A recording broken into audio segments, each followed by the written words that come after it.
I woke up to the morning sky first. Oh, yes, sir, and yes, ma'am. You had better wake them up, get them going. It is Wednesday already on E and Rod B. Hook them up 5 hours. 5 days a week. The grind continues and rolls on towards Texas, Alabama, Texas A&M, Miami, Nebraska, Colorado, and, of course, tomorrow night is the start of the NFL season. There was a major development on the Kansas City Chiefs front yesterday. We'll get you the details and the latest on the health of Travis Kelce. Scary situation at Chiefs practice yesterday. Also baseball. How about the Houston Astros flexing up there in Arlington? Another big bat performance, including Jose Altuve with an historic night. We'll talk some Diamond talk. Also, all the other top stories of a busy Wednesday morning. 3 days out to Texas and Alabama, 6 September. Appreciate you being there to start the program. Hope you can ride with us all morning long, all day long, however you choose to find us. Maybe it's multiple ways throughout the course of the day. 101.9 AM or FM, also on AM 1260. You can stream the show digitally on the Horn app. Appreciate you doing that. So many folks are doing so all over the area, Central Texas, all over the state, all over the country, all over the world, checking in on the Longhorns on our Horn app, and we appreciate them doing that. Also at our website at hornfm.com. You can watch on the Twitch channel and always at our YouTube page. You just subscribe to at the Horn Austin, and you're watching our show there as well, 5 hours a day, 5 days a week. And look who it is. He is our shutdown corner, holding down his side of the field, 5 hours a day, 5 days a week, from DB High down in the 713 and DBU here in the 512. 4 stops in different NFL zip codes, but he is a lifetime Longhorn to the core, a football theorist who will bring you deep dive conversations about these Longhorns today. War number 21 in your program, always number one in our hearts. What's up, Rod Babers? I appreciate the intro, brother, as always. Yes, sir. And great to be here on a hump day, which means we are over the hill. Downhill to the weekend, and that means Texas, Alabama. So we'll talk plenty of Texas, Alabama today. But before we do that, we always like to salute those who choose to serve. They're up early with us. We appreciate them. Our society built on the selflessness of service. So for all those who choose to serve, it is an honor, but also a burden, and we understand that. So we appreciate you. That's the first responders, the police officers out there, teachers, nurses, waste management. You serve, whether it be God, country, or community. We appreciate you. Yep, those in service, getting up and getting after it on this Wednesday morning. And Ty Henderson serving us as well through the glass. He will do good work for us as we got a lot to do, a lot to cover. Got a lot of football, a lot of baseball, and certainly the NFL joins the sportsgasm tomorrow, Rod. I mean, because, we had one weekend, 5 days of just college football, some high school football in there as well. But, man, here comes the NFL with week one on tap. I did see where odds makers have made it official now to start the NFL season that Atlanta Falcons running back Bijan Robinson, Houston Texans edge rusher Will Anderson will open the season as the favorites to win the NFL Offensive and Defensive Rookie of the Year awards, according to BetMGM.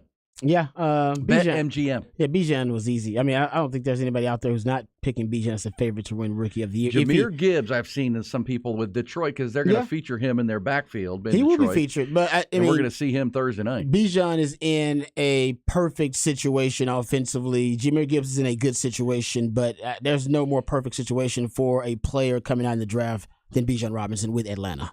That's just not. I mean, you couldn't ask for it other than him probably going to the San Francisco 49ers, and that was never going to happen because they're not drafted that high. There's not a more compatible team with a player skill set than Atlanta. They want to play positionless football. He's the best positionless football player in the draft. Jahmyr Gibbs, second best. But he's going to Detroit Lions. Detroit Lions don't major in that. The Atlanta Falcons have built their model on positionless football. They got Cordarrelle Patterson, who plays like 3 different positions. Matter of fact, they got a position. They actually made up a position for him. I'm not making that up. No, I'm not joking. They actually put it out there. They call it the J. They got a wide receiver, they got a tight end, left tackle, left guard. This is from their depth chart. Center, because now Bijan is the starting running back now. Wide receiver, tight end. Tight end is Jonnu Smith. They're J. It's Cordarrelle Patterson. He's a J. What's up, Jay? He's a J. Yeah, exactly. He's like not the a H. G. He's like, yeah, he's a J, which was for Tom Herman, remember that was the H, that was the hybrid position. But that's basically, they made up a position for him. And they got also, you got Kyle Pitts, who's freaky. All right, Kyle Pitts is that guy. He's another tight end, but they use him as wide receiver, tight end, move him all around. And then you got Bijan Robinson, who's also in that category. So the Detroit Lions, they're going to use some of those types of, use some of those type of principles because they got that type of player. But Atlanta was already doing that way before they got Bijan. They would have been doing that even if they didn't get Bijan. And now they got Bijan to add to that formula. They're going to be fun to watch. Ooh, that's going to be scary. Tuning in to see that group. If you hope you got the Red Zone or the YouTube ticket now, the direct package, which starts this weekend. Hope you've taken care of that ahead of week one, which is coming up in full with the Cowboys and Giants, Texans opening their season as well. With Will Anderson picked to be the defensive player of the year. They play the Ravens, don't they? Yeah, at Baltimore. Yikes, that could be a smack in the face. They're going to unveil that new offense, and I got a feeling that new offense with Lamar Jackson is going to be prolific. Yeah, with Todd Monken coming in from the Georgia Bulldogs, where he won back-to-back natties. Finally got some wide receivers there. Odell Beckham Jr., yeah. Okay, so we'll get to the NFL. We got college football on the brain without a doubt. I would mention if you're looking at Bijan Robinson and Jahmyr Gibbs, they were the two first running backs taken, number 7 and number 12. Good point. And they both were coached by Tashard Choice in college, right? Tashard had Jahmyr at Georgia Tech before he transferred to Alabama. And, of course, Bijan Robinson here at Texas. And they were both featured players last year in this game. In the Texas-Bama game. Big time. They were the two featured offensive stars. Hey, let's get to the headlines because there are plenty of them. Get you caught up on the news of the morning, then we're diving into Texas-Bama. Top Gun Equipment Rentals bringing you the news. Start with the Longhorns. Following their 37-10 win over Rice in Week 1, Horns remain at number 11 in the AP Top 25. But moved up 2 spots in the coaches poll to number 10. Both came out yesterday. Pair of teams moved ahead of Texas in the AP poll to replace LSU and Clemson in the top 10. Tennessee moved from 12 to 9.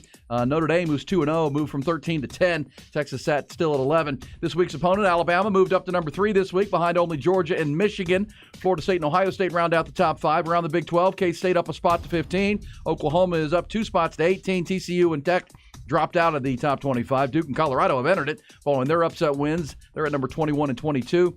Texas A&M comes in at number 23 ahead of their trip to Miami this Saturday. Longhorns, of course, continue to prep for the marquee matchup with the Crimson Tide Monday. Texas head coach Steve Sarkisian gave his team a clean bill of health coming out of Week 1, including the good news that freshman running back C.J. Baxter was back practicing yesterday in Tuscaloosa. Alabama head coach Nick Saban provided an update on a pair of his starting defensive backs, the nickel corner Malachi Moore and the free safety Jalen King. They're both day-to-day, so it's probably too early to tell what their circumstance will be. Probably be a couple days and we figure it out. But I don't think either guy has long-term issues, but it'll be interesting to see how they progress this week. 6 o'clock Saturday, of course, our pregame coverage goes live out in Cedar Park at our great location there at 3:30 on Saturday. Huge development in the NFL yesterday. Word from Kansas City, the Chiefs All-Pro tight end Travis Kelce suffered a hyperextended knee during practice. ESPN's Adam Schefter reporting this morning that the Chiefs believe the future Hall of Famer's ACL is intact and the knee is structurally sound. There is swelling, though, and inflammation. Team will get tested again today. His availability for tomorrow night's NFL opener with the Lions in doubt. And Major League Baseball, Houston Astros have certainly flexed in the first 2 games of their showdown series with the Rangers. They pounded the Texas Rangers 13-6 in Game 1 Monday. They continued the barrage last night in Arlington, crushing the hosts 14-1 following his 4-hit 2-homer game on Labor Day. Astros All-Star second baseman Jose Altuve proceeded to crush home runs. Did it in each of his first 3 at-bats last night. Solo shot to lead off the game, another one in the second inning, and then one more time in the third. His 14th tonight. And now he sends one to center field. That'll send Taveras back. Could it be 4 in a row? 4 in a row for Altuve. 5 and 6 at bats. The legend continues to grow. Yeah, unbelievable. Altuve, just the 4th player in MLB history to homer 3 times through 3 innings, joining Manny Machado, Mike Cameron, and Carl Reynolds in 1930. More importantly, Houston now in sole possession of first place in the AL West for the first time this season, thanks to Seattle's loss in Cincinnati. Houston's 2-up on the Rangers headed into tonight's series finale. What a doozy of a pitching matchup to wrap up in the final matchup for the 2 teams this season in the regular year. Max Scherzer versus Justin Verlander. It'll be tonight. Also in baseball, Round Rock dropped their series opener in El Paso 9-5, and Yankee slugger Giancarlo Stanton hit the 400th home run of his career in New York's win over the Twins. He reached the milestone in the 4th fewest games all time, trailing only the Babe, Mark McGwire, A-Rod, and Albert Pujols.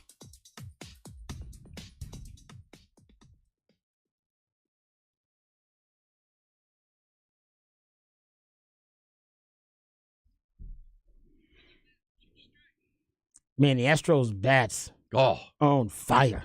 On fire. They have hit 5+ home runs in back-to-back games. Well, they Just 3 teams have done so in 3 straight games. So we'll see. And if you, if you eliminate the Yankees series, they got swept and didn't play very good. Man, The last 2-3 weeks they've been pounding the baseball, and Altuve, when he gets in the tree, man, it is ridiculous. And Todd Kalas on Fox on AT&T Sportsnet with that, because if you go back to Monday, he finished Monday's game with 4 straight hits. He had a single, a home run, a single, and a home run. mm-hmm. And that's why Kalas said when he went 3 for 3 in the first 3 innings last night, that was, he had hit 6 home runs or 5 home runs in his last, he was 7 for his last 7 with 2 singles and 5 home runs over the course of 2 days.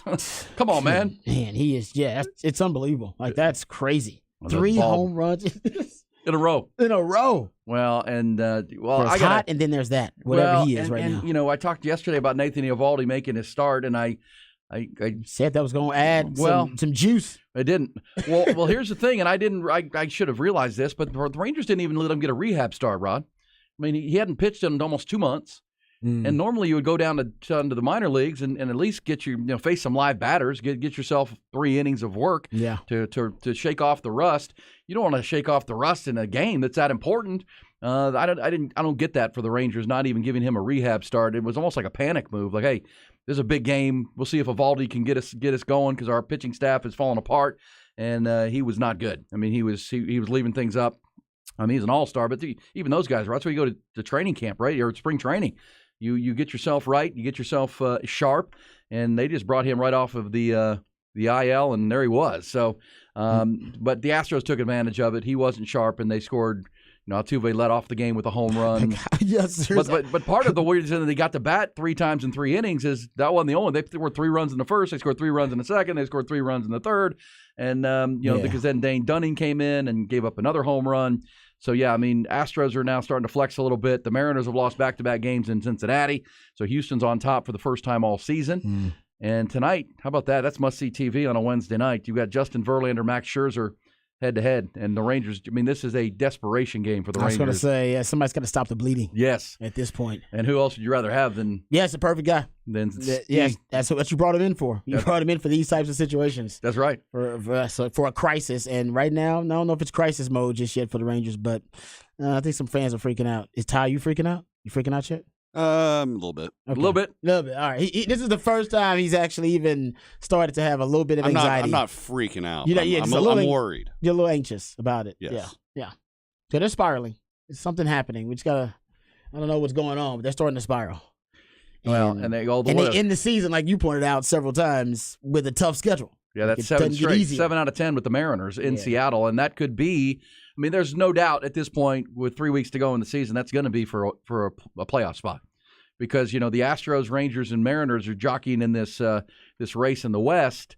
But you look up at the American League East, Rod. You've got Tampa Bay and Baltimore, and then Toronto, and they're all in the mix for the wild card. 6 teams make the playoffs.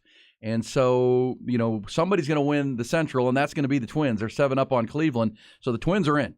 Baltimore is likely to win the East, but then Tampa Bay and Toronto are there jockeying with the Astros, Mariners, and Rangers. Tampa Bay is pretty solid as the first wild card. And then, whoever wins the division out in the West, looks like it's, Houston's in the lead right now, but that can change.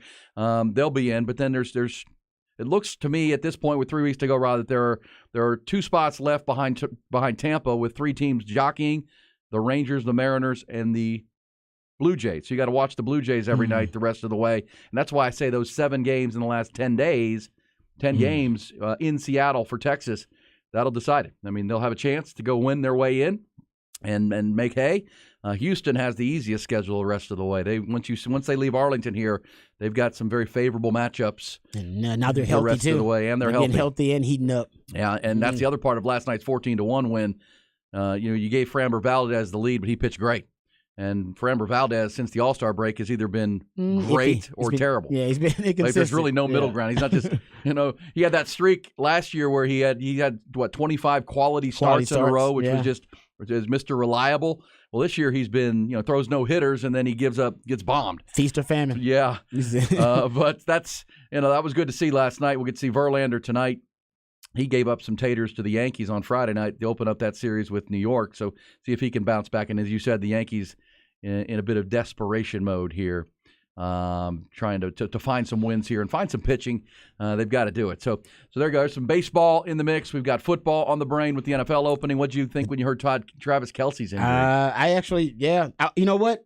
He's going to be back, obviously, at one point during the season. But to start the season, it actually, to me, is a little intriguing because we've seen Patrick Mahomes lose his best receiver and then have his best season. Yeah, Tyreek Hill. Not his best receiver. Like, he lost what some people say is the best receiver in the league, potentially, like top 3 receiver in the league. Yeah.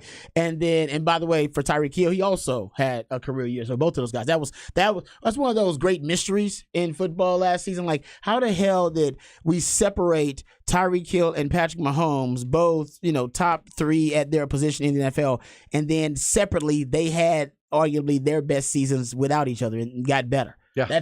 That's remarkable. But anyway, I digress. Getting back to it, I can't wait to see how good Patrick Mahomes is without Travis Kelce. Because if he's able to lead that team, maybe Ward's going to be out. Maybe 6 games, whatever. I don't know. I don't know what the timetable is on him. But whatever he's going to be out, let's say that Patrick Mahomes leads them to win 80% of those games that he's out, and still puts up prolific numbers. He without his favorite target. And then we talk about back-to-back years losing for at least a extended period of time, losing your top receiver and then losing your favorite target and still no drop-off in production potentially. That's solidifying your resume, in terms of GOAT status. Like, he's already had the best start to a career ever, and that would contextualize it a little bit. You're right about that, to get him. And look, it might be a couple of weeks or it might just be this one game. Might be one game, but whatever. And you wonder if the Chiefs would even risk it, right? I mean, that's what I'm saying. I keep him out as long as you need to. Adam Schefter reported this morning that it's not an ACL. The structure is good. It's swelling, and you hyperextend your knee, it's going to swell up, and there's inflammation there, so they've got to play through that. But think about it for the Detroit Lions side of it. If they could, Chris Jones and Travis Kelce, they're 2 of their 3 best players may not play. Exactly. What if you could sneak in there and get a win? But if you're Jared Goff and the Lions, get to go to Kansas City and get a victory. Or what if Mahomes is able to lead them to a victory? I know. Without 2 of his 3 best players on the team, he's that good. Like, is he that good? He probably, if anybody could do it, it would be him. I know. Well, as you said, last year with Tyreek Hill out, and his number 1 receiver was what? Juju Smith-Schuster, and Travis Kelce's his number 1 receiver. We know that. And a backfield that features Jerick McKinnon and Isaiah Pacheco. Wow. These are not household names, y'all. No. He only proceeded to have the greatest season statistically all time in NFL history. He led the NFL in passing yards. He was the MVP of the league. He was the MVP of the Super Bowl. No one's ever done that. No one's ever done the quadruple header where you lead the NFL in passing yards and touchdown passes, win the MVP, and win the Super Bowl MVP. No quarterback has ever accomplished that until Patrick Mahomes did it last year, and we'll get to see him. That's going to be fun. But I think if you're in Motown, you're thinking, hey, what if we could, with Jared Goff and Big Dan Campbell and this, because the one thing that's for sure about Detroit is when they got in the draft, and remember they traded last year T.J. Hawkinson, their tight end, over to Minnesota within the division. They wanted to, because clearly they were trying to target some positions where they felt like they needed upgrades if they were going to take that next step. And they got into the draft, and they had 2 first-round picks, and they took Jahmyr Gibbs, as you mentioned, or we talked about. The Detroit Lions at 12 took the Alabama running back to replace DeAndre Swift, who they traded to the Eagles. And then they drafted the linebacker out of Iowa, because they felt like they needed a guy that could walk in and play in the middle of their defense. Was that Jack Campbell? Jack Campbell at number 17. Yeah. He's a good player. Both have had real good camps. Yeah, he's a good player. Detroit got criticized for both. Like, that's too early for running back, that's too early for linebacker. But clearly, the Lions felt like they needed those guys to solidify position groups, right, and give them that dynamic running back to go with Amon-Ra St. Brown in this passing game and Jared Goff. And don't forget, Detroit, if you listen to evaluators, has one of the 3 best offensive lines, maybe 5 best offensive lines in the league. So they're going to be able to run the football. That's why they brought in David Montgomery from the Bears, the Iowa State running back in the day. They want to run the ball, but then Jahmyr Gibbs becomes that weaponized player.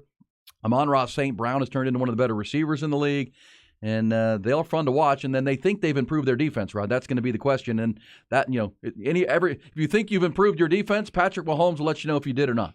Yes, agreed, right? That'll be the ultimate test for them, and they'll get that week 1 on Yes. Thursday. And to add to your point, yeah, the Lions are zigging a little bit when everybody else is zagging. To your point about what they chose to prioritize in the draft, those are not considered premium positions. The NFL has basically got a list of premium positions. Everything revolves around quarterback, wide receiver, left tackle that protects the quarterback, pass rusher that gets after the quarterback, cornerback that guards the wide receiver that the quarterback throws to. Boom, you get it, right? And linebacker, off-ball linebacker, and running back are actually down on the list, not considered premium positions. So them drafting, those non-premium positions high in the draft just shows you that they are going to zig a little bit when everybody's zagging. Also, they believe in hiring coaches who are former players. That's a big part. Something else, they zig when everybody else is zagging. That's kind of, I don't know if they say that openly, but I mean, they probably have as many former players on their staff as any team in the league. And that's a big part of their process and their methodology. But I love Ben Johnson, their offensive coordinator, too. He's going to get a head coaching job, in the next 2 years. That offense it's a top 3 offense in the league. And I'll give you a stat real quick because we'll obviously dive deeper into Lions versus Kansas City tomorrow, previewing that matchup. The Lions games this year, just Lions games, period, any game they participated in, regardless of their opponent, averaged a league high 51.8 total points. In the games that the Lions was in. A lot of that was the Lions. The Kansas City Chiefs, though, they were second. In games the Kansas City Chiefs played in, their games, the average total points was 50.9.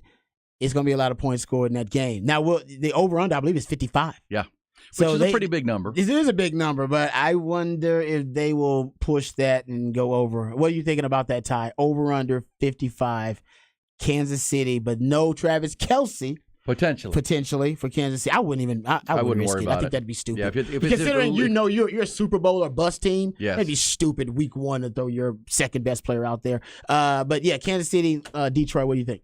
55 is pretty high for an NFL game. I'd probably go under. It is high, but that could get get wild. Yeah, it's 2 top 5 offenses. Do you expect both those offenses to be as sharp as they were? Well, the other part of that is that's a good point. Year. At the beginning of the season, it's kind of like the week 1 of the NFL of the college football. I mean, nobody played in the preseason. I mean, very few starters played. So, what is the tackling going to be? Are these guys ready to take good angles? These guys, in regular season form, that could lead to higher scoring, but also the offenses could sputter. I will say this to your point about the Detroit offense and the coordinator there. How about Jared Goff? Remember, Jared Goff was a one-time number 1 overall pick who fell out of favor with the Rams. Yep. Last year, kind of under the radar because they got hot in their last 8-10 games that Detroit did. Jared Goff, 29 touchdowns, 7 interceptions. He had a 99.3 quarterback rating last year. Oh, yeah. 29 touchdowns, 7 picks, 4,438 yards. So Jared Goff, this offensive coordinator, this staff, with a good offensive line and good weapons around him, getting the most out of the former number 1 overall pick out of Cal. He'll go head-to-head with Patrick Mahomes here coming up tomorrow night. He's one of the only quarterbacks in the NFL that's beaten Patrick Mahomes in a shootout. Yeah. Like, you know what I mean? Yeah. With the Rams? With the Rams. Yeah. The Rams. They had one of them games. Well, we could have one of those. We'll take your thoughts. Obviously, we're going to dive into Texas and Alabama. You heard Nick Saban in the headlines. He's got 2 question marks at starting defensive back. His starting nickel corner and his starting free safety are listed, as you just heard Nick Saban say, day-to-day. They're going to monitor them as the week goes. That could be an opportunity for the Longhorns because that secondary is deep and talented for Alabama. That's a senior starter and a graduate senior starter, Rod. 2 of their more experienced players in the back end, Malachi Moore, the nickel corner, and then Jalen King. So we'll talk more about that. Rod will take us behind the burnt orange curtain. We're talking Texas, Bama, the weekend of college football that's on tap, and the NFL kicks off tomorrow night. We're coming right back.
Aaron Hogan, Rod Babers.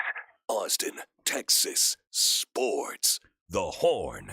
Hook 'em up with Ian Rod B is brought to you by Bud Light, our great friends at Bud Light. We'll be out there at, and we're looking forward to this weekend. The game itself obviously is a must-see game, but the Field House at the Crossing in Cedar Park, Rod, will be our location on Saturday. We'll start our pregame about 3:30. Great spot. Field House at the Crossing is, if you're out on in Cedar Park, the HEB Center in Cedar Park, directly across the way, across the tollway there, 183 toll is where you'll find it. And it is perfect for a big watch party and a big game like this. It's going to be our big game headquarters with Bud Light and the Field House crew. We'll be out there 3:30 to about 5:30. The game kicks at 6. They've got the huge outdoor big screen with the outdoor space and also the indoor and covered areas. It's massive and plenty of parking. And so we're going to be out there starting about 3:30 with the pregame. We'll be watching those early 2:30 games. Rod, Aggies will be playing Miami. Which is an intriguing game. Miami unranked. Aggies are at 23 right now, and Connor Weigman looked good in weekend one. And the new Bobby Petrino offense for Texas A&M, we'll be checking that out. Also at 2:30, I believe UTSA and Texas State will be playing. We'll be keeping our eyes there. And, of course, early games, you got Colorado, Nebraska, and the big games of the college football weekend. Obviously, nothing bigger than Texas and Alabama. Field House at the Crossing. Come join us. We've got, I'll get you the drink specials. You got buckets of Michelob Ultra, buckets of Bud Light for special. Drafts are on special. It's going to be a great way to watch the game and enjoy it with us and your Horn crew, the Bud Light crew, the Michelob Ultra crew, and we'll be ready to go. You getting fired up for that, Rod? Be out with the people. It's going to be fun. Can't wait. I love that spot, too, out there, man. It's huge, so much space. I mean, you really can bring the kids, you bring the whole family out there, make a day and of they're it. going to they're going to go home tired running around. Oh, yeah. No, that's exactly the point. Wear themselves out. Wear themselves out because they got. If you just Google Fieldhouse at the Crossing and look at the side, they've got big fields, AstroTurf, soccer fields, volleyball, sand volleyball going on. Yeah, you can stay outside and sweat a little bit. You can go inside and get some AC and kick it. It's options. Nothing but options at the Fieldhouse. I love that spot. It's going to be cool. So we're excited. And I think we're going to be there with my buddy Charles and the team, Matt Lucky, for all the big games. Our Oklahoma game will be there. There's going to be maybe the TCU game in November. But we're looking forward to partnering with those guys and, of course, our friends at Bud Light to make this happen. For Texas and Alabama, you can get one of those burnt orange cans of Bud Light and our Michelob Ultra bucket and have some fun. And shout out to the texter who's joining us from Germany today. Shout out. Wurzburg. Nice. There you go. That's where Dirk's from. Appreciate it. Is it really? Yeah. I didn't know that. There you go. Appreciate that, man. And Maxi Kleba. Man, why do you? Yeah, look at you. Why do you know these random facts? Because Dallas people. Mavericks. Come on. Yeah, and I'm German. So there that's you my go. roots. Is it really? Let's see. I kind of like that. all right, I'm going to get this right at some point. It's the Fieldhouse at the Crossover. What do you keep calling it? Crossing. You do call it the Crossing. Fieldhouse at the Crossover. The Crossover is the big mega activity center where you do volleyball tournaments and Fieldhouse at the Crossover. My bad. But yeah, there's if you go to their website, it's called the fieldhousetexas.com. You can see the outdoor space, and if you do that, you're gonna see this stage we're gonna be on Saturday. Oh yeah, getting you ready for this game. They've got food trucks out there, screen. They got everything. Yeah, it's like a movie theater. Oh, it's fantastic. Where you're watching Texas and Alabama, but it's outside, so you bring your lawn chairs. When the sun goes down, it's gonna be a beautiful spot to watch these Longhorns and these Bama Crimson Tide. And crank it up. We're also talking NFL with the NFL season opening tomorrow night. We're keeping our eyes on this Travis Kelce news. He's going to be reevaluated again today. But if you're a Chiefs fan or a fantasy football owner that took Travis Kelce early, which a lot of you did, Travis Kelce was a first-round pick in many fantasy drafts, Rod. No, Travis Kelce, dude, he's at one. I mean, we haven't seen a tight end with this type of productivity ever. No, we have not. Like, he's the most productive tight end in NFL history. That's why he's going in the first round of drafts, because he produces like a wide receiver. He basically, and that's why he's actually one of the best, team-friendly contracts in the NFL, because that's how they use him, like a wide receiver. He has those types of numbers, but hey, you're a tight end, so we got to pay you like a tight end. And he's, by the way, he's only the fourth highest paid tight end. Right. He's not even the highest paid tight end, and he's the best tight end. Man, the Kansas City Chiefs, they know how to make a deal. They're making it happen there. They do, man. Those guys like playing there. But they still, in addition to Travis Kelce's questionable status for tomorrow night, they're not going to get a deal done for Chris Jones, so their best defensive player won't play in this game. That's still a holdout situation. And Keondre Coburn lifetime Longhorn who made that roster. You can expect to see him at the point.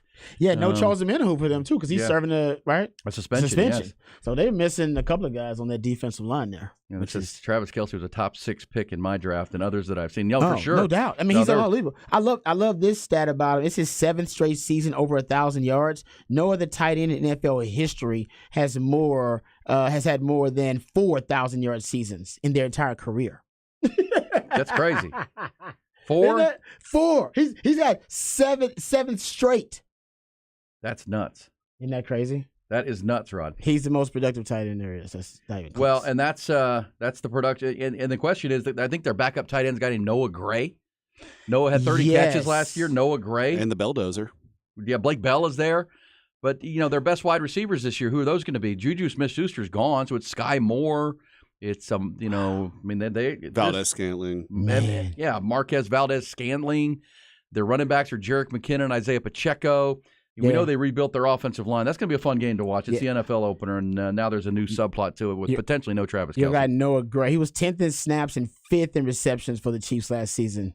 Yeah. So, they used him. And by the way, they're playing more 12 and 13 personnel. They played, I want to say, like around 10%, 13 personnel, which is 1 back, 3 tight ends last year. And they were around 24%, 12 personnel. So they like playing a lot of tight ends. They do. They're a big tight end group. Okay, so a lot of football on the brain, college and pro now. We'll get you the latest on the Cowboys coming up. There was an MRI performed on one of the Cowboys' offensive linemen yesterday. We'll get you details on that coming up in just the facts. But first, let's go behind the burnt orange curtain, talk some Texas football. And they were all asking themselves the same question. What is behind that curtain? All right, talking Texas, Bama. Got a chance to look at that Alabama offense again. And, considering the matchup of the Texas defense versus that Alabama offense, I'm starting to feel good about Texas at least being able to stop the run versus Bama. Now, the only question is in that run game is Jalen Milroe. I think they're just their traditional run game. I actually like that matchup of Texas matching up against their traditional run game. But the question is, how are they going to weaponize Jalen Milroe? And I saw this stat too. If you look at it, and I think my first down is going to be big. And just going off their Middle Tennessee State game, which is obviously the only game we have to go on this season. Alabama had a 53% success rate when they ran the ball on first down. That's important for Alabama because last year they were not. They were around 39% success rate on first down runs. But year before that, in 2021, they're around 41%. Success rate is basically when you get 50% of the yards needed for the first down on first down, 70% of the yards needed for the first down on second down, and then 100% of the yards needed on third and fourth down to get the first down. That's basically the raw definition of success rate, and they were really good at achieving that success rate and having a high one on first down. That's why Texas got to win first down runs. They got to win on first down in the run game, and they got to force Alabama into a second and long, which will eventually lead to a third and long, and that's where you want Jalen Milroe. You get him in third and long, then you got him right where you want him. And because then he's in a predictable passing situation, and that's when he's likely going to be more of a pocket passer. First and second down, you really can't guarantee he's going to be a pocket passer because they can use him in a number of ways. They can throw out the RPO game, got the zone read, they have design runs they could use for him. They could decide they want to throw the ball on early downs and make him a pocket pass on early downs, but I doubt it. I doubt it very seriously. I think they want to pound the rock on first down, and I think that's where Texas has to make sure they win. I'll give you another stat here, which is favorable for Texas coming out of that Middle Tennessee State game. You go look at Alabama. They only averaged 1.7 yards before contact. That's it. That's an O-line stat. All right, how many yards can you get just off push alone before any defender even touches your running back? They only got 1.7 yards before contact. That's versus Middle Tennessee. So against Texas, I expect that number to even shrink to even a little bit more. Yeah. The only thing, in my opinion, that could add a lot of juice to the running game, and it's a variable you really cannot account for because I do believe nothing challenges the structural integrity of a defense like a dual-threat quarterback. If he just goes off and Texas can't tackle him in the open field and doesn't have an answer for him in the whoever is assigned to him, which I also think should vary down to down. Sometimes it's Anthony Hill. Sometimes it's Jalen Ford. Sometimes it's Catalan. Sometimes it's Jaron Thompson. Sometimes it's, Janae Barron. Sometimes it's Ethan Burke, as Ty brought up. I think it's got to be a different guy every time. I think he's smart enough and athletic enough that he can get a bead and a pretty good read on whoever is going to spy him if it's the same guy every time. And they'll have spy beaters built in. And he'll just kind of, as a player, he'll adapt and evolve by the fourth quarter and figure out a way to beat whoever that spy is. So I think you gotta mix that up, whoever's going to be assigned to him. Yeah, agreed. Yeah, Jalen Milroe from Katie Tompkins down in the West Houston area, or Katie, but west of Houston, was the first Alabama quarterback in history this past weekend to record 3 passing TDs and 2 rushing touchdowns in the same game. It's never happened. So he That's was wild, actually, think of that. That's not happened. I don't know if you saw at Inside Texas, our friend Eric Nalin, the publisher of Inside Texas, he has a story this morning that's really revealing to exactly what you just said, that Pete Kwiatkowski, the Longhorn defensive coordinator, faced Alabama and a quarterback very similar to Jalen Milroe and Jalen Hurts when he was the defensive coordinator at Washington. If you remember, when they made the Final Four. Remember when... that's when Sark said he started to become a PK fan. PK fan. Because he went up against him. Right. And so, obviously you can go back to that Final Four matchup with Washington, had a really good secondary that year. And there's a great quote in the Eric Nalin story this morning at Inside Texas, and it comes from Budda Baker. Remember Budda Baker, who was a great safety for Washington, now playing in the NFL?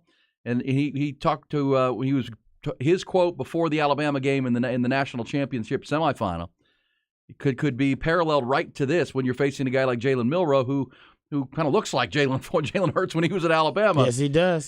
That comparison's been made by a lot of people. And Budda Baker said, we know that Hurts forces some turnovers throwing the ball. We like that. Being a defensive back, I like it. He can throw, he can run, but at the end of the day, if he doesn't see anything to throw, he's going to run the ball. We feel like the D-line is going to have a great opportunity to try to keep him in the pocket. When he does cross the line of scrimmage, we have to hit him. He's been hit before, but has never backed down. You see him running over guys, stiff-arming guys. So for that, we just have to keep hitting. Hopefully he'll crack, but he hasn't cracked yet. So Budda Baker, Pete Kwiatkowski has seen, it's shades of what it'll be, but a similar thing. You can go back and watch that game, Rod. You might get some insights into how PK's mind's going to work trying to stop the dual-threat quarterback. I love your idea of the multiple spies because you got to watch his legs. But as you said, if you can make him a pocket passer, you win, and I think if you can win, that's your best opportunity. Sark did say after the game Saturday that he loved the defensive performance. He felt like it was really, really dominant. At the same time, he did feel like some of their rush lanes got loose at times. And he was already thinking ahead, like, we got to stop Jalen Milroe. That's exactly right. Our rush lanes have to be on point because we can't let him break that line of scrimmage. And nobody behind that, it'll be a problem for us. Yeah, it'll be a great test for the defensive line and their discipline in their rushing lanes. That's just part of it. It's going to be a team effort. That's just part of it. But I do think, he's an elite runner, so you want to neutralize that first. He's a above average to, good passer. So you want to force him to beat you left-handed, if you will, and take away his elite quality, which is him as a runner. So I think that'll be the focus. We had an Inside Texas, on Texas football, I should say, broadcast live stream yesterday with Coach Brian Irwin, I believe is his name, and he talked about how you got to hit him. Got to hit him. It's going to be something that accumulates throughout the game, and it takes its toll. But even when it's a simple little drop back, if you got a chance to take a shot, take the shot. When he runs, even if it's a 3-4 yard gain, and you got a chance to tackle him, pile on. These are all things within the rules of football, but those hits, they add up to a quarterback over time, and that's part of it. That's part of it too. You got to be physical. You got to be physical. You have to. That's part of imposing your will. He needs to pay the price for running the football against you. He can't just run the football and get 4, 5, 6, 7 yards, and then he can get up and somebody just tripped him up with an ankle tackle. No. He needs to take a pounding. There needs to be a pounding. The quarterback must go down. He must go down early and often. I would also say that the opposite is true for Texas. They got to keep Quinn Ewers from getting hurt, right? Getting hit. Very true. And that was one of the things you took away from the OK performance against Rice, and underwhelming in the first half was he took a lot of hits. Yeah, Quinn Ewers got hit a lot, and especially those long developing plays, and they brought those disguised rushes, as you told us about, Rod. But, second half, third quarter, he didn't get hit because they were going quick game, just getting the ball out of his hands. Alabama's going to be looking for those quick passes early and force Quinn to have to go down the field a little more. You got to keep Quinn upright in this football game, obviously. All right, so there's Behind the Burnt Orange Curtain, Texas and Alabama. Longhorns still a 7-point underdog for the game at 6 o'clock on Saturday night. It's the marquee game of weekend number 2, but there are a lot of really good games this weekend. We'll start to preview those as well as we get you up and over the hump. Also, we've got our What the Facts segment coming up. What the Facts? Astros flexing their muscles in Arlington. Wow. How about 27 runs in the first 2 games of this must-win series? Rangers getting shelled right now. We'll get you details there as well. It's Ian Rod B. Appreciate you being there. However you find us on 101.9 AM 1260. And, of course, stream it. Always on that Horn app. Download it. Put it on your smartphone. You got a touch of a button. You're listening to Ian Rod B. 5 hours a day, 5 days a week. Hook 'em up.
Aaron Hogan, Rod Babers. Austin, Texas Sports. The Horn.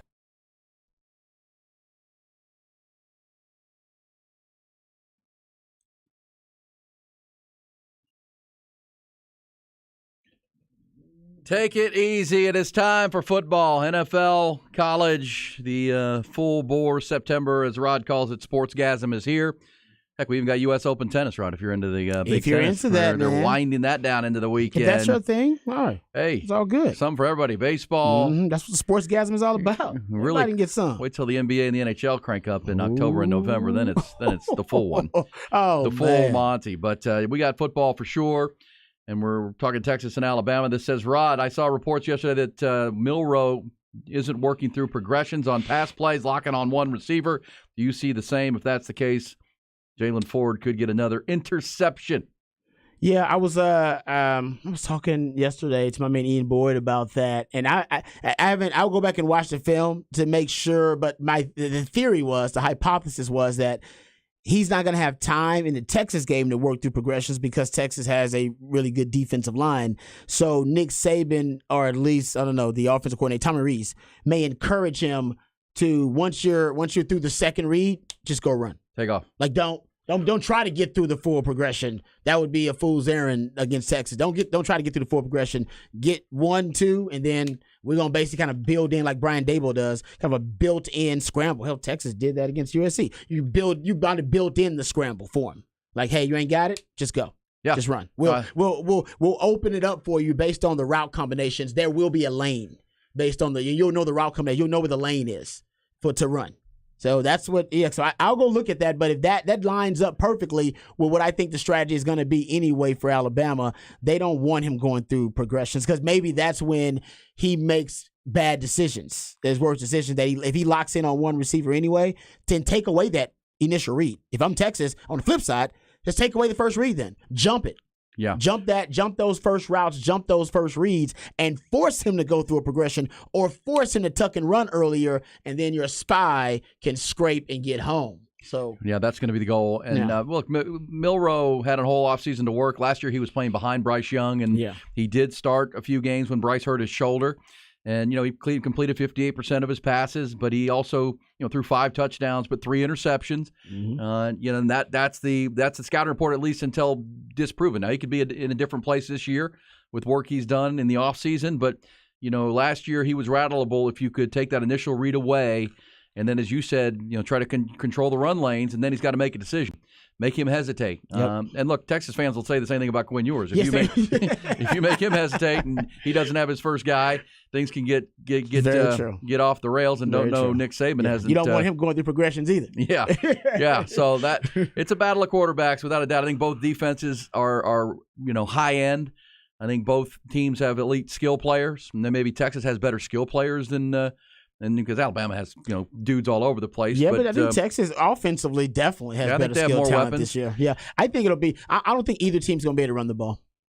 I think traditional run game. That's why I think Jalen Milroe is so important for Bama. Yeah, I agree with you. So traditional run, I'm talking about just handing off the ball. I don't know if anybody's going to be able to run the ball consistently. I don't disagree with you at all, and I think that's why we say the quarterback who plays the best and avoids the big mistakes and makes plays is going to. That team's probably going to win this football game. All right, let's get some What the Facts. It's our segment ahead of the top of the 7 o'clock hour. Facts you need to know in and around the sports landscape. Here you go, Rod. It's been 6 days now. Give me one. Since 19 Disney channels, including ESPN, ESPN2, and ESPNU, went dark to nearly 15 million subscribers on Spectrum. NFL season is now approaching, Rod. That's Monday Night Football. That's other college football this weekend. That's Texas and Alabama. That's Texas and Alabama on Saturday night. Mm-hmm. If you are an ESPN or Spectrum person, if you're one of those people that has Spectrum, which a lot of you do, it says here from Front Office Sports that neither entertainment giant appears to be budging. That's bad news. Make a plan. Hey, you know where you can watch it? Fieldhouse at the Crossover. Boom. There you go. All right. Fieldhouse at the Crossover. Done deal. What do you have, Rod, in some What the Facts? Let's get some Astro stats Give out it to here. me. How about this? In their last 9 road games, the Astros are averaging 10.2 runs and 14.1 hits with 24 home runs. they are, yeah, and also that includes the August 25th game in Detroit in which they were held to just one hit. So they are just rolling. How about this for Altuve? Within his last 7 games, Jose Altuve has hit for the cycle and has homered in 4 consecutive at-bats. The only other player in Major League Baseball history to accomplish both feats in the same season was Jimmy Fox in 1933. There's a fact. When he won the Triple Crown. There is a How about fact, that one? brother. That's a nice one. That's a good. Well, that's why the Astros are feeling good here. They have the easiest schedule the rest of the way, and they're healthy. They're heating up. Heck, even Michael Brantley is back, getting some at bats for them in that lineup, and Yainer Diaz, the rookie catcher, has been great. He's going to be in the mix for American League Rookie of the Year this year.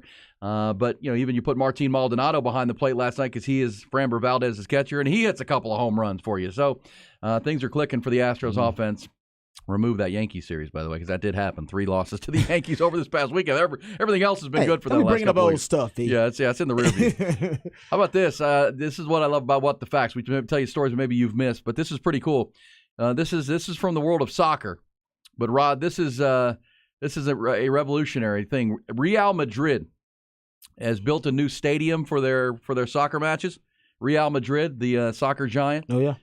And it includes, this is unbelievable, it's an engineering marvel. Real Madrid's new stadium includes a fully retractable pitch or field that can be stored beneath the stadium with the push of a button. That's freaking sweet. The storage space includes ventilation, air conditioning, irrigation systems, LED lighting, control cameras, and ultraviolet therapy to maintain the pitch. Ooh. But more importantly, it will allow Real Madrid to host other events throughout the year, including concerts, basketball games, trade shows, NFL games, and more. There are a couple other stadiums that are out there that have pitch removal systems, including the Vegas Raiders and the Arizona Cardinals, but none are nearly this sophisticated. You can go online and find the video of this. It's unbelievable, right? It is. That is crazy. Yes. How much did it cost again? Do we know the cost of this thing? The cost of this bad boy? I don't know. Do we know the cost of this bad boy? I don't know, but it's a lot. That technology sounds expensive. What the club is projecting that they're going to earn billions in additional revenue because they can host all these events and not worry about tearing up their field. Yeah, it's concerts, man. They'll have Taylor Swift in that joint in a couple of years, and it'll be just fine. That's great. That's amazing. I want to know the cost, though. Yeah, well, I'll get you the cost on that, but that is Real Madrid with the new pitch, and you can anticipate that's coming to a stadium near you. Damn right it is. Because if it does create billions and billions, they'll be doing it. Jerry Jones is going to have to figure something out for the World Cup. Yes, he does. They need grass on that field. And supposedly that might be where the final of the World Cup is, too. Well, speaking of billions, Jerry will make that happen. Jerry makes it. He's got plenty of those. Keep an eye on that. Billions. All right, this says, does Texas Tech have a shot against Oregon? We'll talk about those games coming up. Big games around the state of Texas this weekend, not just Texas, Alabama. I wouldn't bet on it. It says, I switched to Fubo yesterday, and I'm canceling Spectrum. Good there you go. for you. This says, pay for the Hulu sports package for the month. Get 68, all those games. Son-in-law does that for me when I'm in Seattle to watch the Longhorn games. There you go. Got a good son-in-law. Good advice. Hey, Good advice for you TV people. Hey, we're back. 1 hour down, 4 to go.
Hook 'em up indeed. It is a Wednesday edition, 6 September.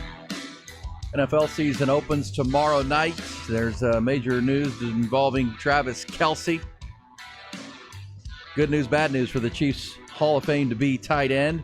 We'll get you details on that coming up. Also, the other big conversations of Wednesday morning. Now it's just like you get a little itchy, Rod. You've got to see a weekend of football. You can make some snap judgments, but always caution. Don't make too much good or bad out of what you saw week one. It always changes. I think you can leave week one of college football, Rod, thinking, okay, Florida State's pretty damn good. Florida State's pretty damn good. Agree. Pretty complete team. Colorado is definitely going to be the most interesting team to start out the college football season, especially since they got Nebraska. And they got USC early, too. Isn't it USC like in 2 weeks for them? 2 or 3 weeks they got do. USC. Yeah, they have Nebraska. They play USC that's going to be early. a national televised game. Huge game. So they're going to have game. 3 nationally televised games in the first month of the season. And that's good for everybody, right? When was the last time Colorado football had 3 national? And by the way, they're the only spring game to be nationally televised. So technically, there would be 4 of them. Well, it's funny because that's why it was such a mystery about Colorado is, everybody you saw in that spring game that was nationally televised, they're not on the roster anymore. Yeah, exactly. They're all gone. Deion told them to beat it. Why'd they televise the spring game? I don't know. Because Deion. Because of Deion. They want to watch Deion pretty much. Well, that becomes a question, and it's interesting because that Colorado TCU game was on again. Fox Sports, of course, replayed it last night, and I was watching it. It's a great game, and because we were doing our pregame show, and it was on at the Mockingbird Saloon, and I was racing. Watch it. TCU was awful in that game. I don't want to take anything away from Shedeur Sanders, and he may have had the best quarterback performance of the weekend. He was electric. Was that bad? Really? But TCU was on both sides of the ball? Yeah, they missed a million tackles. I mean, they were just out of position. Oh, I had a stat about that actually. They were just. I think they took Colorado lightly. I think Sonny Dykes, who was popping off that they were going to teach him a lesson. I don't think his team was ready to play. They certainly had no. The fundamental. I mean, or they're just bad this year. Or they're going to go from the national championship game to the. They could be just bad this year. I told y'all 5 wins. Yeah, no, that's how I said. A lot of people thought they would drop off. Well, and I understand that Colorado came out playing on fire and played them off their feet. You hear that pregame speech from Deion? But you got to know the game plan against them this year. Colorado is to run right at them. Like they're still with all the skill players, with how great and transcendent Travis Hunter may be. And Shedeur Sanders and all these dudes, 400-yard receivers. Yeah, 400. I mean, that's what I'm saying. Dude, you on your home field, I don't care how talented they are, you can't give up 4 100-yard receivers and a 500-yard passing game. I'm with you on that. There's a lot of that. Rod, you're a defensive guy. Yeah, there's a lot of that's on you. That's on coaching too. It's like, come on, guys. And by the way, to your point about the missed tackles, you were right. The Buffs forced, according to Pro Football Focus, 18 missed tackles. 52% of all the receiving yards Colorado got were after the catch. It was so bad. They were just running free through the secondary. And again, I know it's the top story, and that was a dazzling performance, but you also have to consider TCU was, I don't know, man. They weren't prepared. They certainly weren't prepared. Colorado was, and it was still 45-42.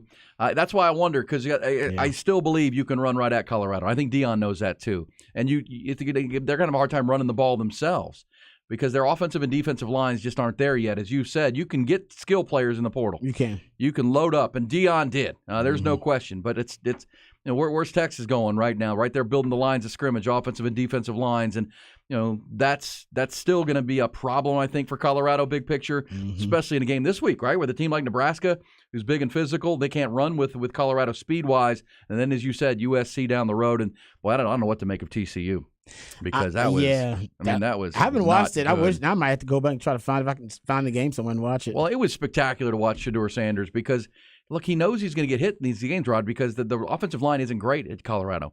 So he's got to work around that and get the ball out of his hand quickly and make quick decisions. You realize this for Colorado, and this is another credit to Deion Sanders. They had 2 penalties. 2 penalties. That's it? And they had 0 turnovers. So, again, it's almost like TCU was on their heels and didn't force anything, but 2 penalties. That's amazing. That's discipline. That's huge credit to how well coached they were. Yeah.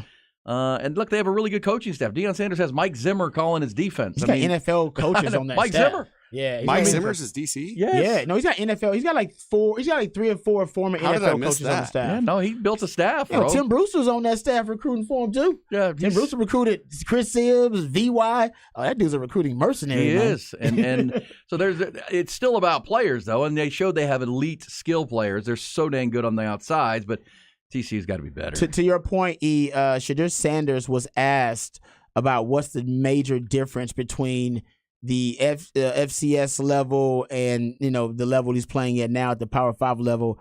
Interesting, just the point you brought up. Here's what Shedeur Sanders said the difference was.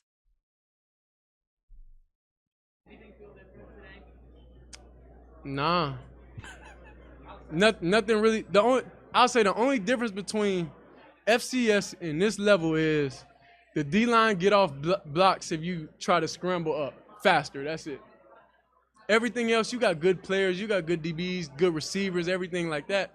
You just have more of those on the field at once. You got to think, everybody on the field ain't going first round. A lot of people on the field may not get drafted. So don't let people fear names. I don't fear names because I really don't care. But that's the biggest thing. When you fear names and you that's half the battle. You already losing. Dang, we playing TCU. I respect the university. I respect everything about them. But personally, I just never cared about names. Yeah, so he said, to your point, the biggest difference, he said, it's a D-line, and he knows I'm going to get hit. Because these D-linemen, they can go, they can get off blocks quicker, they're more athletic. I'll get hit, but I'm going to get rid of the football before I get hit. And that quick passing game, that OC there, by the way, he's already made a name for himself, too. Sure he has. And Shedeur Sanders was on point. He's going to play at the next level. He's an elite player. But again, if you're TCU, I just think TCU panicked a little. They realized they were up against something they maybe weren't prepared for. Cocky. The game was close, right? The game was never a blowout. Yeah. And they ran the ball, TCU, for 7 yards a carry. Yet they threw it 7 more times than they ran it. Yeah, why are you getting a shootout with this team? Yeah, why don't you just play keep away? Yeah. Especially with the new rules, just play keep away. They're not stopping your run game, so just pound I didn't know. That's terrible. Yeah, Colorado only ran for 55 yards. And you know what? You know who that's on? Kendall Briles. It's okay, exactly. Kendall Briles. That's okay, Kendall Briles. Got a little pass happy. TCU ran the ball for 262 yards. They could have run for 350 yards, but then want to be balanced. Got to be balanced, Rod. Mm-hmm. Yeah.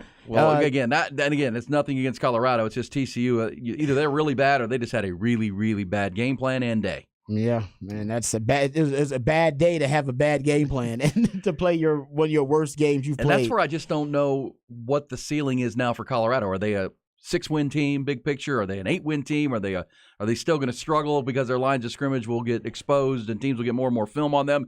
No matter what happens, it's already a massive story, and Deion Sanders has already won in a big way. Exactly. Yeah, mission accomplished because we're talking about Colorado now. If they whoop Nebraska this week, if they win by 3+ touchdowns, I think we'll have a better idea of how good. Well, and that'll be a good matchup because now Matt Rule has, they have extra time off because they played last Thursday and blew that game against Minnesota. You have the film now that you can watch and prepare. And then how do they attack them? Because you're right. Because I expect Colorado to be well prepared and ready to go. Oh yeah. But that's now again another must-see television game involving Colorado. Hey, let's get to the other headlines of the morning. Then we're going to get a Rod's rant to get our Wednesday underway. Let's hit it. Top Gun Equipment Rentals bring you the news. We're going to start with the Longhorns, of course. They dropped a couple of spots. Actually, stayed where they were in the AP Top 25 poll yesterday, number 11. 2 teams jumped ahead of them into the top 10. That was Tennessee and Notre Dame. So the Longhorns still number 11. This week's opponent, Alabama, they moved up to number 3, behind only Georgia and Michigan. Florida State and Ohio State round out the top 5 in the Big 12. K-State moved up to 15. Oklahoma's up to 18. TCU and Texas Tech are out of the top 25. A&M at 23. Ahead of their trip to Miami this week. Longhorns, of course, continue to prep for that big matchup at Tuscaloosa. On Monday, head coach Steve Sarkisian said his team has a clean bill of health coming out of week 1. That included the good news of freshman running back C.J. Baxter back practicing in Tuscaloosa yesterday. Not as much for Alabama head coach Nick Saban. He provided an update on a pair of his starting defensive backs, the nickel corner Malachi Moore and free safety Jalen King.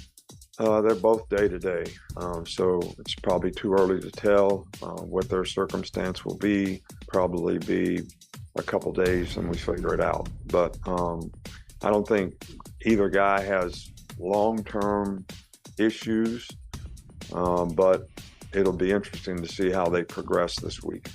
Well, looks like game time decisions there. Kansas City NFL Chiefs All-Pro tight end Travis Kelce suffered a hyperextended knee during practice yesterday. Non-contact, just landed wrong. ESPN's Adam Schefter reporting this morning that the Chiefs believe the future Hall of Famer's ACL is intact. Knee is structurally sound, but there is swelling and inflammation. Team will test it again today to determine his availability for tomorrow night's season opener with the Detroit Lions. Major League Baseball, Houston Astros have flexed in their first two games of the showdown series with the Texas Rangers. They pounded out a 13-6 win in Game 1 on Monday. Last night, the barrage continued in Arlington. The Astros crushed the hosts 14-1.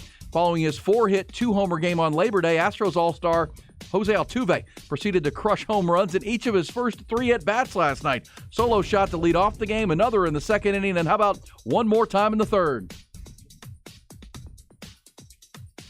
14th tonight. And now he sends one to center field. That'll send Taveras back. Could it be 4 in a row? 4 in a row for Altuve. 5 and 6 at bats. The legend continues to grow. That's because here's Todd Callis on AT&T Sportsnet. Altuve did homer in his final at-bat on Monday. 3 to start it. He becomes just the 4th player in MLB history to homer 3 times through 3 innings. He joins Manny Machado, Mike Cameron, and Carl Reynolds in 1930. More importantly, Houston now in sole possession of first place in the AL West. First time this season they've been there. Seattle lost in Cincinnati. Astros 2 games up on the Rangers. Tonight is the series finale. Last time the Rangers and Astros will meet in the regular season. Doozy of a pitching matchup, too. Max Scherzer versus Justin Verlander. Also last night in baseball, Round Rock dropped their series opener in El Paso 9-5.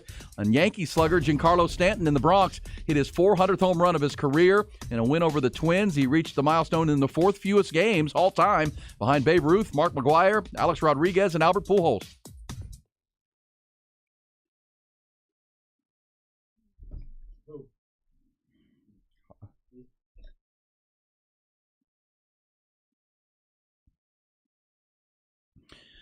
All right, Rod, before we dive into your rant, can I mention one thing? For shizzle. Because we said we'll be at the Field House at the Crossover on Saturday. We want everybody to come out and be a part of the biggest watch party in town. Mm-hmm. Biggest watch party you're going to find. It's in Cedar Park, but a lot of you live out that way. So come on out and join us.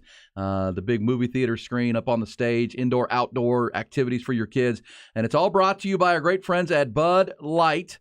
Of course, Bud Light and Michelob Ultra. We're going to have great specials. I want to run those down for you real quick, Rod. When you're coming out to the game on Saturday and watching the 2:30 games and get ready for the 6 o'clock kick at the Field House, they're going to have $16 pitchers of Michelob Ultra, $18 buckets of Bud Light for 5 beers for $18. What a great deal that is. Those great burnt orange cans plus the pitchers of Michelob Ultra at $16. So come on out and all football season long, make Bud Light your choice. The official domestic beer partner of your Texas Longhorns, the Texas Exes, and that Texas OU game, which is now about a month away. Texas OU game coming in early October. All brought to you by our great friends at Bud Light, brewed by Texans for Texans, right here deep in the heart, and dang proud of it. Rod Babers. It's a beautiful thing. Beautiful Can't wait. thing. It's going to be huge. That place is huge, but the game is going to be huge, too. The occasion. Are you getting nervous? Do you get nervous for games as a former player? Yeah, I get a little nervous. Anxious? But I'm, by the game time, I'm more optimistic, and I'll feel better about Texas. As I get closer to the game, I feel better. The more research I do, the more film I watch, I feel better about Texas' chances in the game. Ooh, I like hearing that. Yeah, well, because Bama, this Bama team is different. Listen, we know Nick Saban. He doesn't lose often in Tuscaloosa in non-conference. That just doesn't happen a lot. Doesn't lose there, period, a lot, but especially in non-conference.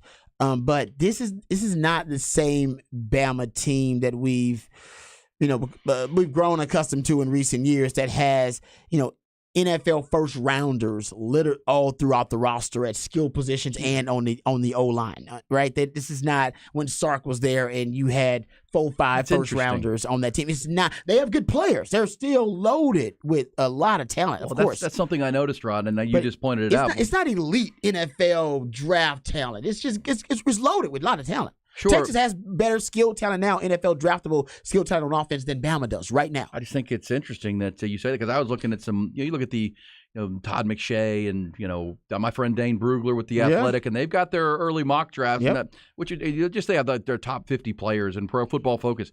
Normally you're used to seeing like last year, Bryce Young and Will Anderson were top 3, all over that damn thing. Jameer Gibbs, Yeah, well this year they don't. They have a couple guys.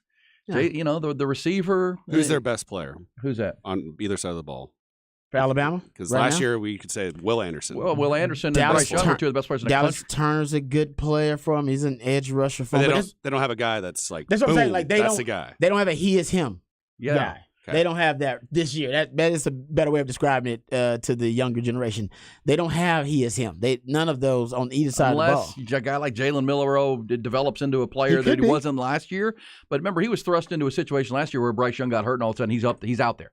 No, he's had a whole lot. But you're right. You just look at this is from unbiased draft analysts going, the top receiver that they have.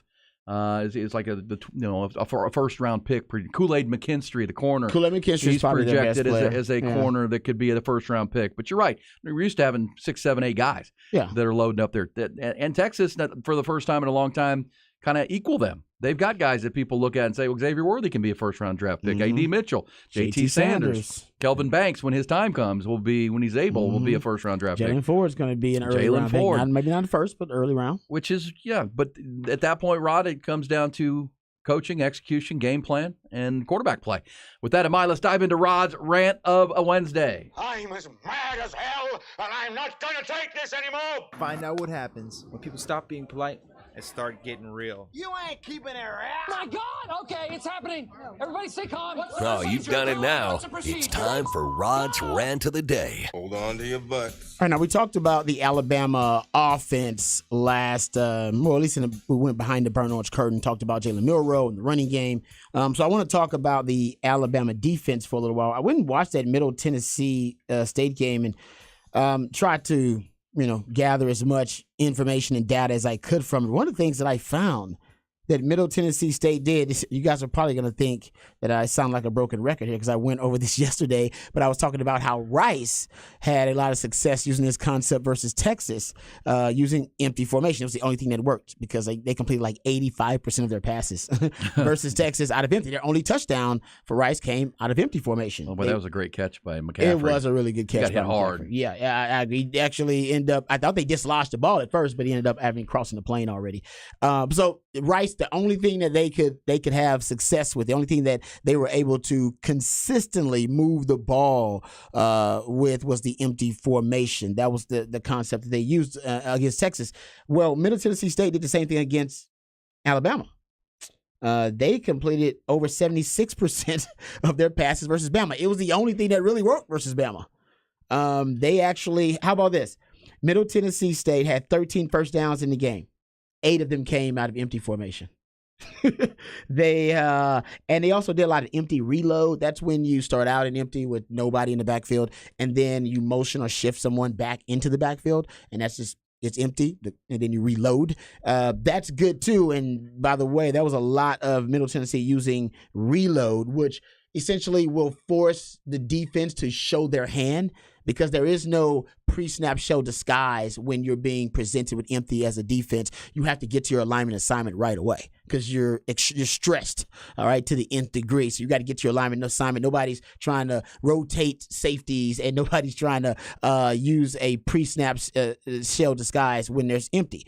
But once the defense shows you what they're doing, then you reload and put someone in the backfield, and then you have an idea about exactly what coverage they're running pre-snap.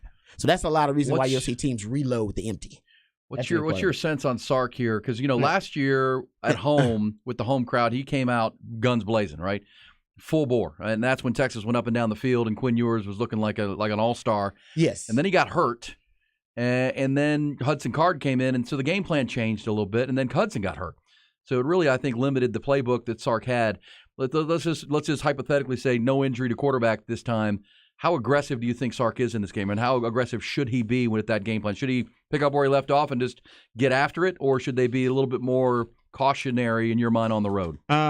Well, I honestly, it kind of goes back to what I'm talking about empty. I think you need to have that philosophy because empty forces you to get rid of the football. Yeah. All right, speeds up the clock, cleans up the picture for the quarterback. Like I said, no pre-snap show disguise. So you got a clear picture pre-snap for your quarterback. Usually teams are not going to twist and stunt. All right, they're not going to twist and stunt or use simulated pressures and amoeba fronts against empty. Why? Because they can't get home. Yeah. It's a waste of time. The ball's coming out really fast. So if you want to twist and stunt, go right ahead. You want to use simulated pressures, go right ahead against empty because the ball will be out way before then. And remember, I got obsessed with this because I told you guys about this after the bowl game. Right, I said the bowl game, one thing that stood out to me was, man, Sark used empty formation, and it was something that worked really well for Quinn Ewers, because Quinn Ewers, what we want him to do is get the ball out of his hands quicker, use the short to intermediate game. Nobody's throwing deep downfield out of empty. You're going short intermediate game and getting the ball out. Quinn Ewers in the bowl game, 87% completion percentage out of empty. He was his best game of the season out of empty formation. And if you go look at it throughout the season, I went and looked at it and gathered Quinn Ewers in empty formation last season. The completion percentage, not very high. It's just around 61%. That's not high.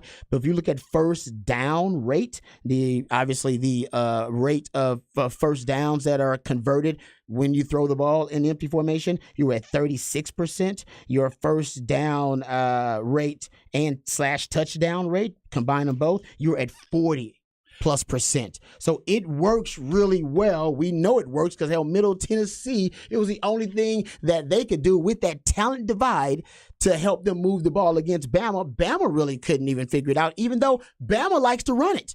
And they really couldn't really figure it out. As I've said, I think it stresses the defense more than any other formation. I would love to see Texas use a ton of empty formation versus Bama. It worked for Middle Tennessee. I think it'll work for Texas, too, in this matchup. Well, and one of the things I could foresee, Rod, and who knows, and by the way, as I said, somebody texted and said, have Quinn Ewers put on extra shoulder padding. Seems like Bama hurts our shoulders to our quarterbacks.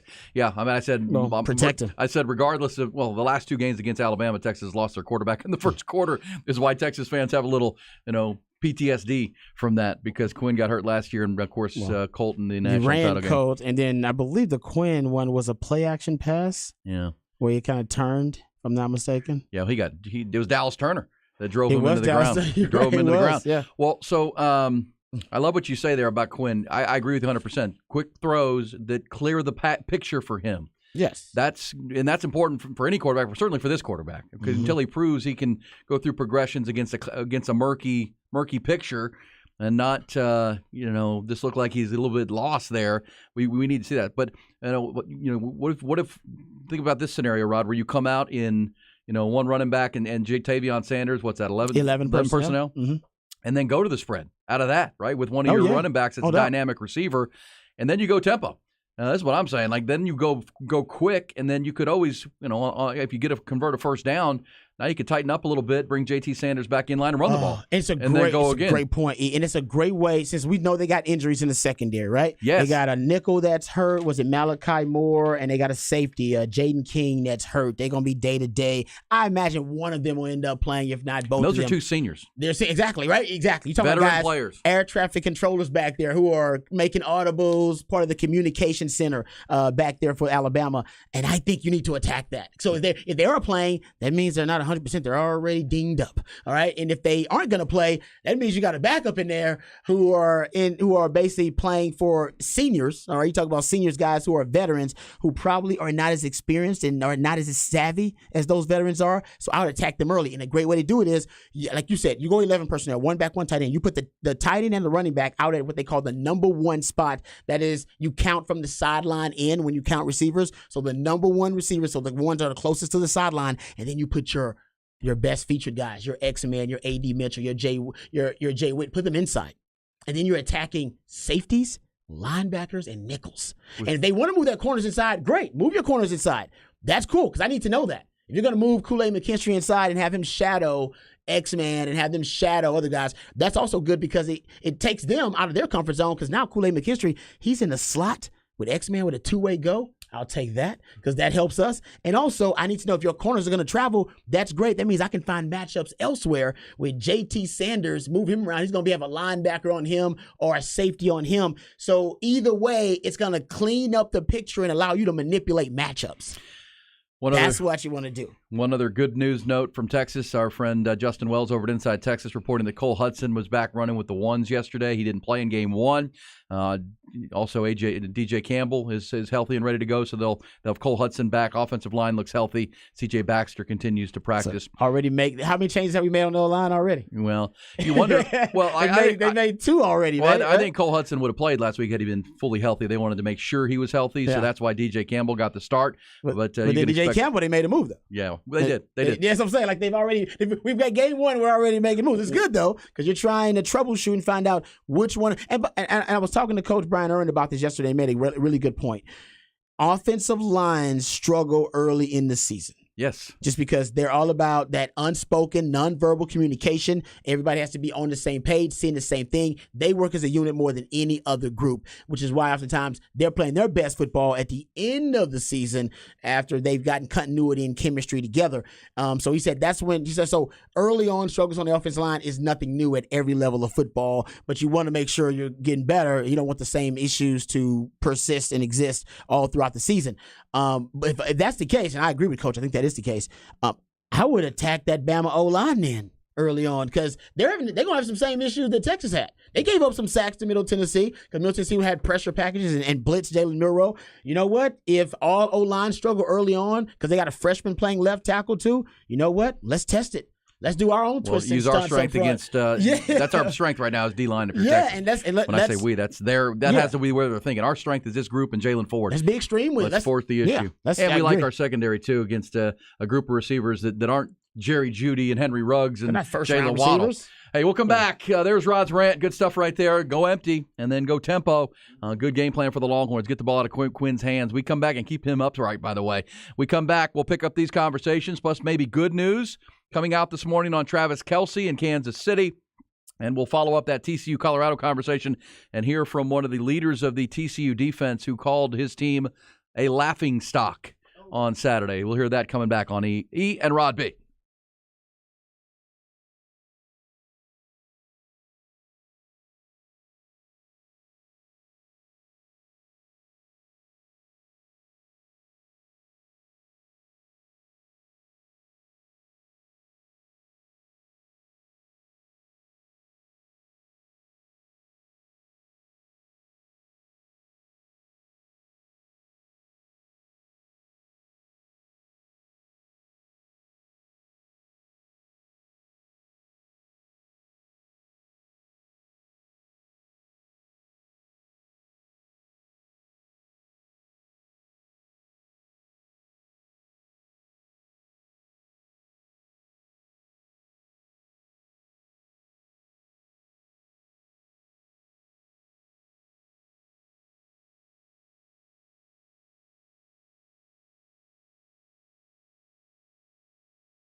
All right, good stuff with Rod and the Rod's Rant. That was a highlight from Saturday's game, the first touchdown of the game for the Longhorns. They scored 4 touchdowns in the day, kicked some field goals, and 37-10 was the final. Longhorns defensively dominated, no doubt, and Rod just kind of gave you the offensive game plan. A lot of empty formation could be a way to attack this, because I agree with you this point, Rod. This team right now doesn't want to try to line up and run right at Alabama. That's going to put you in bad down and distance, to my mind. I think they'll gobble that up at this point. Yep. And you said earlier you don't think either team's going to be very successful running the football. Not traditional run game. It'll be a non-traditional. I think for Texas, the extension of the run game, the short passing game should be your long handoffs. I think in this game with Alabama. Agreed. I think that could end up happening, but that also would help Quinn out. Short throws. Texas Ewers has better footwork on quick throws. Yeah, because he's confident. He knows he can make those quick throws. He knows even if his footwork and mechanics aren't right, his arm talent is so spectacular. Quick and intermediate throws, he can do them effortlessly. Like it takes nothing. I think he throws them with confidence. So I think listening to your deep balls, he knows he's not good at that, and he throws them like he's insecure. Right. Well, your football theorist. If I'm Sark and listening to you, it's my favorite baseball movie. One of my favorite movies is Bull Durham. Right. Oh yeah. It's kind of like Nuke LaLoosh. Don't think, meat. Just throw. Exactly. Don't think. Just throw. Yes, great point. You can only hurt the ball club, is what he says. Don't think. And this is what you want from Quinn. Not thinking, just reacting, use the arm, get the ball out quick. The more he thinks about it, it's like Nuke LaLoosh. The more it may go awry and hit the bull. That's a great point, because now he's thinking about it. He knows he's thinking about it. Now, we ask him about it all the time, and it's a big topic. Don't think. Just Sark, yesterday we played the audio. He doesn't want to talk about it anymore either, because I think he knows it's also in his quarterback's head. So I'm with you on that. And maybe something else we talked about, maybe not so many deep throws outside the numbers.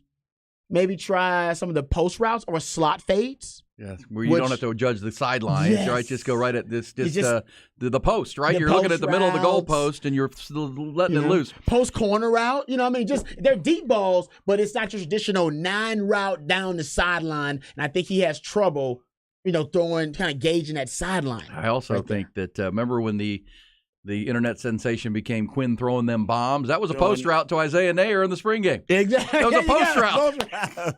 And he hit it right on the money. Yeah. All right, I wanted to play this for you because we talked off the top of the hour about, the Colorado sensation, and I had to add to the conversation that TCU was awful in that game. As great and as sensational as Colorado was.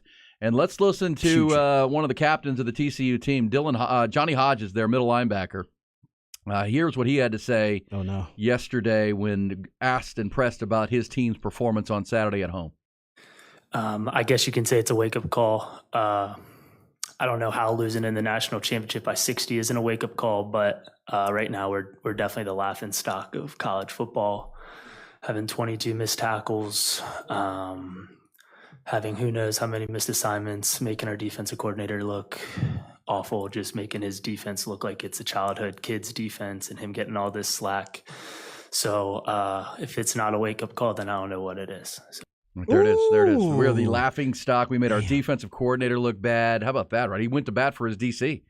Because DC was great last year. Yeah. Everybody was talking about how awesome that defense was. Well, you missed 28. So you counted 8, or PFF counted 18 missed tackles. PFF has 18. He has 22. So I guess they got their own count, too, coaches. That's a lot. Everybody's definition of a missed tackle is different. Well, and so many of those plays that went to the house because Shedeur Sanders, with 500 yards passing, didn't have a lot of air yards on a lot of those passes. It was just, as you said, the extension of the run game, right? It was get the ball out of his hands in space. Well, you can tackle that. you can make a tackle. TCU was awful in that game, and there's one of their captains conceding the fact. He's admitting it, man. And hey, you got to start from the truth, right? You got to start from what was the reality of what happened out there. Yeah, and you said it. It was embarrassing out there, and even and everybody's got to own that. The strength and conditioning staff, the coaches, the players, everybody's got to own that. I play something for you as we're talking Texas Bama. I wanted to let because we get our perspective from the local level, but every once in a while, good to get the national perspective. Here's from one of the ESPN shows yesterday, Mike Greenberg asking Paul Feinbaum, essentially, and I think you'll hear the question: is Alabama on upset alert Saturday in Tuscaloosa? Here's some Paul Feinbaum thought on this game Saturday. Paul is the coach on upset alert this week at taking on Texas. Absolutely, and you have to say that, Greeny, because of the circumstances. Alabama established a starting quarterback against Middle Tennessee, Jalen Milroe, but we don't know what he's going to be like against a legitimate team like Texas. And Texas has really outstanding players across the board. Sarkisian has gone to the portal. He's won in recruiting, and this is a major test for Nick Saban. So much is on the line. I'm not talking about legacy. I'm just talking about current status in the game. There you go. Paul Feimon putting Nick Saban and Alabama on upset alert as 7.5-point favorites in this game. Yeah, I mean, I wouldn't be shocked if Texas won the game. So I know it's an upset technically, but I wouldn't be surprised if Texas win. You think they're pretty even, and that's why. Yeah, I made some wagers actually at a fantasy football draft on Sunday night. Don't tell anybody with some of my guys because I said I'm going to take the points. I'll take 7.5. You give me one guy gave me 8, and I said I'll take it. I'll take that too. I'll take it. I just think it's going to be more. I think this game's going to be more like what we saw last year, and Texas could win or lose that game. And they've shown they don't have a killer instinct in fourth quarters. But and Alabama very well could win. And we also mentioned that the only 5 times since 2008 that Alabama's lost in that stadium. They were all very close games. I mean, now they've had some blowouts there, too. They can get it one-sided. I just don't know if this is that team at Alabama that's going to run away from you like some of the uber-talented teams they've had of the past. Before we get to the top of the hour, Rod, we're going to hit the bullish or BS conversations. I got maybe good news from a family member on Travis Kelce, and not just his overall health for the Kansas City Chiefs, but maybe even his ability to play tomorrow night in the season opener. I would not do that. I agree. That's going to be the bullish or BS question. Are you bullish or BS on this, Rod, though? How about this? Jose Altuve. If you go back to Monday, he had 6 at-bats, okay? He went 0 for 2 in his first 2 at-bats on Labor Day. The final 4, single home run. Then he got up last night, first at-bat, home run. Second at-bat, home run. Third at-bat, home run. It's wild. So 5 home runs in a 7 at-bat span, but 7 straight hits. You might want to knock him down, Rangers. You might want to pitch inside at some point. You got to come in on him, man. You cannot let Jose Altuve. He's on fire, man. But everything was flame on. It's crazy. I can't believe he's that hot. I don't know that I've ever. 7 for 7 with 5 home runs. I mean, this is like, how does that happen? Well, and you got to put it a little bit on the Rangers. Like we talked about TCU. At some point, you got to go up and in. You got to get him off the plate.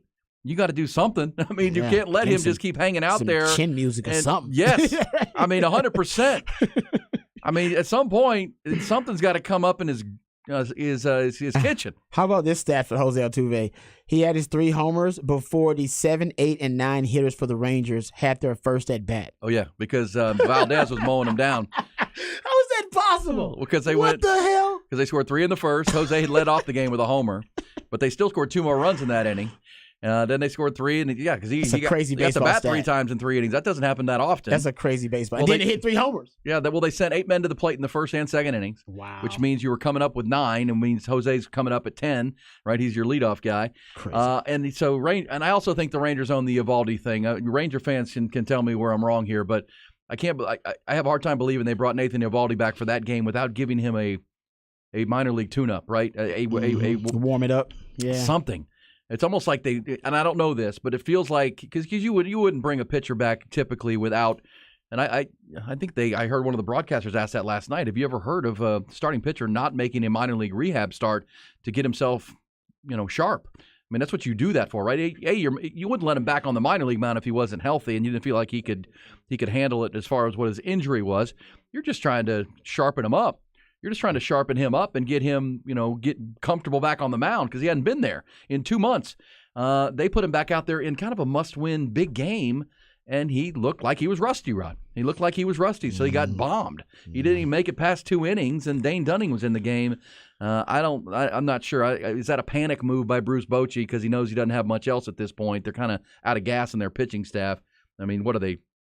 4-20 in their last, or 4-16 in the last 20 games. Yeah, man, it's not good. Yeah, I'm with you on that. And you don't want to be rusty versus this Astros squad right now, because man, their bats are just on fire. They are just rolling right now. So man, Astros now have the lead in the division. Said that Altuve go to the minors. So I'm talking about pitchers, by the way. But yes, Altuve did do some No, he did not. Altuve did not do a minor league rehab assignment. They just let him hit in the He cage obviously and come didn't back need out. it. He obviously didn't. But need Michael it. Brantley did. But I'm talking about pitchers. I mean, pitchers you would normally give them that's been out for 2 months. You would know because you can do side assignments, right? You can pitch bullpens. I get that, simulated games. It's not like they just threw him back out there without anything. But at the same time, he looked rusty, and it showed. And the Astros took advantage of it. They now lead the AL West by 1 game over Seattle. Seattle's now lost back-to-back games in Cincinnati.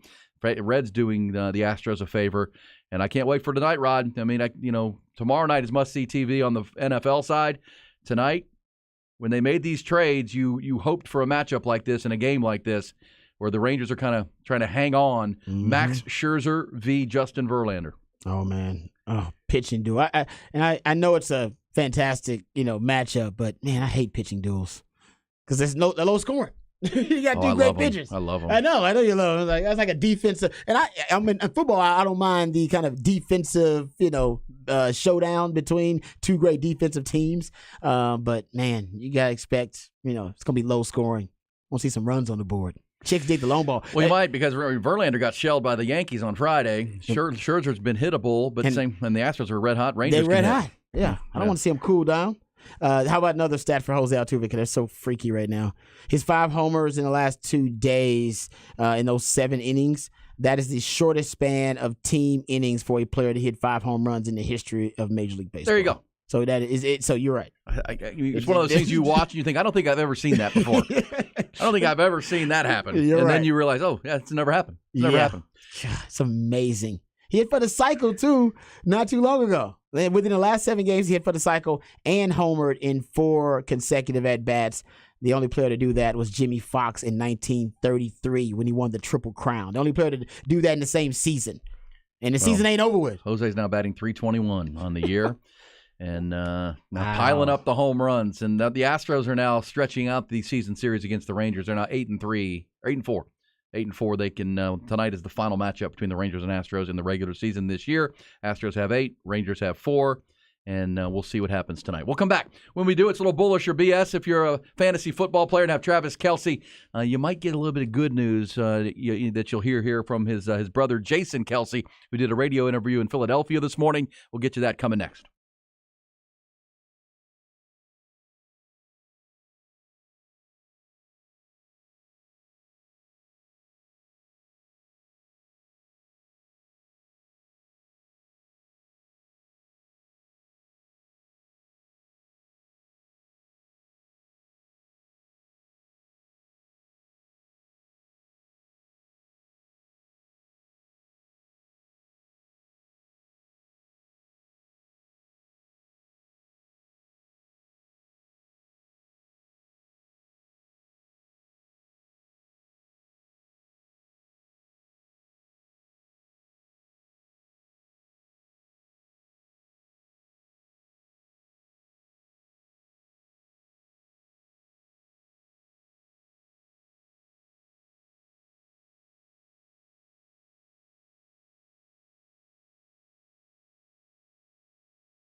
Bullish or BS? Brought to you by the Austin Gamblers.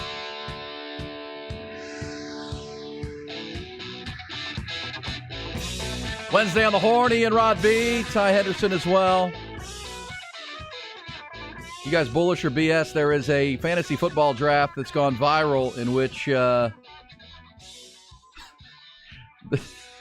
guys in the league let their girlfriends or wives draft their teams for them. That's not a bad idea. Just for 1 year, right? Just for 1 year? Yeah. Yeah. Not bad. It's a way to change it up. You guys been doing this for 15, 20 years. Y'all don't want to change it up every now and then? You can't win either. Don't you get bored with it? Like doing it the same way every year? Yeah. Change it up. Change it up. Yeah. Nothing wrong with it. It's like when you play Madden, sometimes you do close eyes picks. Like, all right, man, just close our eyes. Let's do random picks. Yeah. You just we've been playing this game for years. Let's just switch it up and have some fun. My question is, were the husbands present? Yes. The draft? Yes, they were there. Yeah. And I like that. They were there. Quality time too. You get quality time with your spouse. Q2. Yeah, man. You know that's QT. big time. Your wife feels the ladies are into it too. Yeah. Look at them. They're on the computers. They're into it. Yeah, that's what I'm talking about, man. They're into it. I love it. Dude. Yeah, that's great. That's funny. I'd almost be like, what if she did it and then she won? I'm like, oh, I'd never hear the end of that deal. Never. That's gonna happen. You know, somebody's gonna win it. Somebody's gonna win it. It's over. If she's finished higher than you ever finished in the league, oh, you about to get the business from the crew the whole time. Never hear the man. end. I Never like hear that. the end. I'm bullish on that. Well done. I think that's clever. That is very clever. But I'm a big fan. But dangerous. Can I? It can't affect you. I got one for you. Give it to me. Bullish or BS? Bama has decided to reciprocate the Texas seating arrangement that they had here when Bama came to Austin, where the CDC likes to sit their band up in the upper deck, the Bob Uecker seats, the nosebleeds of the nosebleeds. Well, Bama's gonna do that to Texas. They already decided they want to return the share. favor. They want to reciprocate that type of gesture. So, am I bullish or BS on that? I'm bullish. I mean, if good for the goose, good for the gander.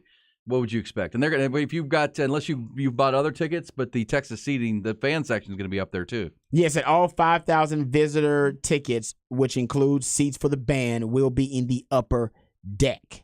There you go. Says Texas isn't in the SEC just yet, which means the SEC's regulation for tickets for visitors doesn't apply for the Alabama matchup. So it says, so the Crimson Tide doesn't have to meet the SEC requirement of at least 2,000 visiting tickets located in the lower level of the stadium, and Alabama won't. They could give a courtesy to Texas if they wanted to. They're not doing that. No, not till they join the conference officially. Yeah, Greg Burns says, we are able to reciprocate a similar seating arrangement to what we had last year in Austin. There you go. Hey, good for the goose. I'm bullish on it too. You had to anticipate when Texas stuck their band up in the top, like they do, that it's going to be the same when they go back. Yeah. But you know what? I know a ton of folks who are making that trip and to be at that game, and can't wait to hear the firsthand eyewitness accounts. Bullish or BS on this? Here we go, Rod. This is this morning on a radio station in Philadelphia, WIP, the blowtorch there on the Upper East Coast. Jason Kelce he is the starting center for the Philadelphia Eagles, doing an interview, his weekly conversation with that radio station, and obviously they asked about his brother, Travis Kelce, who got hurt in practice yesterday. Here was the brotherly account. Jason, how's your brother doing? I mean, getting banged up this week with his knee in Kansas City. How is he? Talked to him yesterday, and I've done the same thing. You know, you just plant, or you do something, and your knee hyperextends. Actually, I mean, if I'm being truthful, the last time I did this, I was making a bonfire outside, and I thought I was strong enough to kick a piece of wood in half, and I hyperextended my knee and did the same thing, bone bruise. Oh no! So, I don't recall you missing any time for that, Jason. No. It was in the middle of the season, but my knee did swell up.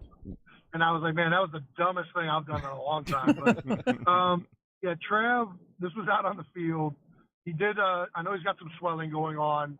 But it sounds like as long as they can get that down, he's going to have a chance to go. The ligaments and everything are intact structurally. From what we know right now, his knee's fine. So really it's about getting that swelling down and then seeing how bruised that bone is. Because, if you guys have ever had those, they can be pretty painful, especially if it's in a spot that's rubbing.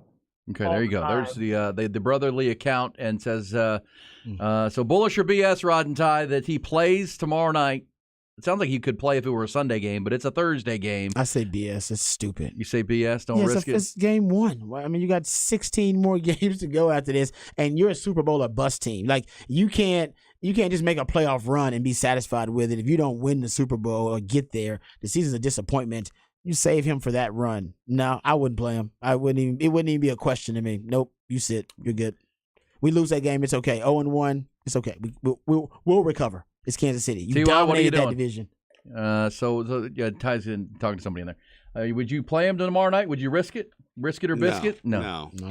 Yeah. Sorry, I guess my car is getting painted on down there, so I need to go move it at some point. Oh, nice. We're painting our building. Your lucky car that had a tree fall on it. The building maintenance people are here because they're painting our building run. Wow. They're painting the exterior. The back of my car got hit this weekend, too, when it was parked. Just came. You got rear-ended? Yeah. Well, it's not that bad. I think I pour a little hot water on there, get a suction cup, get it out. It's not bad. Cup it. Yeah. But yeah. One other. Wow. Bullish or BS? Says here, we know Bijan Robinson is the offensive rookie of the year odds favorite, plus 250 at the MGM Grand. Bryce Young is second. Defensive rookie of the year. Odds favorite is Will Anderson of the Houston Texans, plus 400. You bullish or BS on that, Rod? Right now I'm bullish on it because they need to get return on that investment, all the draft capital they spent to get up there to draft Will Anderson. So if he ends up winning Defensive Rookie of the Year, I think a lot of people will say that trade, the value was worth it. If he doesn't, people will start questioning Nick Caserio. Well, if he wins Defensive Rookie of the Year, that draft pick may not be as high as the Arizona Cardinals hope it is. Great point. Because if he's wreaking havoc, can he bring a pass rush to DeMeco Ryans' defense? Also on the list of Defensive Rookie of the Year favorites, Jalen Carter in Philadelphia, Tyree Wilson, the Texas Tech player who's with the Raiders, Devon Witherspoon, a cornerback, and Christian Gonzalez. So there you go. There you go. Bijan Robinson, plus 250. I want to throw a nickel on Jahmyr Gibbs of the Lions. He's at plus 750, Rod. Ben Johnson says he's going to use him unlike anybody's ever imagined. So we'll see what that means. Looking forward to it. NFL season joining the college season, and we are pumped up about it. Texas remains right at 11 in the AP poll. We'll tell you in our headlines coming up which two teams jumped Texas in the poll this week into the top 10. Details coming.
We're rolling take A. We're rolling take overdub. 5. Double dub.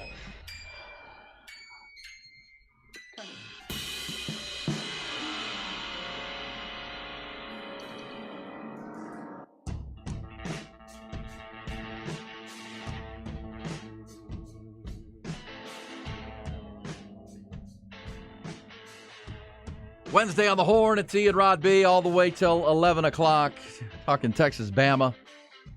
And really, I mean, that game will take center stage, obviously, but there's some really good football games this weekend outside of Tuscaloosa that have plenty of intrigue, including, how about Utah at Baylor? You have two Big 12 teams who fell out of the AP Top 25 yesterday, Rod, or one of them, in Texas Tech. And then Baylor, who wasn't ranked, but they took an embarrassing loss. Even their athletic director, Mack Rhoades, said called the loss inexcusable. Said he wouldn't disagree with anybody. He called the loss inexcusable to Texas State. Oh, I agree with. I mean, they were a 27.5-point favorites. Yeah. And then it wasn't like a close loss where they lost in a game-winning field goal or a Hail Mary at the end. Double digit. No, y'all got beat. Y'all just got beat. And it could have been worse than that. They ran the ball on Baylor. Baylor just hired a new defensive coordinator and gave up, 40-some points? 42. Just hired a new DC. So now Baylor plays Utah, who we saw start the season last Thursday against Florida with that impressive win. And Baylor's quarterback is hurt. Blake Shapen won't play. Yeah, they got, was it Sawyer? Sawyer Robertson? I believe it's his name, yeah. So that's not pretty. And then Texas Tech, who went up and laid an egg at Laramie and lost to Wyoming. And now they have to take on Oregon, who hung 80 on Portland State to start the season. Well, also of intrigue is UTSA's game with now Texas State, with G.J. Kinney coming in to play his mentor, which that game is now interesting. Texas A&M's at Miami at 2:30 on Saturday. Mm-hmm. What is the U all about this year? Unranked for they're Mario unranked. Cristobal. I'm not sure what the U is bringing to the table this year. It's a good question. You know there's talent there. And you know, Rod, an interesting game that we actually talked about in our Ian Rod B. Horn Top 20 countdown and previewed it, that Tulane-Ole Miss game is an interesting game this weekend. Tulane, who won that Cotton Bowl last year, beat USC. They're ranked. Mm-hmm. They're both 1-0. They're going to play the game it's in New Orleans. It's in the Superdome. How about Spencer Sanders not starting for them? I know. Why the hell did you transfer to a place where you weren't going to start? You must have really hated Oklahoma State. Or they told you, get out of here. Yeah, one of the two. Hey, Spencer, you've been here too long. You've been here too long, You've been Spencer. here too long. We need time for us to move on. And you too. You too. So if he doesn't play this year, could he? Who he's knows? 6th year. Jackson Dart started. Frank Harris is still there. So. Well, here's the thing, right? He's in his 7th year, I think. I think he's got another year. But there are no guarantees in football. Spencer Sanders went there thinking he could beat out Jackson Dart. Jackson Dart beat him out. And Jackson Dart played great in their Week 1 game. Mm-hmm. So we'll see. So those are some intriguing games. And obviously, as we talked about last hour, the Nebraska game with Colorado becomes must-see TV. Oh, they're going to be on TV. Like I said, I think that USC game is also in the next 2 or 3 weeks. They're going to be on national TV like 3 times in the first month and a half of the season. Yeah. And right now, man, like I said, they're the hottest story. They're the hottest story in college football. Also, Mack Brown. This is one that will be off the radar, but Mack Brown and his North Carolina team. Mack won his 100th game at North Carolina. Becomes the first coach ever to win 100 games at 2 different programs ever. They're going to play Appalachian State, App State, and remember App State beat A&M last year, and they dang near beat North Carolina last year. So keep an eye on those games. Obviously, all eyes will be on Tuscaloosa, Alabama, and the Crimson Tide and the Horns. With that in mind, let's get some headlines and an injury update from that game in our headlines. Top Gun Equipment Rentals bringing you the news. Start with the Longhorns following their 37-10 win over Rice in Week 1. Horns remain at number 11 in the AP poll. No movement. They're still right where they were. 2 teams moved past Texas, though, leapfrogged them. LSU and Clemson fell out of the top 10 because of losses. Tennessee moved from 12 to 9. Notre Dame, who's 2-0 on the year, they moved from 13 to 10. This week's opponent, Alabama, moved up a spot to 3. They're behind Georgia and Michigan. Florida State and Ohio State round out the top 5 this week. Big 12, Kansas State moved up a spot to 15. OU is at 18. TCU and Texas Tech dropped out of the top 25. Duke and Colorado have entered that top 25 now because of their upset wins. They're at number 21 and 22. A&M comes in at 23 ahead of their trip to Miami this week. Longhorns, of course, prepping for that marquee matchup at Alabama. Their health is good. Steve Sarkisian gave his team a clean bill of health on Saturday, including on Monday, including the good news that freshman running back C.J. Baxter was back practicing. Inside Texas reporting yesterday that Cole Hudson is back running with the ones at right guard in Tuscaloosa yesterday. Alabama head coach Nick Saban provided an update on a pair of his starting defensive backs, nickel corner Malachi Moore and free safety Jalen King. They're both day-to-day, so it's probably too early to tell what their circumstance will be. Probably be a couple days and we figure it out. But I don't think either guy has long-term issues, but it'll be interesting to see how they progress this week. Major League Baseball, Astros have flexed their muscles in the first two games of this series with the Rangers. They pound them 13-6 in Game 1, and then last night continued the barrage, a 14-1 crushing.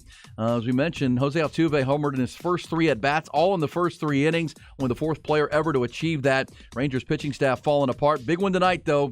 Series wraps up, and the season series wraps up with Max Scherzer against Justin Verlander. Rangers now 2 back of Houston, a game back of Seattle. If the season ended today, the Rangers would be outside of the playoffs in the American League. Also last night in baseball, Round Rock dropped their series opener in El Paso 9-5, and Yankees slugger Giancarlo Stanton hit his 400th home run of his career in a win over the Twins for the Yankees. He reached that milestone in the 4th fewest games all time, only behind Babe Ruth, Mark McGwire, A-Rod, and Albert Pujols.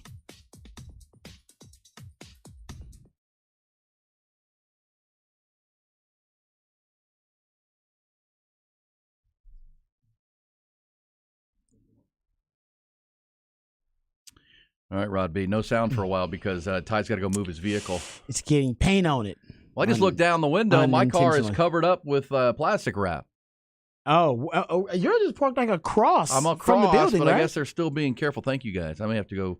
I wonder if they put plastic on mine because mine is not close to the building either. Mine's across from the building, too. My car, I just looked down the window. They were on the 4th floor, looked down to our parking lot, and I got a big condom on top of my car. Protection. Protection from the paint. Oh, you got one of those XLs on there, huh? Oh, yeah. Well, it's a sedan, 4-door.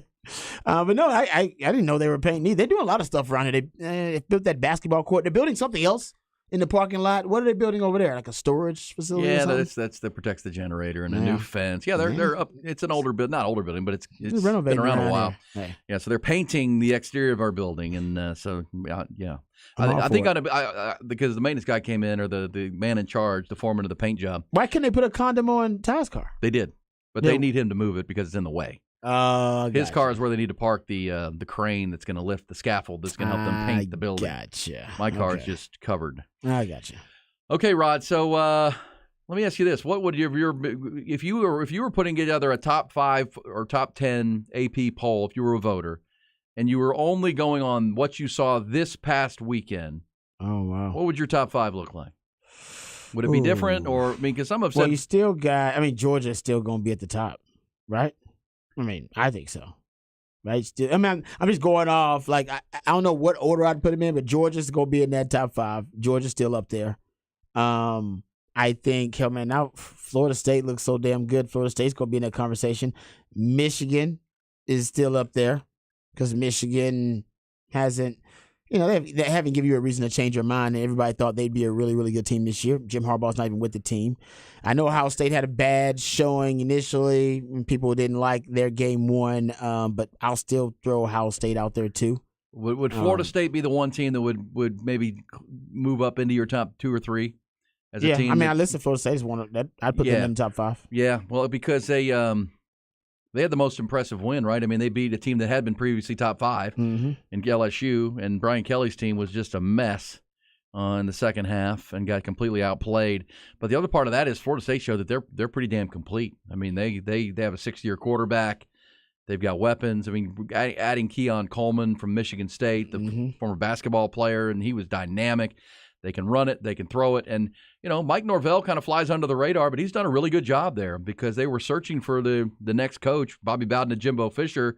But who was that going to be? And when they hired Memphis's Mike Norvell, it was kind of an underwhelming hire for a lot of people. And he's gotten that thing turned. And now here they are, maybe the best team in the ACC. Yeah, and everybody's looking for, the splash hire when you're hiring at a blue blood university, a blue blood program like Florida State. But the truth is, you need to be trying to get the right hire. Not the flashy splash hire. And Mike Norvell right now looks like he might have been the right hire, and he went heavily to the transfer portal to help him kind of overhaul that roster. Most of that offense actually came via the transfer portal. A lot of their best players, they recruited via the transfer portal. So that's another, we talked about it, that's going to be the theme of 2023. Deion's Colorado Buffaloes are the hottest story right now in college sports, maybe even in all of American sports right now. And he brought in 50, 60 new players via the transfer portal, 80 new players total in one off season. Just talked about G.J. Kinney and Texas State pulling the biggest upset probably of the weekend and their first Power 5 win. As a 27.5-point underdog, and he brought in 50-something new players via the transfer portal, overhauled that roster in one off season. And if you go look at Florida State, which right now seems to be the team with the most impressive showing for the Week 1 college football season, they did a lot of their overhaul and their kind of reinventing that roster. They did it via the transfer portal.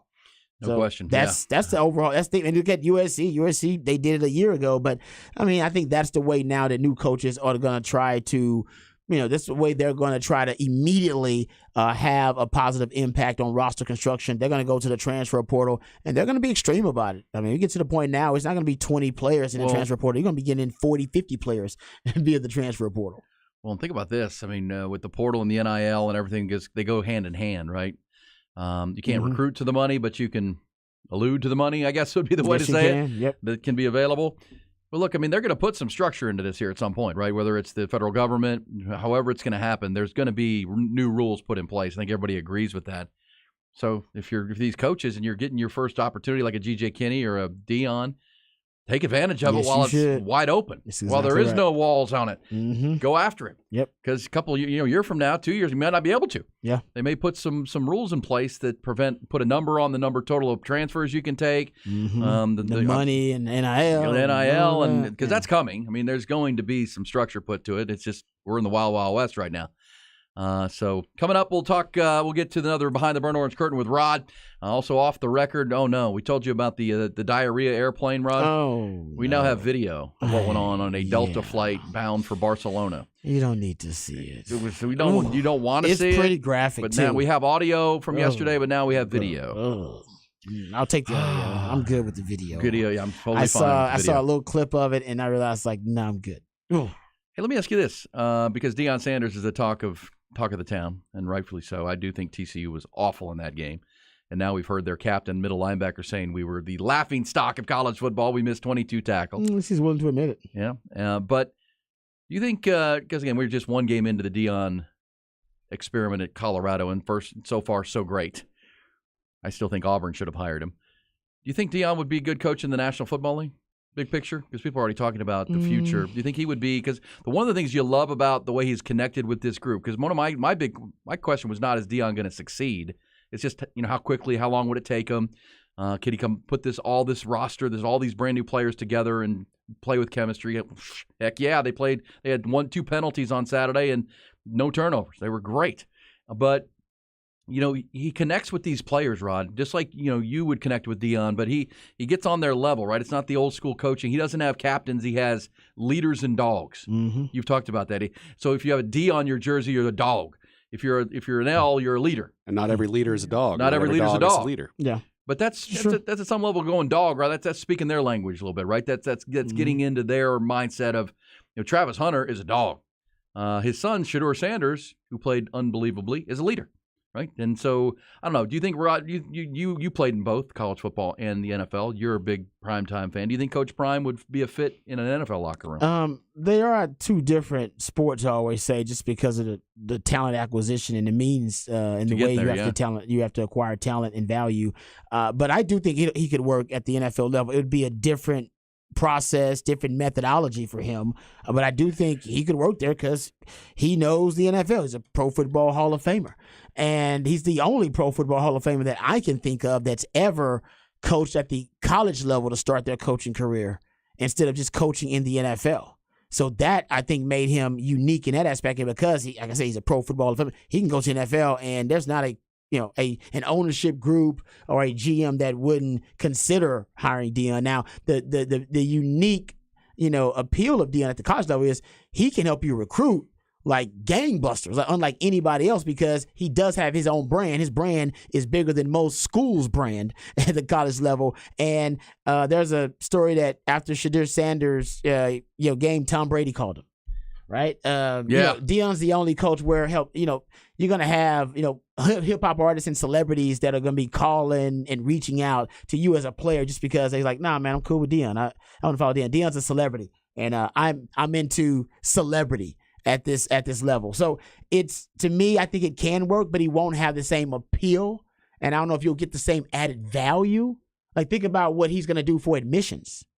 And they got what they call the Flutie effect. Hell, man, the Deion effect in Colorado in like a year is going to be unbelievable. Like merchandising, they got 1,000% increase in merchandising sales. They sold out season tickets. I don't know if he's going to have the same added value you get at in Colorado that you want in the NFL, because, like I said, he is one of those guys where I said even if he fails on the field and was a terrible coach, which I didn't think that was going to be the case, he was still worth hiring because of all the added value your university was going to get in free media and attention and publicity. NFL teams don't care about that and don't need that. Yeah, they got plenty of. that. Colorado needs. Well, I think you're right about that. I think he probably could, but I think, and to his personality, I think he likes working with young people, right? Like Mac Brown, your coach, would have never wanted to coach in the NFL. He wants to work and develop young people, young guys into men and whatnot. Mm-hmm. I sense Deion's kind of in that same. And does Deion's flash and all the show, does that work when you're working with adults, right? Do you think he could try to do what LeBron is trying to do, in a sense, where maybe he waits till Shedeur and Travis Hunter are ready to go to the league and maybe tries to coach his son? Well, we'll see. I mean, that also could be part of it. Deion would have to change his way a little bit in the NFL. I think he'd have to be a little bit more. But it's brash, it's confident, and it works. And he connects with these young players. And we'll see. Long season, but they're off to a great start. Yeah, I don't think he'd change anything, his style or the way, his charisma and whether persona. Well, I don't think he can change that, right? That's just him. Yeah, exactly. So I don't think any of that changes at all. Even if he goes to the NFL, it won't have the same value. Yeah. It won't have the same appeal because, like you said, these are grown men. NFL has different goals than college programs. Yeah, for sure. Yeah. Okay, we'll get this. This says, Phil says, Ian Rod B, I don't have one damn bit of confidence UT can beat Bama. They've let me down in these type of games. Please tell me something otherwise to make me think otherwise. We'll have that coming up in Behind the Burnt Orange Curtain because, Rod, you did say you're watching the film. You think Texas has a chance in this game? You're not one of those that say they don't have a chance. Yeah, Texas has more than a chance. I mean, honestly, it's more than a puncher's chance in this matchup versus Bama. This is not the Bama of old that's little with first-round picks. I say Bama of last year. that has multiple first-round picks on it. They got some really good players. And they're loaded. He's been stockpiling talent for, God knows how long. But for Texas, they also, if you're looking at the draft analysts, Texas has as many draftable prospects right now on their offense, hell, potentially even on their team overall, as Bama does. Yeah. Right now. That's, like I said, we haven't been able to say that, I don't know, in the last 13 years. Well, and there has to be some confidence built in that locker room at Texas that they went head-to-head with them last year when they were even better, and they had Will Anderson and Bryce Young and nearly won the game. Mm-hmm. So you have to go in there feeling like you can match up. You lost your starting quarterback. And then it's just about execution and the game plan, right? I mean, that's really what it comes down to. We'll pick that up in Behind the Burnt Orange Curtain. Rod will take you deep dive. It should be a close game in my mind. If it's not, then it's a failure on the coaching staff side to get this team ready to play and install a game plan that attacks the weaknesses and puts them in that position if it's a really one-sided football game. Real quick, though, you asked earlier, Rod, we were talking about the Rangers and the Astros. What has caused this Ranger collapse? It's not the pie of the law, I promise you, but it's just here's how you go from 3.5 to 4 games up on the Astros. And in a comfortable spot that, whether they're going to make the playoffs or not was not in question. This is what has happened to the Texas Rangers. The Rangers still are second in the American League in run differential, Rod, at 150. They've outscored their opponents by 148 runs. Yeah. But from August 16th to the 25th, they lost 8 in a row, 9 of 10. The bullpen has completely collapsed. They now rank 26th in baseball out of their bullpen at 4.97, approaching a 5 ERA with your relievers. Team's overall ERA is now plummeted down to 17th. And, and pitching wins. And it's the difference. It's the separator. It's like if you don't play defense in football, Rod, you can't win. mean, you can have all the offense and flashy numbers. You can't stop people. You're not going to win games. And that's where the Rangers are. You got to get 27 outs in a ball game. They're having a really hard time doing that right now. And I know it's frustrating as hell for Ranger fans because and I'm sure for Bruce Bochy. I mean, you can't go out there and pitch it for them. But there aren't a lot of options. And right now the Astros seem to be cooking a little bit. And, they brought in Aroldis Chapman, but he's gotten hit pretty good in his last couple times out. But again, they're only 2 games back, Rod, and they're only 1 game out of a playoff spot. So it's not, what'd you say yesterday? Don't throw out the baby with the bathwater. Don't throw out that baby. By the way, somebody texted us on that famous saying. Yeah, what's the origin of it? Well, and this was interesting to me. He said in American history, people used to all bathe in tubs, right? You'd heat up the water. But the baby was the last one. So the baby was in all that dirty water? They put the baby in the last one? Why'd the baby go last? Because I guess the baby was the cleanest.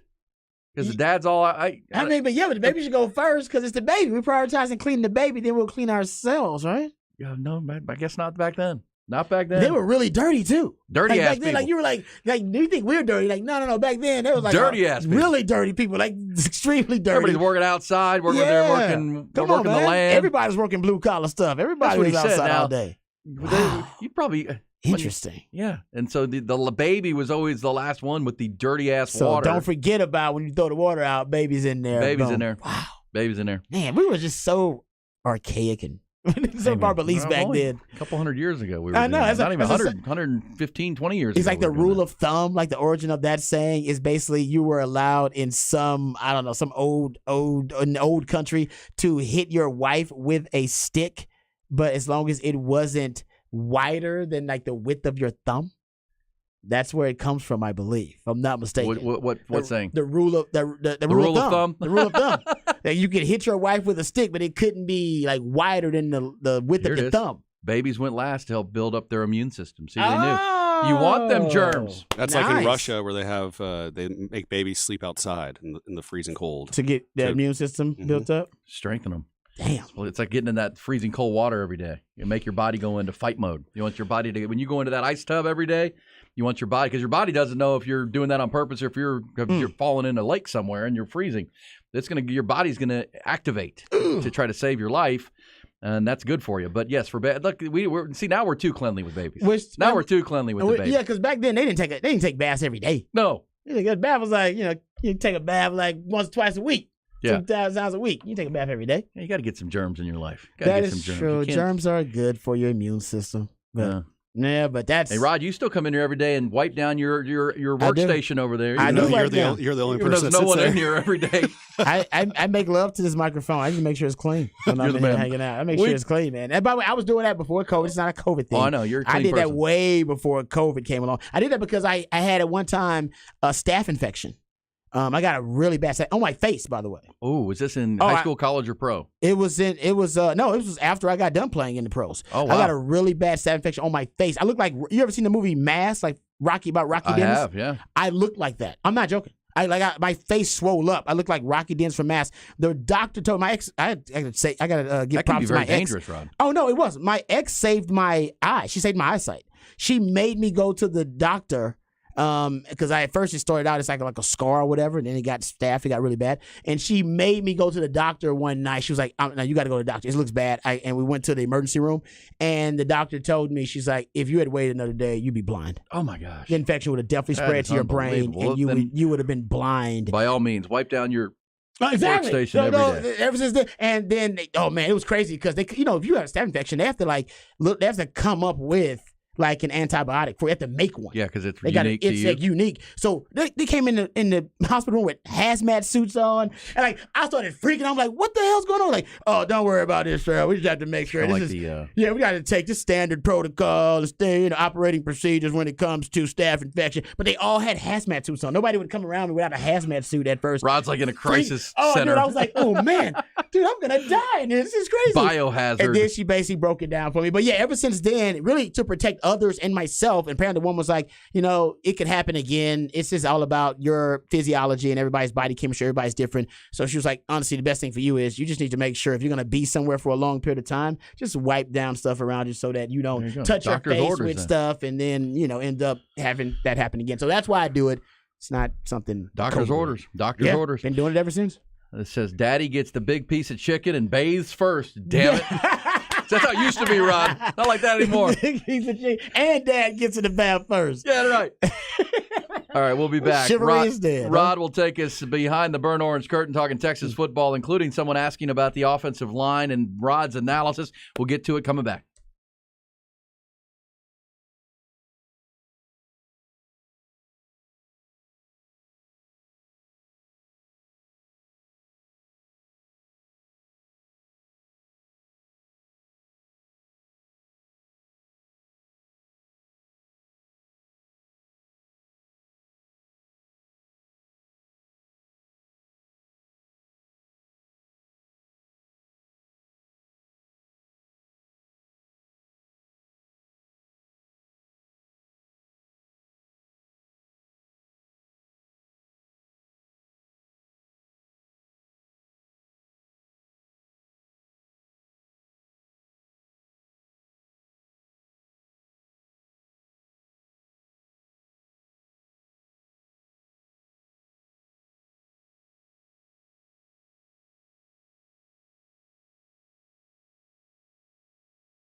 Aaron Hogan, Rod Babers, Hook 'em Up, 1019 AM 1260, The Horn. Busy Wednesday. Remember, next hour at this time, we'll have our set list ATX. Our man Nick Shuley will bring us the latest on the NIL front for the Longhorns, where the big events are for the Longhorn players in all sports. Also, where the best live music is in the ATX. Oh, yeah. Starting tonight through the weekend. I did see, Rod, where next week, let me see if this is still accurate. Next week, Wednesday, because today is Wednesday of this week. Hump day. Hump day. Next Wednesday, high temperature, 84. Oh, that feels like fall. 84. Wow. With a chance, dare I say, of rain shower. Oh, please. We really need it, man. So here's your daily temperatures. Today, 101, 103, 105, 103, 100, 98, 92, 84. Then 84. Then like 87. That. So we might be a week away from getting through this high-pressure dome that has just made it one of the worst summers of all time. Well, it won't rain. We can't get any rain, and we also have the triple digits. If we had one or the other, we'd be. I think we're good. I think people will be pleasant. It's fine. But we have both, no rain and the triple digits. Yeah, it's brutal. Well, we're getting to where you're about ready to get outside and enjoy some outdoor activities because it's been brutal. Like, I live on Onion Creek Golf Course, Rod. I can see the course either looking out the front or the back of my house, and For the first time I can ever imagine or know, they've let it go. I mean, they water the fairways and the greens and the tee boxes. Yeah, but they haven't even tried to water the rest, and they just don't have enough water. Exactly, it's not enough water. So in the rough areas, and it's gone. It's like my yard because we've tried to water. You just can't put enough water on it. I tried. But they've kept. I mean, the greens still look great, and the fairways are as good as they can make them. But yeah, I mean, it's just it's a sad looking thing right now, and that's for everybody. But man, it'll 84? come back. It'll come back. 84. That's gonna be nice. Chance for rain. Before we go behind the BOC, also a reminder that Jerry Hamilton will join us. So Nick Shuley and Jerry Hamilton before the end of the show. Jerry from Inside Texas is going to bring us an update. There's a big recruiting potential. A decision will be made today up in the Metroplex, and we'll get you details on that. Jerry will have that. Also, Jerry's thoughts on this Alabama team, because a lot of the those Texas and those players that will be the stars for Alabama, Jerry knows pretty good stuff on because he followed them in recruiting. Well, they've gotten to some recruiting battles since Sark has brought that coaching staff on campus. They've gotten to probably five or six big-time recruiting battles with Alabama recruits, or at least recruits that Alabama has prioritized, I should say.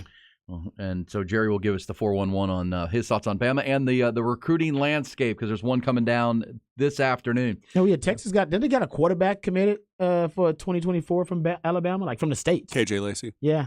KJ that's a big Lacey. One. Always the best quarterback in the state. That's Nick Saban can't be happy about that. Sark doing his quarterback thing. All right, so real quick before we go to the curtain, to comply with NFL rules. This is from Ed Werder on Twitter. The Chiefs will be expected to release a final injury report today by 2 o'clock, at which point they will be required to list Travis Kelce's official game status for the Lions game tomorrow night.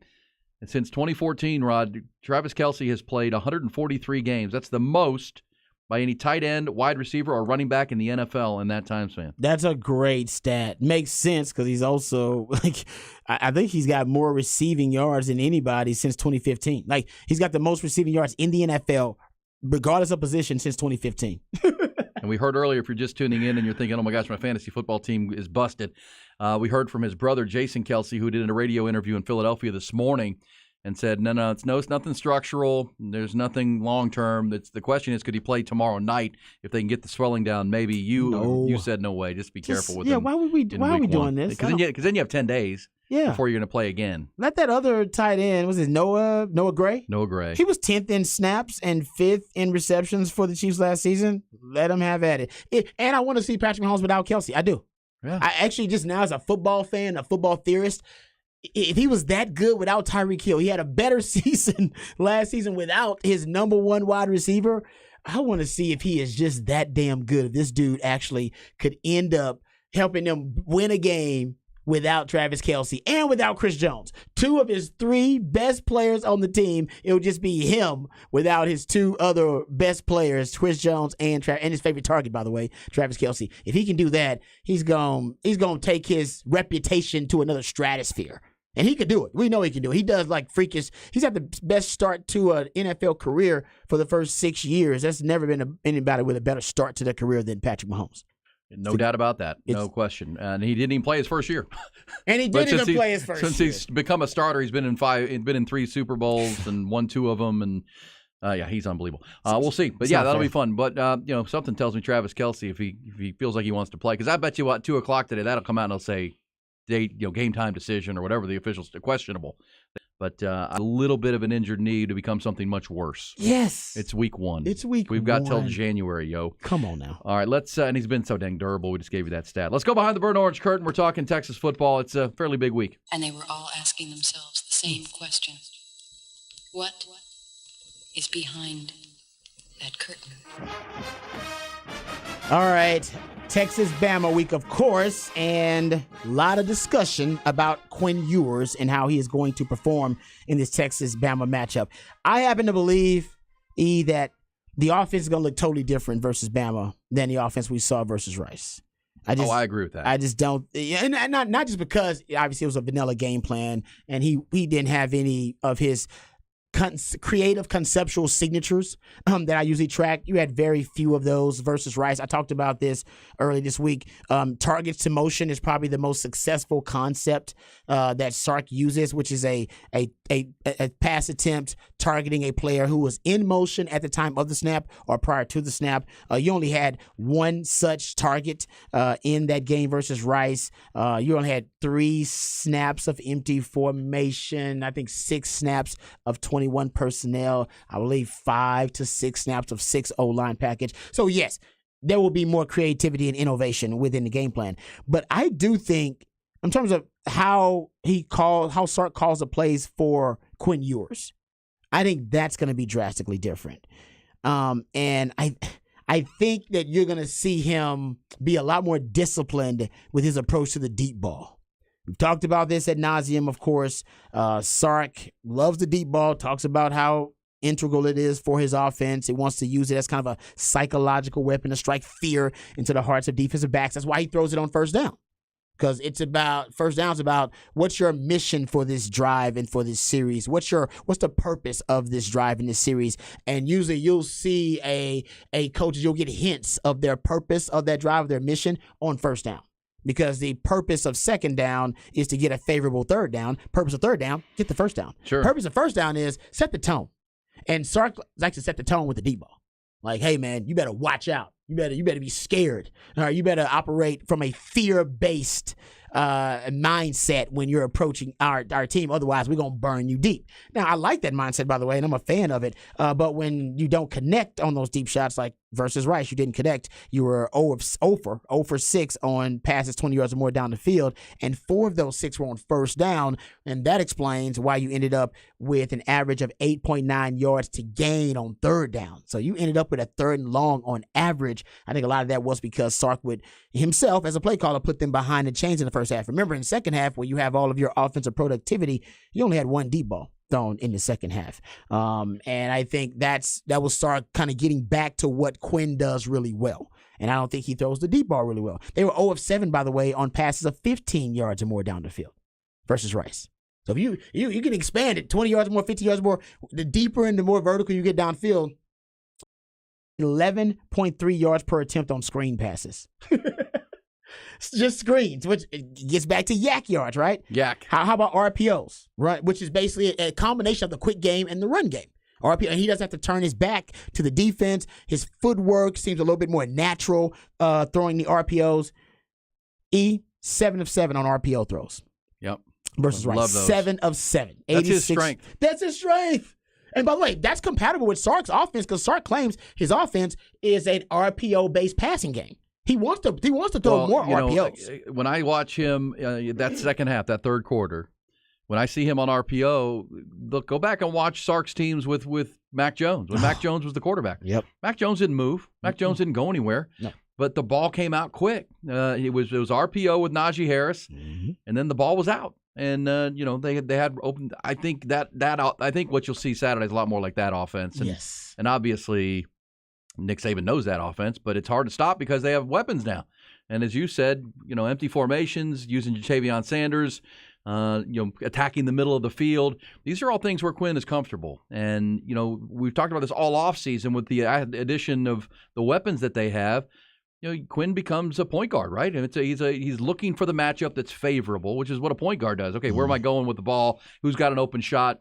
Who's got a good matchup that he can beat one-on-one? Well, that's, there's only 11 guys on the defense, Rod. And so somebody's going to have a mismatch each time. You simplify the process and the pocket and the decision for Quinn by just helping him identify, okay, there's your matchup. And you can drill down on that this week. Yes, you can. When you look at your film set, okay, if you get AD Mitchell knocked up on this guy, we're going to go after that. That's just simple homework. Yeah. This matchup, that's favorable, Yeah. I'm with you. And I loved what you said earlier about going empty, which was your Rod's rant, and I know we'll get back to it. But going with 11 personnel, you have a running back and a JT Sanders, which is how that was their formation for most of that dominant third quarter, or a lot of that dominant third quarter, if memory serves. And as you said, then go empty out of that, right, to where you could run it if you wanted to. You could do RPO game or send the running back and JT Sanders to the fringe, to the outside of the field, and bring your other guys, the receivers, to the slots, and then attack them. Exactly. And attack them. That's where you're going to create favorable matchups. You got linebackers and safeties on your best wide receivers. That's exactly right. And you go look at it. Like I said 6 of 6 on screen passes, 7 of 7 on RPO throws. You go look at his intermediate throws. He was 6 of 8. He was 6 of 9 on short throws. I mean, it seems pretty obvious that you need to have him in a rhythm early with high percentage RPO, quick game, short to intermediate throws. And if Sark will focus on the passing game on those areas, I think Quinn's going to be confident. He's going to be in a rhythm. He's going to be in a groove. And I think you break that groove when you force it deep. Now, should you throw it deep? Of course, you have to throw it deep, but do you have to force it? Do you have to force it? And I think you force it a lot of times on first down. I was talking to Coach Brian Irwin about this, and he said, yeah, he prefers throwing it deep on second and short, second and medium, third and short, even a third and medium, because Sark likes to go for it on fourth down anyway. So if you got a place you're going to go for it on fourth down, if you get a 4th and 2 or a 4th and 1, you go, okay, well, I'm in 4 down territory. So you know what? On 2nd and 6, I'm chunking it deep. Chunk it deep. And then I can get that back on 3rd down. I can get 4 yards on 3rd down, make it a 4th and 1 or a 4th and 2, and then we're in business. And I don't know if Sark operates that way. I just think he really cares about setting the tone, striking fear in the hearts of his opponents, and he does it by throwing the dog deep on first down. So it is pretty clear. And look at, I got you another stat for Quinn real quick. Against the blitz, based on Pro Football Focus numbers, he was 80% completion percentage versus the blitz. Yeah. He was 80% completion percentage and over 200 yards versus when he was blitzed. So what does that say? Well, that also says that what does the blitz do? A blitz cleans up the picture for the quarterback. Now, you got to react quickly. You got to, because the blitz is coming.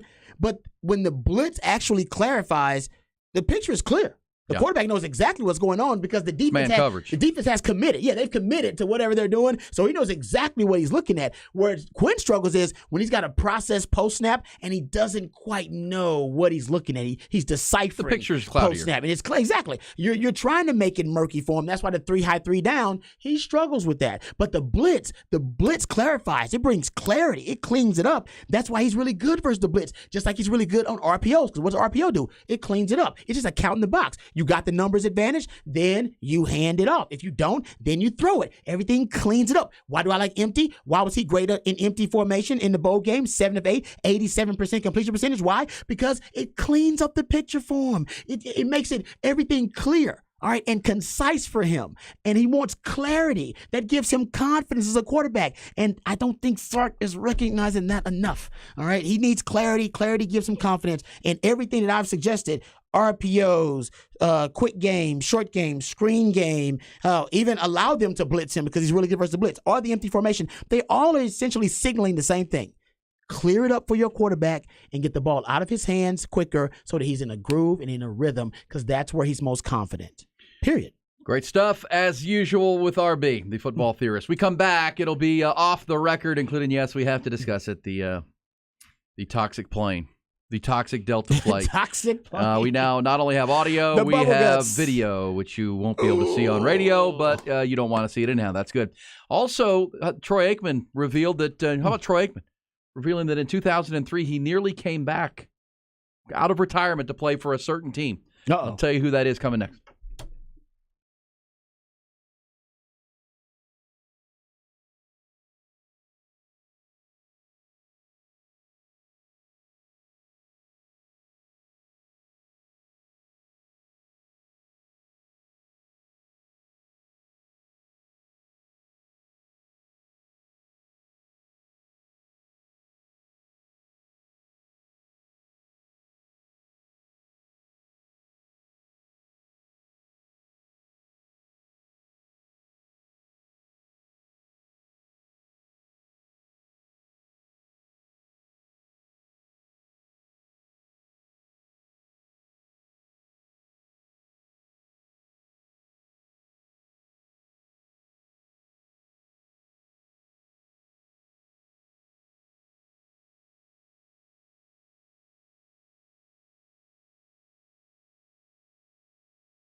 Never sucks. It's off the record. Brought to you by Viking Fence. And unfortunately, we got to talk about the Rhea. Unfortunately, Rod. Also, this the bubble guts. You know the actor Gary Busey? Yes, Gary Busey. He's kind of lost his mind a little bit these days. He's a wild character. He's eccentric to say the movie least. I love Gary Busey in was Point Break. Point Break. Oh yeah, Johnny. Is that Johnny Utah? Utah. Johnny Utah. Give me two. Give me two. Remember he's trying to get those tacos. Yeah. Give me two. Johnny Utah. Give me baby. two. Johnny Utah. Well, he rear-ended a woman in Malibu last week with his car. Let's be clear about this car. Mm-hmm. Then fled the scene. Oh, come on. So she chased him down, eventually caught up with him at a restaurant parking lot. She scolded him, tried to get his intel, told her that he has progressive insurance, but refused to give her anything else because I'm private. Then he took off again. Got him on video, though. But she got the insurance information? No, he didn't give that to her. No, come on. Come on. You one of those? Come on, Busey. Come on, Busey. He's looking rough these days, too. He's not, what is Gary Busey's age these days? Yeah, I don't know why he always looks like he is on a bender. Yes. And maybe because he is. Yeah, he is. Yes. He's 79. He has a bender look, a constant bender look to him. Like, is he just fresh off a bender or he's in the middle of a bender? I don't know. I did not know this until just this very moment that Gary Busey is from Goose Creek, Texas. Oh, really? And went to Oklahoma State University. Huh. And Goose Creek is did he down play near ball Baytown. there or something? Ball? No. Was he an athlete or something? Okay. Goose Creek. He was on scholarship. Look, it says on a football scholarship. Oh, yeah. Pittsburgh State. Yeah. And then it says before attending Pittsburgh State in Pittsburgh, Kansas. after a knee injury, transferred to Oklahoma State and Stillwater to study theater. So he was a ball player. Baller. What did Gary Busey play? What position do you think he played? Johnny Utah. Johnny Utah. Yeah. That's great. Oh. So it's 2 meatball subs. Great. Well done there, Texas. Oh, subs. Yeah, on tacos. They have the best meatball subs. sub over there waiting for the bank robbers. Oh, not tacos. Great. Give me 2. Didn't they remade Point Break? God, Hopefully what a not. Terrible. They did that? I think they remade it. Didn't they remake Point Break? Did I make that up? Maybe I'm thinking of All right, that. so where the Longhorns have Matthew McConaughey, Oklahoma State has Gary Busey. Perfect. I wonder if Mike Gundy knows Gary Busey. Oh yeah, they did. They remade it. They remade Point Break in 2015. That was a bad idea. Just the thought of it's a bad terrible idea. Great Ugh. film. Patrick Swayze, one of his Johnny great Utah. roles. Keanu Reeves has played a quarterback in Ohio multiple State films. quarterback. Ohio State QB, yeah, because Johnny, you're right. Because he played him in, I forget the name of it, is it Replacements? Is the Replacements he's in? I didn't see that one. Oh, really? Mm-mm. I think he plays a quarterback in that one, too. All right. All right. So we had the story yesterday of somebody said that Gary Busey has brain damage. Dane Bramage. Okay. Oh, does he really? Is that a fact? Or are we just saying that? I will verify. Okay. Or Well, we that's just the put case. that out there. Then in that case, I apologize. Then It kind of comes off that way. It kind of comes off. But Rod, walk us through this Delta flight, Atlanta bound for Barcelona. Well, I mean, by now everybody knows the story, and we talked about it. Apparently, there was a biohazard incident on the plane, and well, we have the audio from the pilot who is calling. Here's the pilot This is on the that flight. Breaker 19. Yes, who was talking to, I believe, flight control about the incident. Negative. It's just a biohazard issue. We've had a passenger who had diarrhea all the way through the airplane, so they want us to come back to Atlanta. Oh. Negative. It's just a biohazard issue. We've had a passenger who had diarrhea all the way through the airplane, so they want us to come back to Atlanta. Okay. All throughout the airplane. And that description, at first you think, well, it's not all throughout the airplane. And then when you see the video that Ty showed me that is now making the rounds around the interweb and the Twitterverse, yeah, the description was pretty on point. It was all over the plane, in the aisles. Somebody like what was happening? They couldn't here? hold it. Somebody, whoever had that, couldn't hold it. I've had a similar experience in a But it football was practice. a lot. It was a lot. How much did he have in It his was a stomach? lot. It can happen. It was a lot. Yeah. It can happen. Hold on. What do you want? Hold on, How hold close on. did you come to? No, I was in football practice. It was game day, so we were doing walkthroughs. I'll tell it quickly because we're towards the end of the hour here. But and I was like, Coach, I got to go, and he's like, No, just wait a minute. Like, and eventually I just had to disregard what he was saying.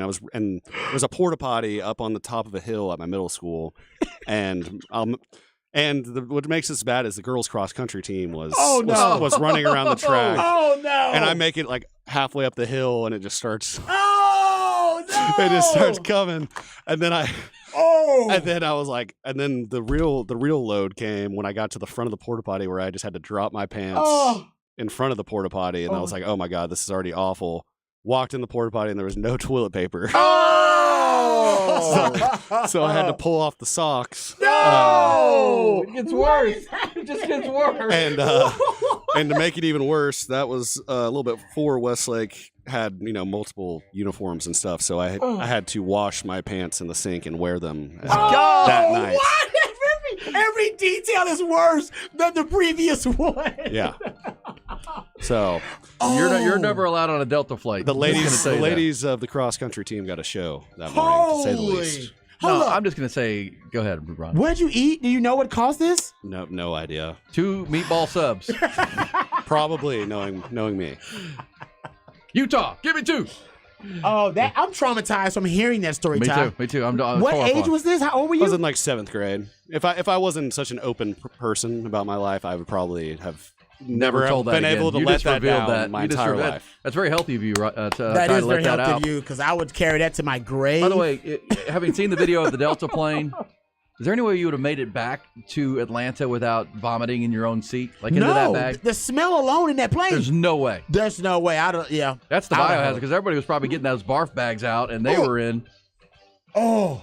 So thanks for the great breakfast stories, guys.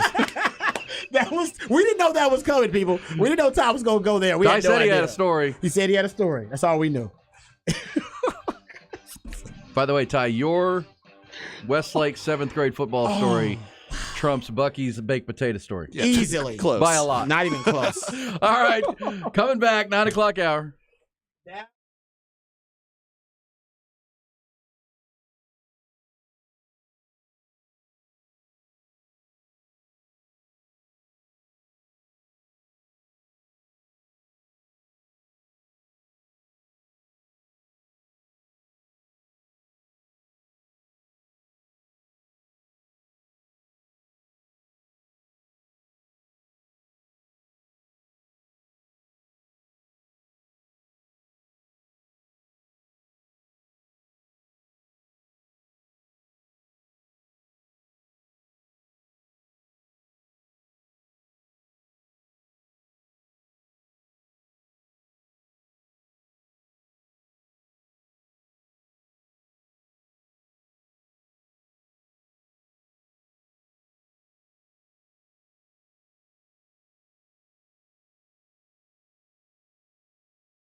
5 hours, 5 days a week. We're into hour 4, and it's a busy one. We got a lot to do. Also, we'll include Nick Shuley with our set list ATX, the picks of the weekend. Also, Nick always comes with prizes. We have 2 pairs of tickets to give away to see a legendary Texas singer-songwriter this Dose week. of them babies. Dose, plus another trip into the Saxon Pub for you and a guest. We will get you caught up on that at the bottom of the hour. Ty, people love your story, man. You discussed it, and you also brought joy to a lot of people with your story about the bubble guts going horribly wrong for you. I try to tell the truth. Yeah. The whole truth. we had an airline pilot hit us up too on the text line and said, as an airline pilot, there's no way I would have finished that flight without wearing his oxygen mask. No way. No way. Or her oxygen mask, sorry. No, you'd have to be inside your shirt the whole way, Exactly. whole way home. Think about the people that were back there in Gen Pop with, I don't know I don't what want you to think do. about this anymore. This says, Ty, you were a legend. That's true. That is such a great story. It only happened to you, Ty. It's a great story. It says, guys, I have not laughed so hard listening to your shows since that story of you guiding the horses dangling. It wasn't a horse, it was a mule. Or donkey. It was a donkey's dangling. We won't be telling the Nunley story today. That's not going to happen. Oh no, you can't top Ty's story today. That's just you gotta just let Ty just have this this day. If you missed it, we're not repeating it. Let's say that. But we can't repeat it, honestly. But we will. You can go back and I'm podcast assuming our it. man Jacob Standard, our digital director, will be putting that out on our Twittergrams. I don't know if we're ever going to tell a story to top Ties bubble guts going wrong story in front of the track team. Hold on. So the track team was the girls cross country. The girls cross country was a great detail in there too, because they're running slow enough to see track. If you're running track, you're sprinting a little bit, so you can't see the cross country. They're kind of jogging, so they're like what's one of going those on? 80s movies. Yes, in full pads. In full pads. In full pads.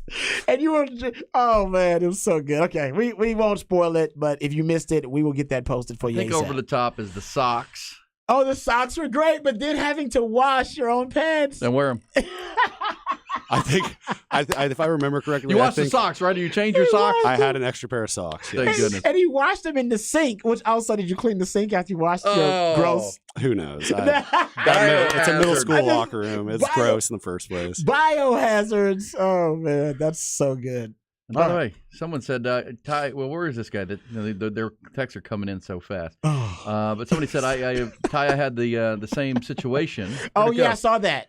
Someone said they actually Ty had the exact same thing happen to me in high school. Yeah. My career, I had to go to the bathroom after eating some bad Mexican food. Made it all the way to the field house only to discover the doors were locked. I had to go behind my coach's car. Yeah. Sometimes you just got to go. Got to figure it out. Got to go right now. And the train ain't waiting. That is fantastic. The train's moving. Behind the coach's car, hiding in shade. Now I need details. Did the coach ever find out who did it? Did you actually confess to it to your coach? Like, coach, because think about the coach, you take that personal. Because because I'll tell you a little story. Oh, they think you did it on purpose. Well, because we find human stuff and dog stuff look very different. And if you find human stuff somewhere on your property or by your car or something, you're going to think a human did that out of spite or for some mean-spirited reason, like somebody singled you out, like, man, I'm going to do this right by them because I hate E. Hogan this much. Wouldn't you start thinking that? Yeah, you would think they did it on purpose. That was like a slight to you. Yeah, it's like it was somebody, message. Yeah, exactly. So I wonder if, that's a whole Office episode about this with Michael Scott. Because the coach found it. Yeah, the coach found it, was like, hold up, man, looks like human. Who's leaving their mark in my car? Coach was like, Coach thought about, if you never confess, Texter, your coach is still thinking about who in the hell dropped the deuce by my car that day. And they still can't figure it out. They got their suspects, but they don't know who it is. It's great. That's disgusting. All right, we'll be done with the disgusting stories for a while. Guys. But I do want to play you something coming up because I pulled this for you, Rod. We'll do Who Said That before the end of the hour, but I wanted to get a little audio in here before that segment and our set list ATX. Because Deion Sanders was on the McAfee show yesterday, and he said something about Travis Hunter that I wanted you to hear. You played corner at a high level. Deion was your idol growing up. Oh, yeah. And then we'll have some thoughts from Travis Hunter, too, because he's really the story. There are big stories in college football coming out of week one. Transfer portal, clock time, games are going faster. The upsets that happened. The Big 12 had a terrible first week. But, Travis Hunter's as big a story as anybody with his 129 snap performance, best player on the field the entire day. And what a different breed he is. But before we get to that, Rod, I want your Dion and Travis Hunter. Let me remind you, I've got if you're watching our Twitch channel or YouTube, I got the burnt orange can of Bud Light right here, Rod. Oh, yeah. Burnt orange Bud Light. It's commemorative, baby. I'm not going to crack it open because it's 9:10 in the morning, but we're going to be on Saturday for it's the game of the year in college football. Game of the year for the Longhorns. We're going to be at the Fieldhouse at the Crossover. Watch party, Fieldhouse at the Crossover. For the watch party of all watch parties. If you've never been to the Fieldhouse at the Crossover, the spot is the Fieldhouse at the Crossover is the best spot to watch this game on Saturday, whether you're inside or outside on the field, taking it in. It's right there in Cedar Park. HEB Center at Cedar Park's on one side of the tollway. This is on the other side. Just Waze it or Google it, and you'll get there. But it's really 2 minutes from the HEB Center at Cedar Park. But that's where we'll be, Rod. We've got. Let me get you the drink specials. Oh, got some Bud Light specials. Bud Light specials, and you and I are going to be on. We'll be out there early because we'll be doing the pregame. Yeah, 3:30 to 5:30 live on the Horn. So we'll do the pregame out there live, and then we're going to stay out there for a little while and hang out, watch some of the game, and kick it. And that'll be our official watch party. It is a great spot. You can bring the kids too because it's huge. They got multiple fields all over the place. The inside area is huge too, so you can go outside and sweat a little bit. Great you can go food, back inside. Food trucks there too outside. It's awesome. So while we're there at the Fieldhouse on Saturday, Fieldhouse at the Crossover, $18 buckets of the Bud Lights. You get 5 of these bad boys for $18. That's a really good deal while you're watching the Longhorns. And then $16 pitchers of Michelob Ultra. If you would rather go with that, a pitcher of the Ultra, do that while we're there. We'll be watching the early games, the 2:30 games, or big Texas A&M Miami game down in Miami. How about the Aggies going to South Florida to play the U? Also, the other big 2:30 games. So we'll be watching those, doing our pregame, getting you ready for the 6 o'clock kick, Texas and Alabama, Fieldhouse at the Crossover. Come on out and join us. We look forward to seeing you out there. You said $5 bucket of Bud Light? $18 for 5 Bud Lights. $18 for 5. You get a bucket of 5 Bud Lights in these burnt orange cans right here. Boom, boom. And then, you got 5 of them. That's a good deal. It's a great deal. And ready to go. So that's where we'll be. So make your plan. And we're going to have several big watch parties there. I think the Oklahoma game for folks back here are going to be there, and another game in November. So we're excited to get out there. Fieldhouse at the Crossover with our friends at Bud Light.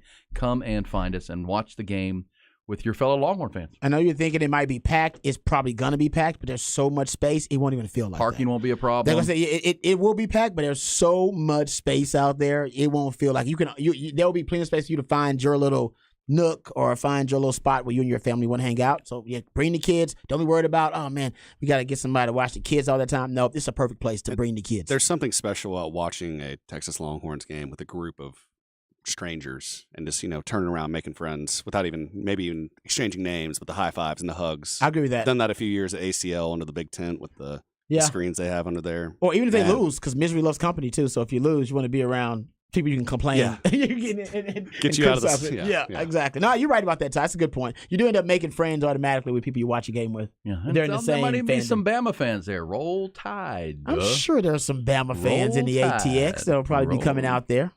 All right, so there you go. This says, guys, where can I watch this game if I have ESPN on Spectrum? People are making me mad. Well, come out and join us. Fieldhouse, baby. Yeah, how and where do I watch it? You come to the Fieldhouse at the Crossover and hang with Ian, Rod B, and Ty and the whole crew. Yeah, no, it's going to be a great time. We've had a couple of remotes out there at the Fieldhouse, and every time I go out there, I've been impressed. I think we watched the Cowboys game. Packers. Yes. Well, Aaron Rodgers was still a Packer last year. And that was a fantastic time. And it got to be rough because it was cold out. It was late, like a November game. And your guy Dak Prescott threw 2 picks in that game, and they were mad at him at the Fieldhouse, man. Yeah, turns out that was just foreshadowing Par for the rest of the season. Par for the course. Hey, can we play this for you, Rod? I know we've got a rant to get to, but I wanted to play this for you because we're going to run out of showtime here. I wanted to play you Dion. Dion was on, of course, Dion's on all the shows. He's making the rounds, man. He's milking the opportunity to sell the program, which he should absolutely do. McAfee had him. And this is a little bit. So McAfee starts talking about how good Travis Hunter is. Listen to Deion Sanders talking about his star young player. This kid, first of all, you got to understand the commonalities that we share. Travis is a kid that really grew up in Florida that moved to Georgia. So he understood, my journey. Travis loves fishing. I love fishing. Travis is pretty much a homebody. I'm pretty much a homebody.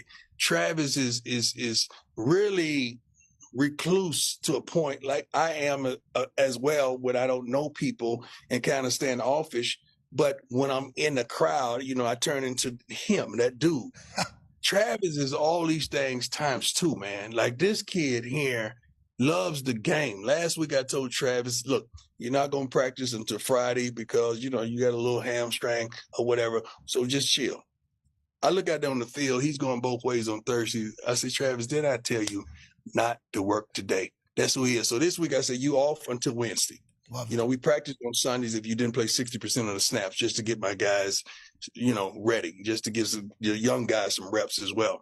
Then Monday we're off. Tuesday, scout report day. Wednesday we practice. So I don't want to see him on the field till Wednesday. I don't want to see him because I know what he's going to do, and I got to really keep him strong because I went through this. I did this before. So I identify with who he is and how he is and what he needs to do to continuously be who he is. But this man right here is a dog. You saw on the shirts, we don't have captains, man. I don't believe in that foolishness. Love it. I believe in leaders and dogs. Every dog ain't a leader, and every leader ain't a dog. We got some dogs. That kid right there is a darn Rottweiler, man. He don't play. He texts me at 6 o'clock in the morning on Saturday. Let's go, baby. Let's go do this. That's the text I got from Travis at 6 o'clock in the morning. Let's go do this, baby. There you go. There it is. The dog, Rod. Yeah, and I will say I do think he can play both ways. You just can't have him play every game both ways exclusively. And Dion knows this, so I'm not telling Dion something he doesn't already know. He played both ways in the league, but it was situationally. All right, and other games, other matchups were prioritized. So in big games, Dion would play more snaps on offense. Games too. Big moments of games, situationally, right? Red zone, you have special packages for those guys. So this game, I understood why Travis Hunt, this was his coming out party to the world. So that the world knows, oh, he can do that. But now, if I'm Dion, I make it more situationally and more matchup based. Can't have him playing 120-something plays every game. Well, and that's a pitch count that nobody can really stand up to. Well, and as great as their numbers were, right? They won by 3 points, and it took a 4th down play to win it. Exactly. So they're still, and so needed every snap from him in that game, and it really set the tone for what this season can be for them. But he understands he has to regulate that. Let's hear from the player himself. Though I wanted to play this for your rant, Rod, because this is good. Here's Travis Hunter talking about that interception, the amazing diving interception he had. This is the mindset of the Rottweiler named Travis Hunter. Did what I did best. Be a ball hawk. That's what I do. I'm just a ball hawk, man. That ball in the air is mine. I don't care who watching, who thinks it's theirs. I'm going to take it no matter what. That ball is mine. It's just a great pick right here. I mean, this wasn't a coverage, but I seen an open dude. I seen the quarterback eyes stay locked on him, so I did what I did best. Baited the quarterback to throw me the pick.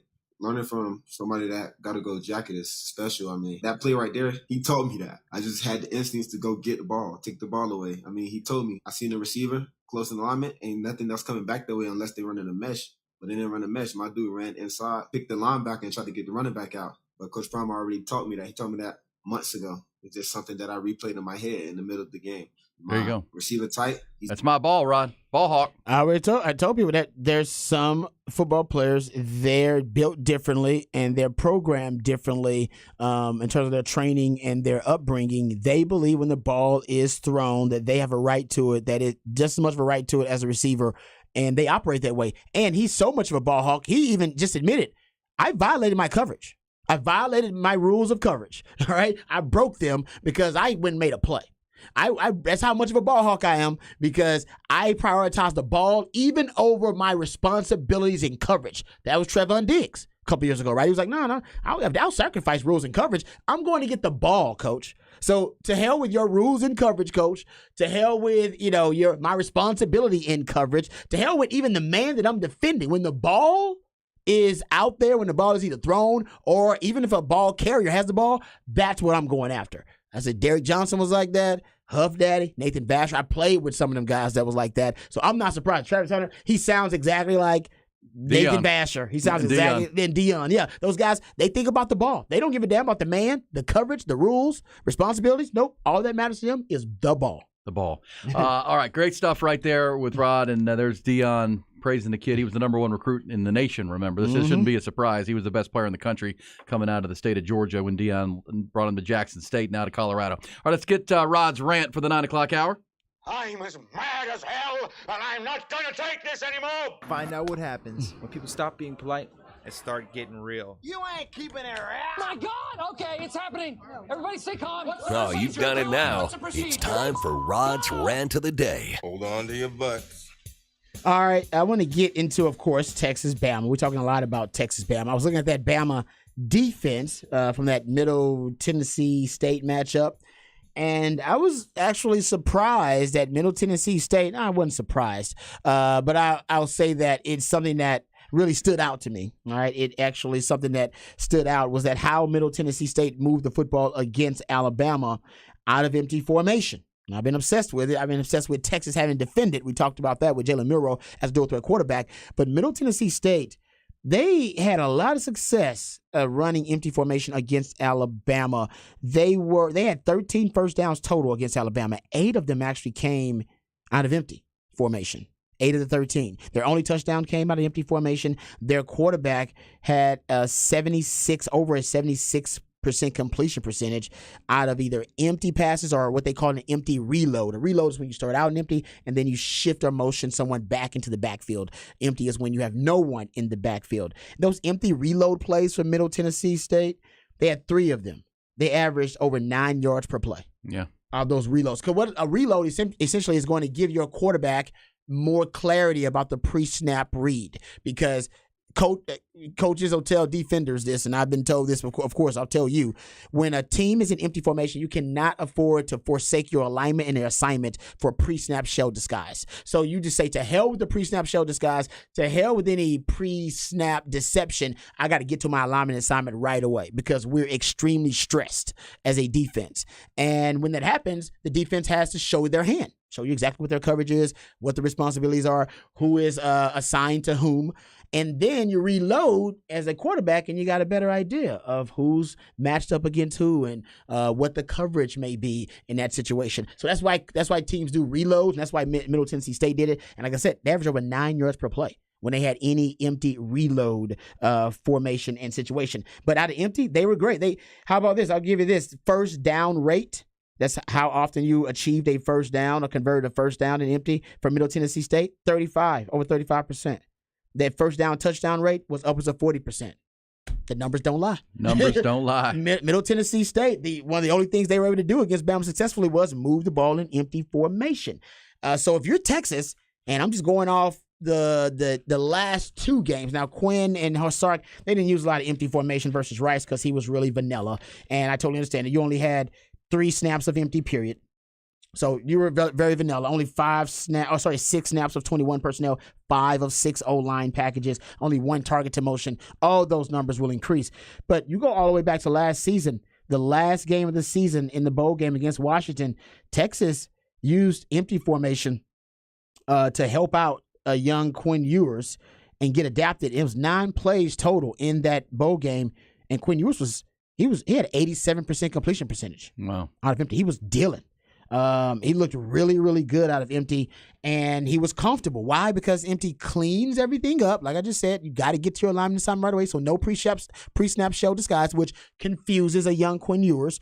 It also, post-snap, speeds up the clock of the quarterback. The ball will and has to come out quickly. He knows that. Also, one of the big issues for the offensive line is simulated pressures, amoeba fronts, and having to pick up twists and stunts in those simulated pressures. Well, you don't have to worry about simulated pressures and twists and stunts out of empty because they don't have time to run those concepts. They can, but that's a fool's errand because they're just going to twist and stunt themselves out of the play because with balls coming out right now. So a lot of the things that a lot of the challenges that Texas has to face offensively can really be addressed with empty formation, getting the ball out quickly for Quinn Ewers, getting him in a rhythm, getting him in a groove, stressing the Bama defense, cleaning up the pre-snap look, and manipulating matchups. We talked about earlier, you go 11 personnel, 1 back, 1 tight end. You put J.T. Sanders out wide at number 1. You put the running back out wide at the other side of the field at number 1. Number 1 is the farthest receiver, closest receiver to the sideline you count from the outside in. And then you put your best receivers, X-Man, A.D. Mitchell, Jay Witt. You put those guys in the slot. That way you can easily attack the safeties, the nickels, and linebackers. Now, if Bama wants to risk the structural integrity of their defense and move their cornerbacks inside to cover X-Man, A.D. Mitchell, that's great. That means you got one-on-one matchups on the outside with guys like JT Sanders lined up with, a safety or a linebacker. So either way, it'll tell you exactly where the matchups are and how you can manipulate those matchups. And the best thing for it, if you put X-Man inside and they put Kool-Aid McKinstry inside to cover him, even better because he's got a two-way go now. And as a cornerback, I can tell you, it is hell trying to come from the sideline where you got an extra man, essentially, because that sideline is your extra defender, to go inside the slot where you give a receiver a two-way go. That'll help X-Man in his matchup with Kool-Aid if Kool-Aid's going to shadow him. So I'm just throwing it out there. Empty worked against Bama. I know Bama, they should, and this thing about it, they should know how to defend him because they run it a lot. They ran it against Texas last year a ton, and I guarantee they're probably going to run it again this year. And they run it, so they should know how to defend it, and yet they did not have an answer for it against Middle Tennessee State. Well, that's the thing. It's great analysis as always, but it's one thing to know how to defend it, but to be able to, right? You have the personnel, because if you're going empty, you're going matchup across the board, and if you have the better personnel, then you can know how to do it. You got to be able to do it, though. That's true. Different thing. Good stuff right there. Rod's rant, as always, on point, talking Texas football, the strategies that will work against Alabama this week based on the intensive film study, but some would say excessive. It's excessive too. So yeah. We'll come back. When we do, it's the Set List ATX with Nick Shuley, also the NIL activities that are going on around the area for the Longhorns and all the sports, and some tickets to give away to a legendary singer-songwriter who's playing the Paramount Theater this weekend. 2 pair. We'll have that coming back here on Ian Rod B.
Hook 'em up. 1019 AM 1260.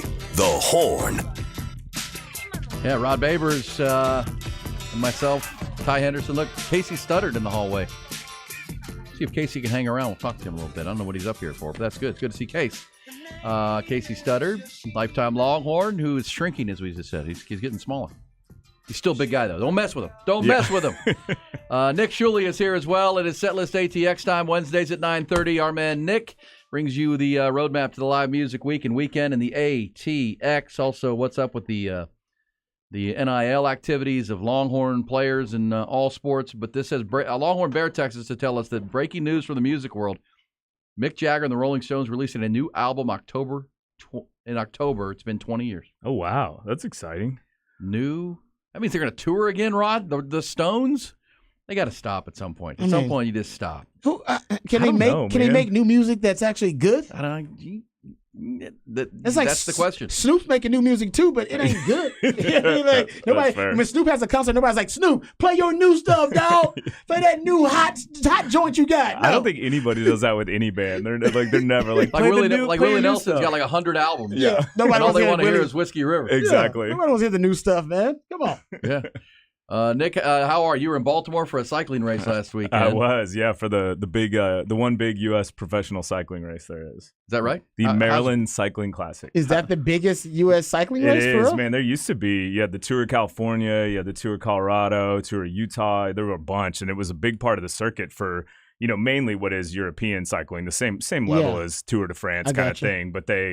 But since kind of like it's called the UCI sanctioned races, this is the only one that's left in the U.S. Wow. And so and they're trying. I mean, they kind of launched it recently. I think it's only the second year, and they did it in Baltimore, which is which is interesting. Downtown Baltimore. Baltimore. It's interesting. Baltimore man. is an interesting town. It is. I was withholding my judgment from last year. Was my first time there, and I feel like I'm ready to judge.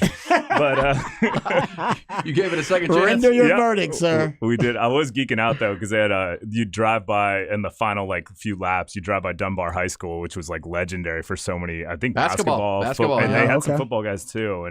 And so you drive by Dunbar, and that is a fortress. The place is big. So you were actually in Baltimore, not out on the Chesapeake Bay. Yeah, we kind of you start out in the country because they ride so far. I think they end up riding it's 130 miles or 100. So that's a cycling race. Yeah, and so it starts outside the town, and then it ends with 4 laps in downtown Baltimore, which is cool, interesting. Wow. That's I will give it credit. Down by the water, kind of in the harbor there, it's gorgeous, and our hotel was right by Camden, where the Orioles play. You could see it from from where we are, and you could see what is it, M&T Bank Stadium, where the Ravens play. Yeah, so I was kind of geeking on that. The Texans might get thrashed. The Texans might get thrashed on Sunday. You say might? Very well, likely will get thrashed. Thank you, Rod. I'm trying to be a little bit optimistic. Some positive vibes out there. CJ's going to have a big day. You're mollywopped out there by Lamar. It's all good, though. Oh, that's fair. All right. So, by the way, you better bring it strong this week because Mark Higgins was strong last week. Mark Higgins was strong coming for your spot. You know what's funny is he texted me right after. I was like, hey, did you listen? And I was on the plane when it was going. And so I said, no. He's like, oh, okay, cool. And then I go back and listen to it, and I just love that right out of the gate he comes out with a Drew Bledsoe, Tom Brady reference. I'm like, what have I done? Man, Higgs is, for those that don't know him, he was Lance Armstrong's manager for 20-some years. We always joke with everyone, he's the book you read because he was there for everything. He was in and out of all the stuff, but he's one of those guys where we'll be doing stuff in NIL and we'll say something, we'll bring up you two or, this president, and Higgs is like, oh yeah, we went to a party once. It was over in, it was in Aspen and we were in this thing and, I was hanging out with him. And we all just sit there and look at him like, who are you, dude? I know. And how do you have this story in the holster and I've been knowing you this long and you're not going to tell me you hung out with this famous celebrity one night? He has stories like that all day where you're every day I uncover a new layer and I'm like, you were the most interesting human alive. And he's in the Lance Armstrong picture books. There's all these picture books from all the races and stuff. And if you look at every picture and we used to play Where's Waldo with it, we'd be like, oh, there he is right there in the back. Well, we all know what the reputation of Lance Armstrong is now, but there was a time when he was a global icon. Oh yeah, no question. And so you had access to all the parties, and all the presidents and all the fun. Oh yeah, Higgs has amazing stories. Look, Jake, we might have to invite him back. Yeah, exactly. Replace me. Yeah. No, you can't be replaced, Nick. Cannot be replaced. Nick is the president of the Austin Music Movement. You weren't here because you're not in Baltimore. You were in Nashville doing music business, which is good. I was, yeah. Hey, what? Before we get to the music and these tickets to give away, thank you to Jim Ritz at the Paramount and crew over at the Saxon Pub for getting our audience who loves this segment in to see some live music, and you give that opportunity. Are any NIL things happening? I know last Thursday before the kickoff of the season, they had a big one at the Co-op. Anything going on? Yeah, it's a little quiet right now just because we're kind of easing into the season. We'll have some smaller things, but it's obviously the guys' schedules are a little different now, so it's it'll be. Well, now's the time. I want to do one with the volleyball team. We should do like a meet and greet with the volleyball players or something. They would be totally down. That'd be cool. And I mean, once again, they're in the same thing though in season, but they do have their nights obviously where they have off, et cetera. So we could figure something out there. All right, cool. Well, looking forward to that. So Nick, where are we going to see music? And tonight is this is a good one down in San Marvelous. Yeah, I figured we'd give a little love. Wednesday was a little light on shows, but we haven't given a shout out to Cheatham Street Warehouse, which I believe is owned by Randy Rogers now. It is. Yeah, and so Kent Finlay, there's a songwriter circle. He passed away, but he was one of the legends that helped find, George Strait, a bunch of other big artists. And so they do in like honor, I believe they do this songwriter circle for up and coming songwriters. And so definitely, I haven't been out to it, so I can't sit there and give it that, but give it the seal of Sounds approval. fun. But I bet it'd be cool. And Cheatham Street, if you haven't ever been there, it's awesome. It's such a cool place with some cool history. Well, and San Marcos is blowing up. The Square, they beat Baylor. Dude, Number one football team in the nation. When Texas State beat the Baylor Bears, that Square was the place to be, and Cheatham Street's not far from the Square. I know. I'm kind of excited about that UTSA game. I'm not gonna lie. That sounds like it's gonna be a little battle. 2:30. Yeah, but that's all to be on when we're out there at the crossover there. The Mentor versus mentee. I know. Too. That's a cool story. I heard y'all talking about Mike Craven and that story that he told. It was Isn't that cool? pretty awesome. It's a movie. Well, because G.J. Kinney was in Jeff Traylor's son's wedding this summer. Wow, that's how close. That's how close. There. Wonder how much they talked at that one. Yeah, it's like, oh man. There'll be not about business. Not about not this week. Not X's and O's, man. All right, what about tomorrow night? We've got some stuff for your live music week. Yeah, there's a really cool Waterloo Records in store with a local band, Magic Rockers of Texas. It's a pretty small band, but up and coming. But they're I would say alt country from Austin, and really, really good sound. I really like them, and I might actually swing by and check that one out. How does that work when you go to the Waterloo in stores? They just set up a stage right there, or just bring their amps and go? Yeah, you walk right in. They kind of that little stage in the middle of the place. They usually play a little stripped down set. It's free. They generally have a beer sponsor, et cetera. So you can go by there, have a good little time. That's at Waterloo tomorrow evening. Yeah, and then another cool spot on Thursday night, the 13th floor. It's around 7th and Red River, kind of in the Red River Cultural District. They have Moving Panoramas, who are kind of probably the best all-female indie punk band from Austin. They're really cool, or indie rock, I guess is better description. And then also that night at Hotspot over in Cedar Park, it's Devin Allman, who's Greg Allman's son. Oh, wow. And Donovan Frankenreiter, who was kind of in the whole Jack Johnson songwriter family, but they're doing this tour where they're attempting to break a world record of doing 50 shows in 50 states in less than 50 days, which is, if you've ever been out on the road, which I have, it is pretty grueling. I cannot imagine what that is like. No That's thanks. Crazy. Yeah. What day are they on? Do you know? I have no idea. What day and what state are they on? What kind of show are we going to get that night? I was like, exactly. Date 49. Hey, guys, we're just going to play real fast. Walking Dead. We're at the beginning of this, the end of this. Yeah, you definitely want to be on the front end of that right? one. So that's awesome. And then Friday night, a pretty cool one for all you 90s country fans. John Michael Montgomery will be at Green Hall. Oh, he had some hits. He had some big hits in the 90s. And then a really, really cool that's Australian. Green Hall, John Michael Montgomery? That's a Green, yeah. Cool. A really cool DJ group from Australia is playing Superstition, which if you haven't been to Superstition, it's over there on Riverside and South Congress, basically. It used to be, it was the La Bear. Oh, yeah, forever. Oh. And then before that, it was Steamboat, one of the newer iterations of Steamboat. Every time I pass it, I know that's the most underused great piece of real facility, estate in Austin. Man, I believe it's booked by the folks at C3 and Bobby and them. That's about to take off, huh? But they get a lot of big DJs there. Like the only other time I've been there, Dave Chappelle popped in after his set. Oh, and so there's like they get it's kind of I guess it's like the main DJ. It's called Superstition. One of the now. main. It's not my scene, but I heard it's cool. Yeah, me either. Yeah, it was. It's a little interesting. I'm not into clubs. Well, the band on Friday night's called Knife Party, so maybe. Yeah, they're awesome. They're really cool. They were up there as headliners in Lollapalooza one year. They're a really big DJ group. Yeah. Oh, cool. All right, then one of your favorite rising country stars on the Hot Spot on Friday night? Put your money on this kid. William Beckman's at Hot Spot. If you haven't seen William, he is, especially with all the things I'm hearing from everyone, he's about to have a big rise. He could be your next Parker McCollum. Yeah. Kind of keeping that Texas, but getting big. And then scoot in a big kind of folkier band, Yokelore is playing from California.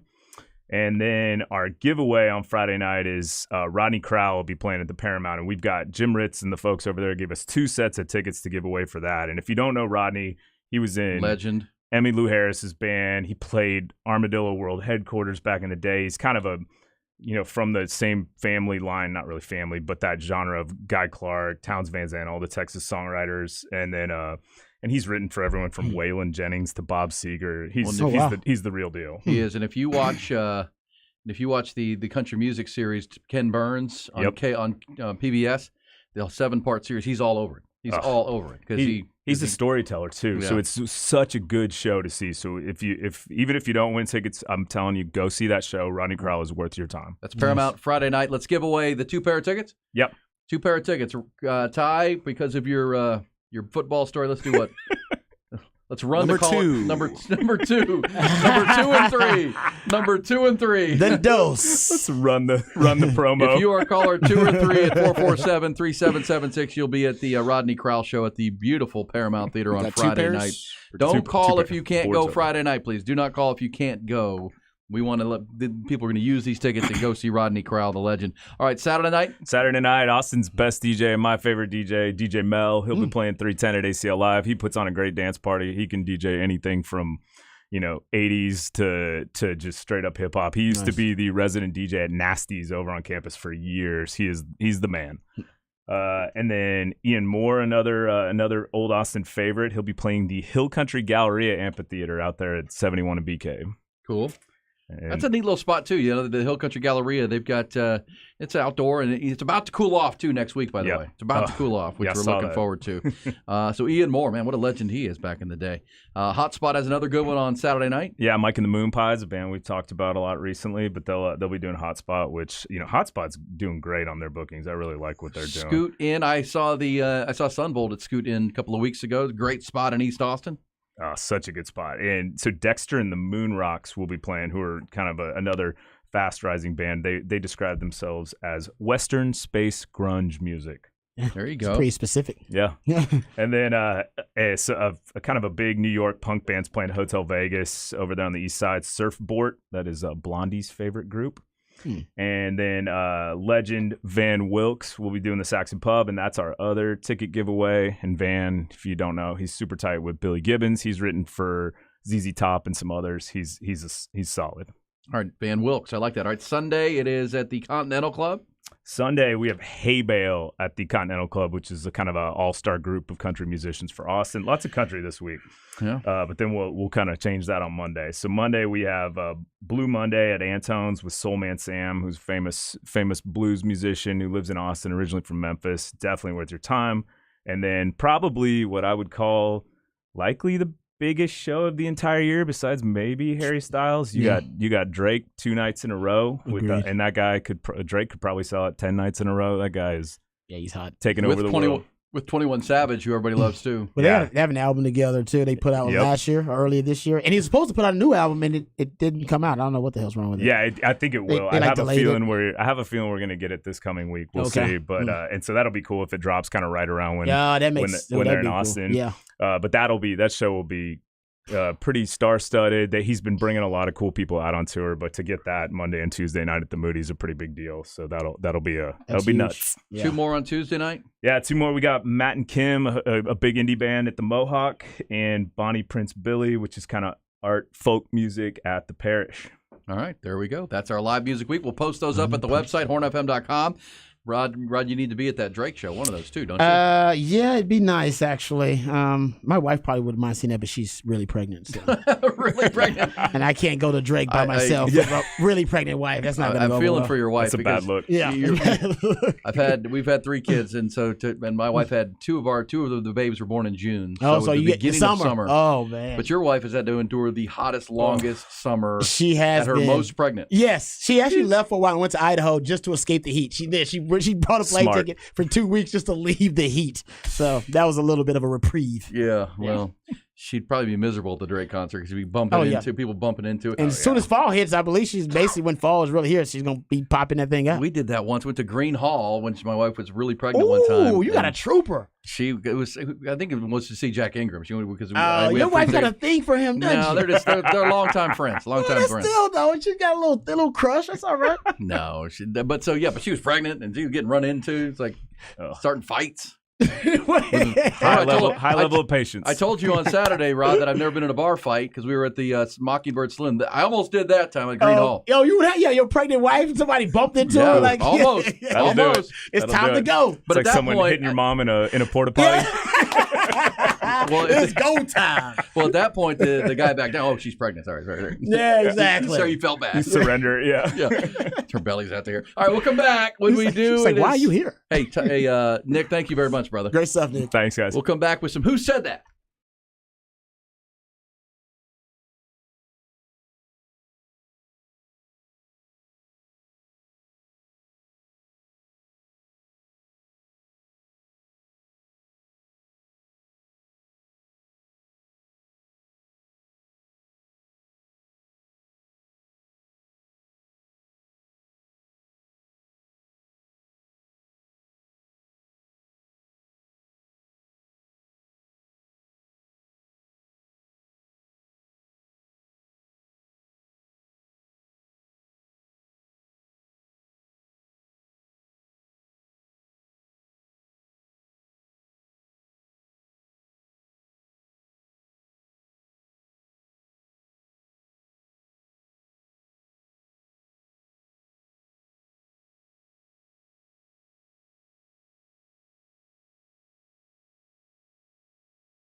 Hook 'em up with E and Rod B. Brought to you by Bud Light on the Horn.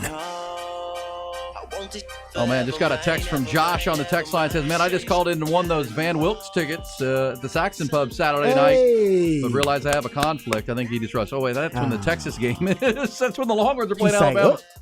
So we're going to say if you would like to go to Saxon Pub on Saturday night to see Van Wilkes. Oh, yeah. Realize the Longhorns will be playing Alabama, but it'll be over by 9 o'clock, and then the concert won't start till beyond that. So if you'd like to go to that show, on us and Nick Shuley with the live music update, the Setlist ATX.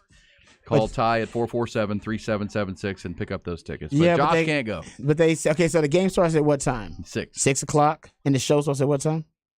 I don't usually at a concert. They probably after 9. Like the new rule changes, you should maybe just make, because new rule changes are basically keeping these games like right under 3 hours and 30 minutes, somewhere around there. Yeah. So especially if you go over and watch the game somewhere close over by Saxon Pub. Like then you Bolden Acres, somewhere like that. What's that? Golden Acres? Bolden Acres. Bolden Acres is a good spot. I've watched the game there before too. And you want to prepare for success. So Texas is going to win. You can go party at the Bolden Acres would be a good spot. Yeah, go party and go watch the Van Wilkes concert. Yeah, what's the place that's across from Alamo Draft House, Rod? There's a cool spot there. Which Alamo? The one on South Lamar, right there by Maudie's. Oh yes, is it highball or no? Yeah, well, it was like the bowling spot or whatever it used to be back in the day. Yeah, you talking about that? It's on the other side there. There's a cool spot there at the corner that It is. I know what you're talking about. Now, all those little cool places there. Yes, I've been there before, and I want to say it used to be something else, and maybe they changed it. But I don't know. You used to have a bowling alley in there. I know. Yeah, that's a cool little area these days, South Lamar. It's crowded. Construction's still going on, and they're still building stuff. Last time I was over at the Alamo Draft House there was when we did our Austin Gamblers thing, and you guys did the show out there. And oh, yeah. I think it is the high ball that's over there. Yeah. I'm wrong about that. I think it is. It is that. Ty will know the bar. Ty, the what's high the ball, bar? That is the high ball. When you're on South Lamar, across from the Alamo Draft House, that little joint on the light on the corner. I don't know if it's spot. So I think it's named after the street name. I don't know if it's the same Martin one. Creek Saloon? No, I'll find. Oh, I like that place too. Are you talking across the street from the Alamo Draft House in Lamar? Lamar. Across the street. Oh, no. It's Caddy on the same corner side. A little bit. No, Highball's on the same side. Is that not Bolden Acres right there? No, that's Bolden Acres all the way down at Old Torf. All the way down at Old Torf. Okay, yeah, no. I'm not familiar with that. Gibson's Bar. Gibson Street Bar, yeah. Gibson Street Bar. I am familiar with that bar. That's a cool place, right? Yeah, it's nice. It's a nice Oh, place. it's by the Odd Duck. The restaurant. Yeah. Okay. Yeah, I know what you're talking Gibson Street Bar. Watch a Texas game there one time. It's good. It might have been one of the bowl games. Good spot. Black Sheep Lodge is So great. watch the Thank you, game Texas. there and then go over and see the Van Wilkes show at the Saxon Pub. Who'd you give those tickets to? Ty, do we get a winner? Yes. We have. Ty's doing about 7 different things right now. John Cadena. John Cadena. And thanks to everybody texting me saying Gibson Street. And thank you for listening to the show this morning. Rod, what do we have in the Who Said That? We got some Who Said That. We got a couple of Who Said That I sent Ty. I sent him a bunch of them. And like you said, Ty's doing like 8 different things at one time. So, Ty, you can just play one of them. And we will try to figure out who it is. We will figure out exactly who it is. I gave you like 4 clips. So just play one for the people. If you had to grade your performance today, would you give yourself A, B, C? I'll give myself a C. Give myself a C.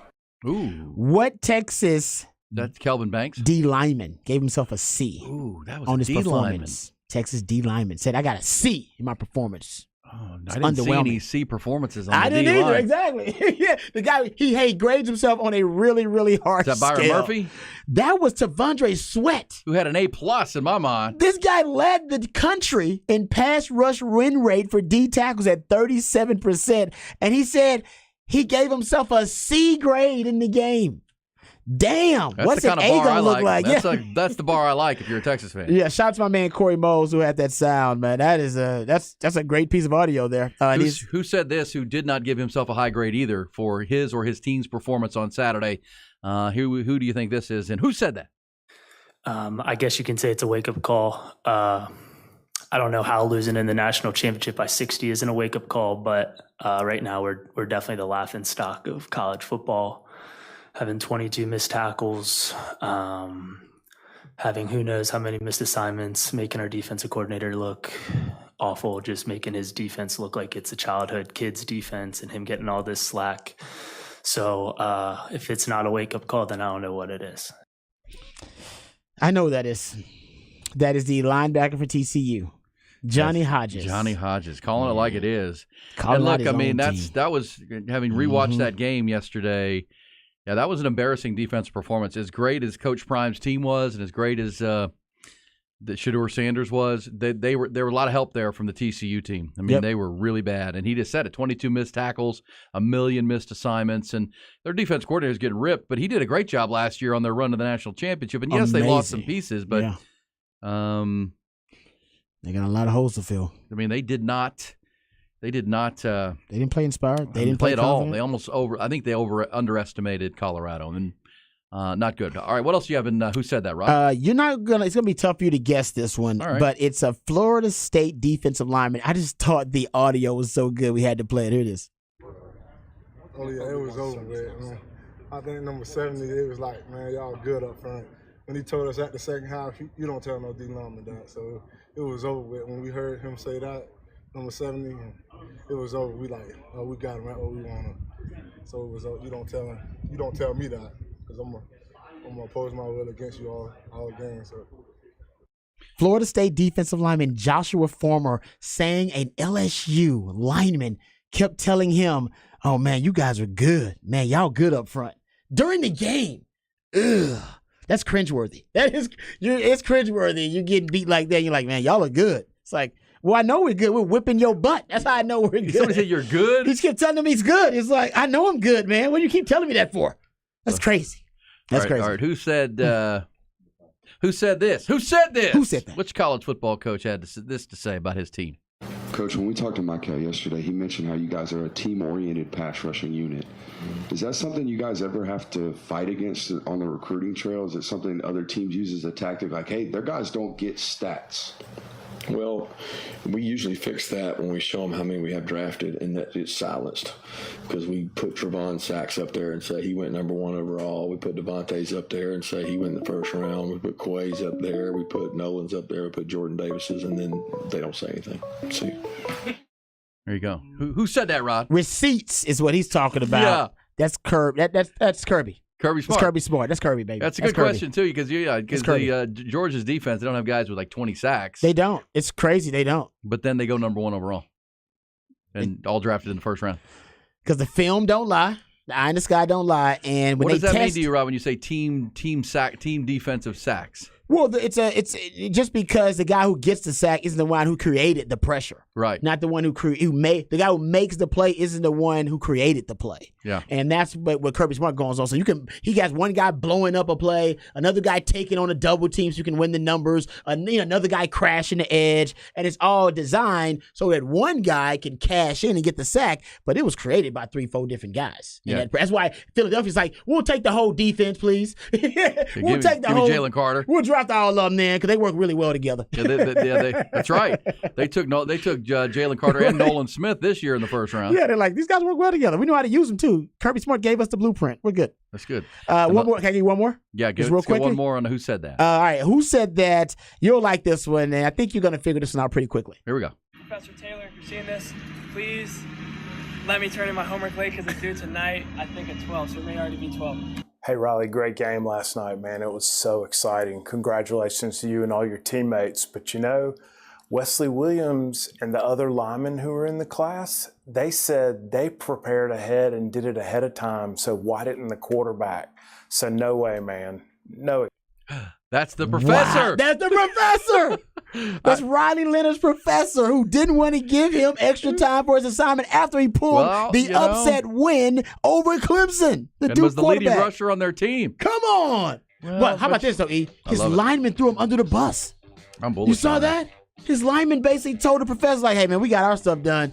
The quarterback, he on his own. Don't know what his problem is. Fair point by the professor. I can't give you slack when I'm not, they got theirs done.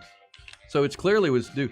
But hey, professor, I got a lot more film study to do. I'm the quarterback, baby. I'm the quarterback. I got a lot of stuff to do. Come on. Come on, man. He is going to Duke. A little different there. They still play school at Duke. That's a great piece. And I will say this, too.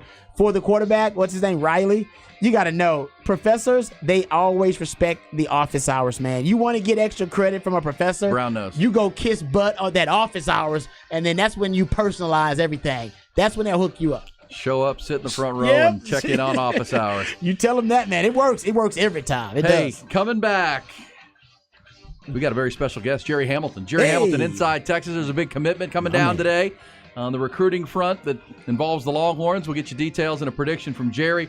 Also, his thoughts on this matchup with Alabama. He's one of the best. Jerry Hamilton coming next.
Hook 'em Up with E and Rod B.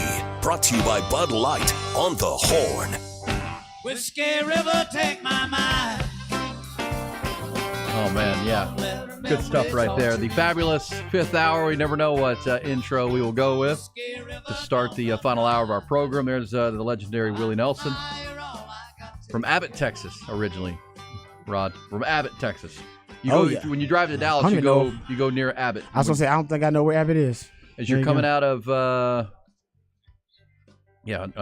Ty, where do you get the kolaches? They're west. When you're coming north of West on 435, headed up to the Metroplex, Rod, you'll see a sign for Abbott, Texas. Okay. Is that Slovcheks? Slovcheks is really good, but yeah, just north of that, between that and the outlet malls, where you'll find Abbott, Texas. Did not know that. There you go. Little factoid. Learn something new every day. Yeah, that's where old Willie Nelson is from. Is that why he has that gas station up there, Willie's Place? Does he have one? I doubt he has a gas. Is it his gas station? It's like a Buc-ee's, but really? I'm assuming somebody borrowed the name.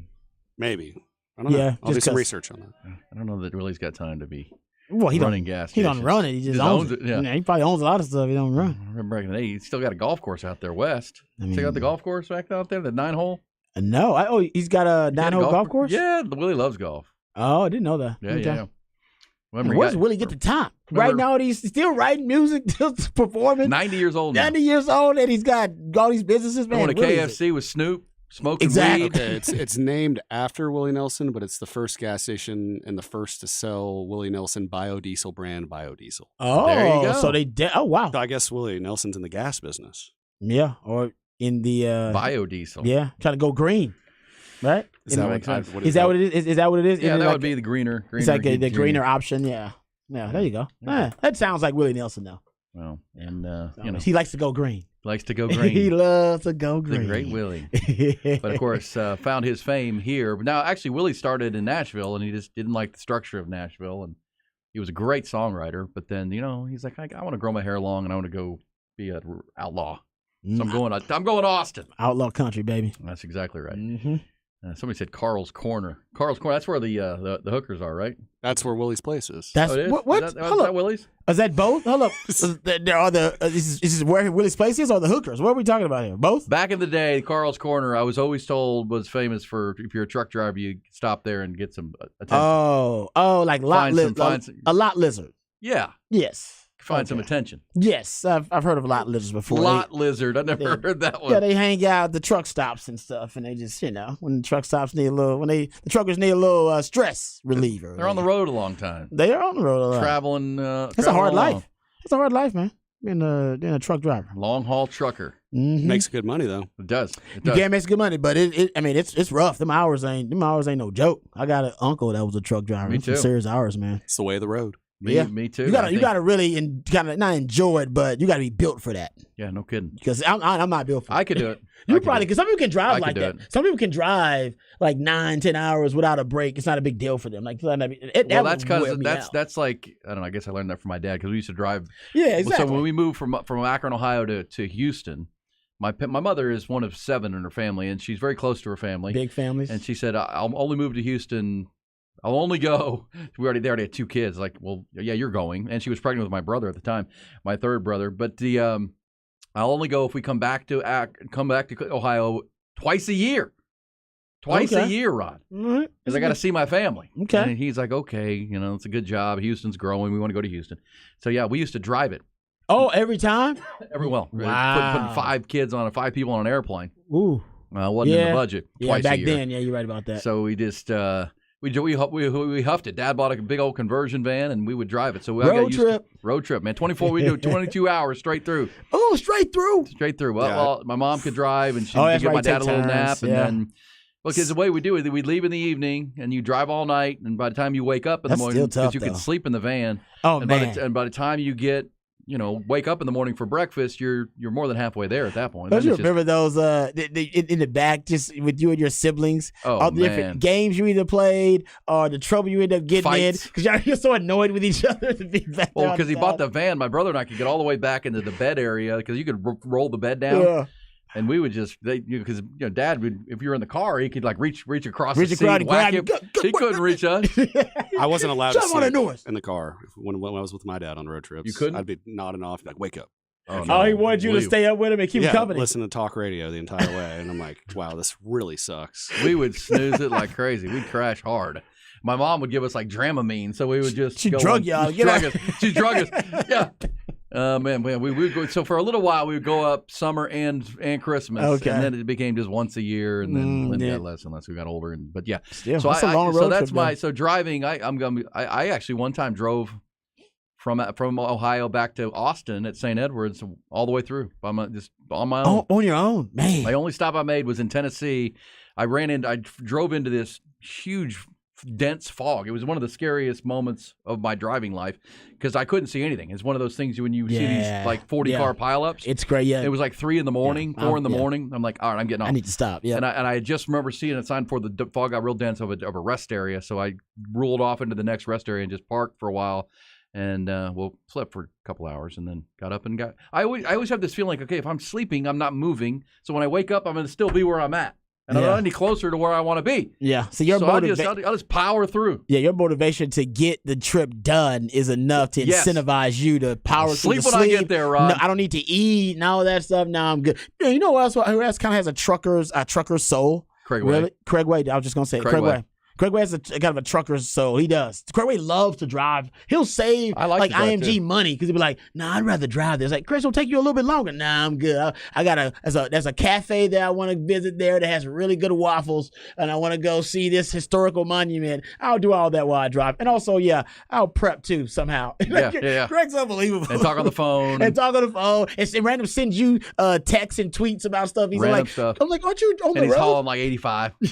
Oh yeah, and he notoriously he likes the speed. He's a speedster. Well, our conversion van was so we got so good at it that, of course, when I was in almost in high school or middle school, my dad thought it'd be a good idea for the Hogans to go Griswolds from the vacation movies. Oh yeah, and we drove from Houston. We drove like 7,000 miles, Rod. We drove to Vancouver, Canada. That's crazy. We went to it was a 3-week trip. We went to the Grand Canyon. Wow. Yellowstone. Seattle, because we were going to Vancouver for the World's Fair. My dad had work there. That's amazing. And then we drove all the way down the Pacific Coast Highway back. Well, I bet that was beautiful, though. I bet that was beautiful. Well, sounds like my worst nightmare. You probably didn't appreciate it as a kid, miles. but I bet that drive was gorgeous. It was awesome. Yeah. I mean, because we got to the Grand Canyon, we stayed for 2 or 3 days, and then we went to the Yellowstone. It was a 3-week trip, so we would stop in destination. We were in Vancouver for like 5 days. Vancouver's beautiful. Oh, what a gorgeous, stunningly pretty city. It is stunning. It's a great way to describe it. And then down the coast, and we went to Los Angeles, went to Disney World or Land, whichever one's in California. Went to a Dodgers game. I think that's the we land. Did the whole bit. The land is California. The world is Florida, if I'm not mistaken. 3 weeks, 7,000 miles. I think my mom still has a We've binder never of the took whole- a family road trip. Our longest family road trip was we went to Disney World as a family. Me, my brother, my mom, and my dad, and that's the longest trip we did. But we drove the whole way. We were the Griswolds. And we could tell stories for days. Okay, let's go to the Vaqueros hotline because we got football on the brain, Longhorns in Alabama, obviously, but also the recruiting front. There's a big one coming up tonight, 6 o'clock. This man's got a trucker soul, too, because And this he's man has always a driving. trucker's soul. We call him Smokey and the Bandit. He is Jerry Hamilton. What's up, Jerry? What's up, Jerry? What's going on, man? Yeah, y'all don't want me to go through my trips of thousands of miles. I guarantee you that. It's boring and takes all day. Yeah, well, and you're a trucker's soul too. Is that right? You like to get behind the wheel and just go. Oh yeah, in a couple of weeks I'm going to New Orleans, Saraland, Florida, Orlando, to IMG, and all the way back to Houston. Just driving it in a week and hitting all the schools, hitting commitments. Going to see all those places. So I love that part of the business because I get to sit down in coaches' offices and talk with coaches. That's how I grew up, man. That's what I love about this business, but I am crazy like that. Mm-hmm. Jerry Hamilton, Inside Texas on 3 Sports. Their tremendous recruiting coverage. And there's a big one tonight, 6 o'clock. Tell folks who's going to make a commitment today and choose between Texas A&M, and Oklahoma. Yeah, it's on 3 industry ranking 4-star Zina Umozulu. Obviously, his brother is Neto, left guard for the University of Texas. He is announcing at Allen High School out of Texas, Oklahoma, and Texas A&M. Feeling is it's been Texas recruitment to lose for a while now, obviously with the family ties to Texas. But I can say this, Oklahoma and A&M, they recruited him all summer like they didn't think it was just a foregone conclusion he would end up at Texas. I think what's interesting about his decision is, look, it's if Neto is happy as a student and as an athlete at Texas, I think that really would help Sarkisian, Kyle Flood, Pete Kwiatkowski being the edge coach, ND coordinator in this recruitment. Obviously, Kyle Flood coaches Neto. Because the family's very happy on the academic side, as you would expect with Neto. It's easy to envision having both of your kids at the University of Texas. But then it comes down to, is Neto happy as a football player at Texas? And so far, so good. And I do think if Zena picks Texas at 6 p.m. Eastern and Inside Texas will be there live, that will be a big reason why, guys. And he's the edge. His brother's a guard. He's the edge player. And obviously Colin Simmons, the best edge in the country, is already committed to Texas as part of this class. Yeah, and absolutely. And Colin Simmons is an elite edge pass rusher, probably the best natural edge pass rusher in this class nationally. I think Zena is more along the lines of Ethan Burke. He's got that tall 6'4.5". He's about 225 right now, that 83-inch type of wingspan, those really long arms, that frame that's going to take some time to develop, right, guys? Mm-hmm. But he's got twitch. He's got quick feet. He's playing some middle linebacker this year for Allen out of necessity, which also speaks to what the kid will do to help try to win football games, because that definitely sets his development as an edge back a little bit. But he's a guy that down the line, as he adds more weight and strength to that frame, and he learns pass rush technique with those long arms and that frame, he has a chance to be a quality player. Hey, Jerry, I want to ask you, because I was on at Inside Texas Day doing a little research, saw a great article talking about this week in Bama and how crucial it is just in recruiting too, whether Texas wins or loses this game and how they perform. What are your thoughts about Texas getting in recruiting battles with Bama? And recently, obviously, since Sark came over, brought that staff from Bama, they've gotten in some head-to-head recruiting battles. How many of those has Texas won? And are they winning, their fair share of these battles against Bama in recruiting? Yeah, I think in the last couple of classes they have. I think Sark and the staff have done a really good job of battling in the state of Texas. I mean, look, Kelvin Banks could have gone to Bama. I mean, DJ Campbell visited Bama. Manny Muhammad could have gone to Bama. Derek Williams. I mean, there's a number of guys when you go down that list on the Texas roster this staff has done a really good job, especially in state. Beating Alabama on some key guys. Obviously, Arch Manning could have gone to Bama, right, for the Alabama State guys. I mentioned Derek Williams, right? Cedric Baxter. He could have gone anywhere. So this staff is doing a very good job battling Alabama. The key is the interesting thing for me long-term is when Texas starts playing in the SEC, then they're really an SEC program. They've been trying to plant the flag a little bit in that Southeast region in recruiting before they've ever played a game in the SEC. Now they're actually going to be an SEC member next year. And if they continue to kind of build and ascend this program under Sarkisian, I think that'll open up more opportunities for them. I think Texas, obviously they've recruited well in Louisiana. They've recruited well in Florida. And I think they can continue to do so. I think when you get into Alabama in Georgia, that's a different category for Texas. And they've had a little success in Mississippi. But when you've arrived as an SEC program that's recruiting in the Southeast region, you actually pull a kid or two out of Georgia, which right now, if Georgia wants a player, that's the hardest player to get a kid from out of any state, because Georgia's won the last 2 national championships, and they're on top of the college football world. It's hard to go in there and get a player right now that you really want. Like Daniel Calhoun went to Georgia over Texas in the cycle. So we'll see here how it goes, but this staff has built the recruit in the SEC region, and they've had success in some key states before they've ever played a game in the SEC. Hey, just so you bring that up, Jerry, because I was doing research not too long ago trying to find the most fertile basically metro areas in America and trying to see if any of them were as fertile as DFW.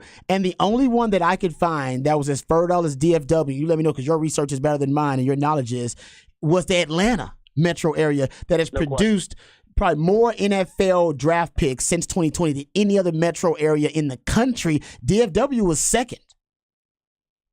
Yeah, and that's why I've said I've taken some backlash for saying it on Inside Texas, but Georgia's the best recruiting job in the country right now because of the population explosion south into that Atlanta area. Now the difference is you have to win at a high level if you're Georgia, because a lot of those kids don't grow up from 3 years old and up as Georgia fans. People have moved into that state. But that area, what makes the Atlanta area so great, guys, they have every position and they're large humans and they're athletes, right? Like the Dade, Broward County in South Florida, long time was considered the most talented two-county area in America.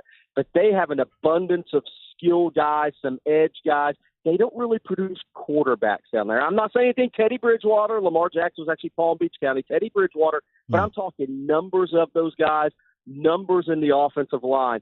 That area's produced tons of great skill players. Atlanta produces everything, and that's why it's such a great job at Georgia if you win. And then you can head east to the Carolinas, you can head south of Florida, and then you can head west in Alabama, Mississippi, and all the way to Texas. So that's why that's such a great recruiting job, Rod. I 100% agree with you. And DFW, for a run of about 5 years now, has produced every player at every position. And that is what separates areas in recruiting, is if you're producing somebody at every position that all these programs want, you're in really on a different level. Nice. Yeah, well, and Texas has built that pipeline into DFW for sure. And Neto's brother, Zena, would be another big one tonight at 6 o'clock or 5 o'clock our time. We will certainly see where that one lands. And Inside Texas will be there live with Jerry Hamilton and the crew. Hey, Jerry, the game itself. You've seen a lot of these star players. You watched them in high school. Who are some of the names you're really watching for Alabama? I know we know Jalen Milroe at quarterback, but Jace McClellan, the kid from Aledo at running back. Who are some of the other guys you're watching and Longhorn fans need to watch in the Crimson Tide uniforms? Yeah, I think freshman left tackle Caden Proctor. Texas put Kelvin Banks out there from the get-go last year, and Alabama's done the same thing with Caden Proctor, arguably number one offensive tackle in the country in that 23 class. Then Tyler Booker, a guard from IMG, who's originally from Connecticut. I think he'll be a first, second-round pick. Then J.C. Latham, the right tackle, who's at IMG, originally from Wisconsin.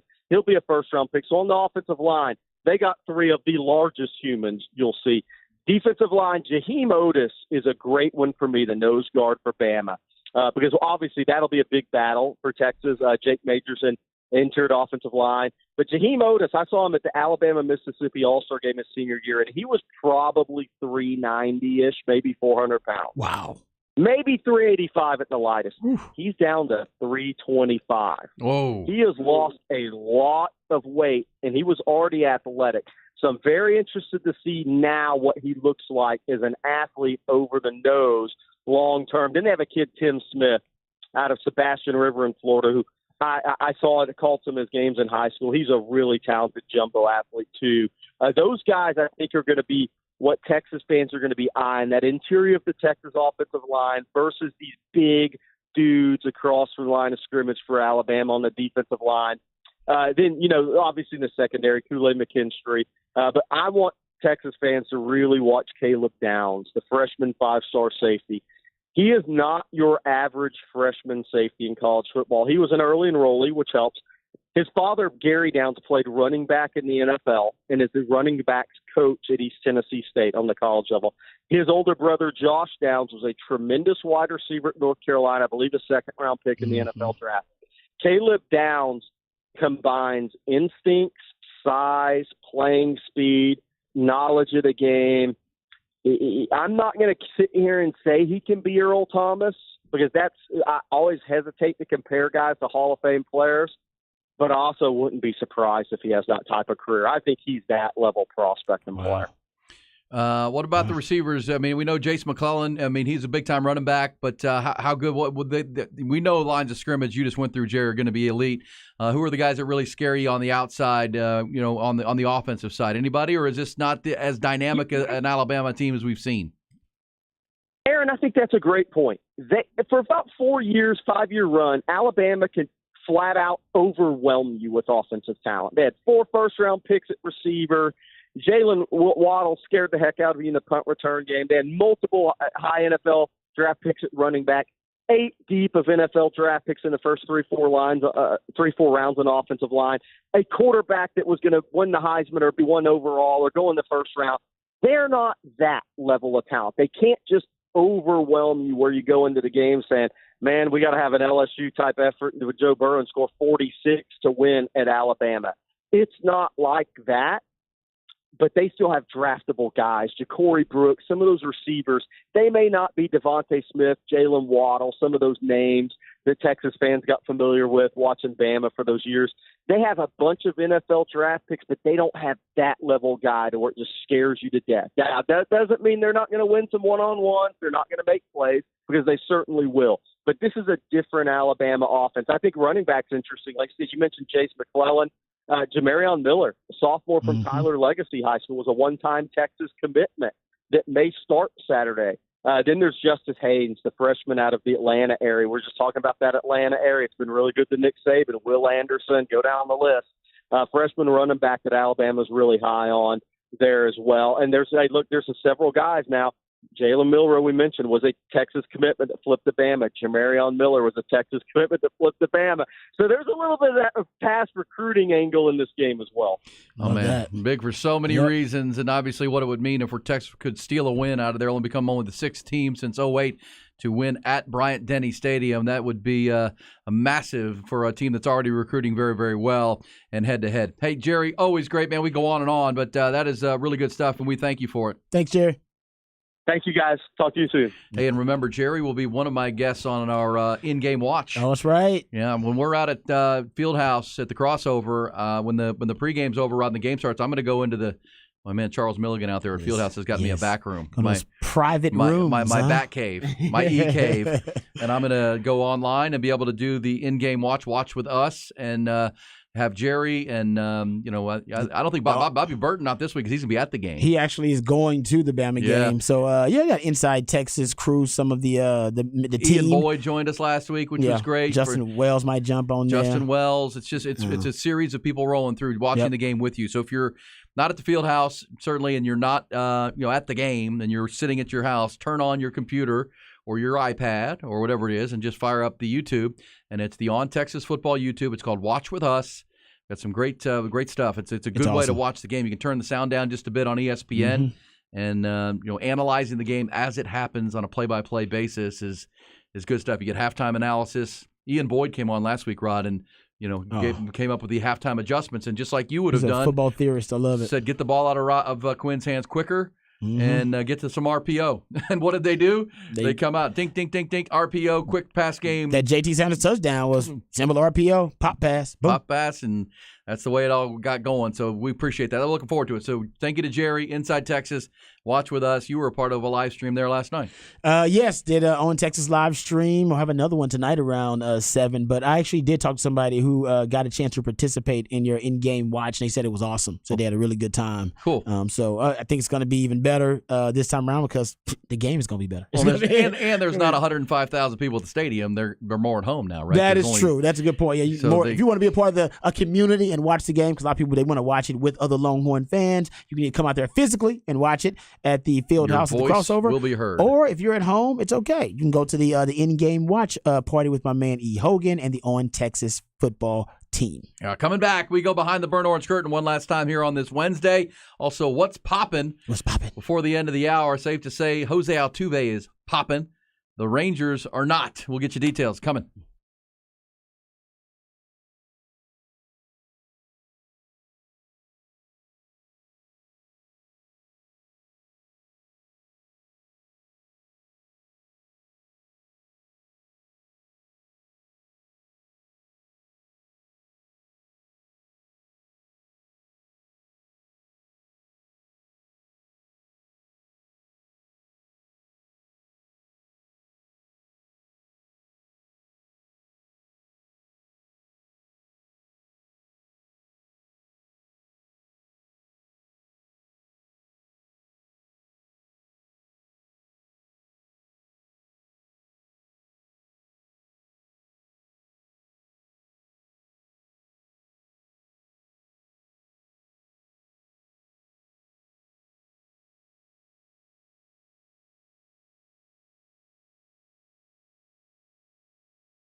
Aaron Hogan, Rod Babers. Austin, Texas Sports. The Horn.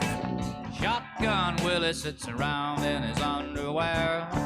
Willie all day in the final hour. I love that fabulous fifth hour with Ian, Rod, B, and Ty. Before the top of the hour, Ty will have his Sex Panther pick of the night, the What's Poppin' picks, including, I'll tease it, because we know the Astros play the Rangers tonight. One more matchup. The Astros have scored 27 runs in the first two games. Jose Altuve has been unbelievable, historically great. And but tonight you get the featured attraction, Max Scherzer versus Justin Verlander. How's that for you? I love it, but I don't like pitchers' duels. I'm not going to lie. I want to go into a game knowing it's going to be low scoring and getting hype and excited about that. It's not really. Don't miss it because Altuve's been jumping on those first pitches and jacking them out. He's been hot. He's been hottest hitter in baseball for the last, 2 weeks or so? Yeah, well, can I give you a number? We'll do it in What's Poppin' because Jose Altuve, since he's come back off the injured list, has been unbelievable. Yeah. And the Astros, since Altuve's come back, they're averaging over 6.5 runs a game. It's freaky, man. And he's a huge part of it. Also, Yordan Alvarez came back at that point, and Astros now lead the division. Rangers are in the midst of a pretty good collapse here. They're spiraling. Well, this was their series and their opportunity, Rod, to say, you know what? We had a bad stretch, but we still control our destiny, and we got this, and it's gone the opposite. They've gotten just decimated over 2 nights and kind of humbled. Hopefully Scherzer can get it back on track. That's the hope, because if they can win this, they'll be even with the Astros. Mm-hmm. And, yes, there's still a lot of baseball to be played. They need a shot of confidence, the Rangers do right now, but the Astros have kind of taken it out of them with 27 runs in 2 days versus 7 runs for the Rangers. They're healthy. They're hot, right? So it's like that's now is for the Astros. They haven't been this healthy all season long, and they definitely have not been this hot. The bats have not been this hot. All together, right? Yeah. There's always been one piece out, and now they're all back. And Altuve, we've seen it his whole career. He's the catalyst, and when he gets hot, he can carry you, and he's carrying this offense right now. In addition to so you said it the other day, he had a cycle. Now he's got a stretch where he hit 3 home runs in 3 innings, but 5 home runs in a 7 at-bat stretch over 2 games. He also went over 2,000 hits earlier this season. The stats are just crazy. They're associated with my favorite one about the crazy stats that he's had, at least in this run. Last 7 games, you said he hit for the cycle, had 4 consecutive home runs in 4 consecutive at-bats. Yeah. And the only player in Major League Baseball history to accomplish both of those feats in the same season was in 1933. The Triple Crown winner Jimmy Fox did it. That's right. But that's it. Right. Somebody said the Rangers need Josh Young back badly. That's true. That's absolutely true. But the Rangers need Josh Young maybe come back and be able to pitch. That would help them, but he's their third baseman. He's a great player. Maybe going to be the Rookie of the Year. This says Rangers are 2 back of Houston. That is true. Rangers are 2 back of Houston, 1 back of the Mariners. Astros now hold sole possession of first place for the first time all season long, but it's right at the right time and the time that counts. Let's dive in behind the burnt orange curtain. Rod's got some good stuff. And they were all asking themselves the same question. What is behind that curtain?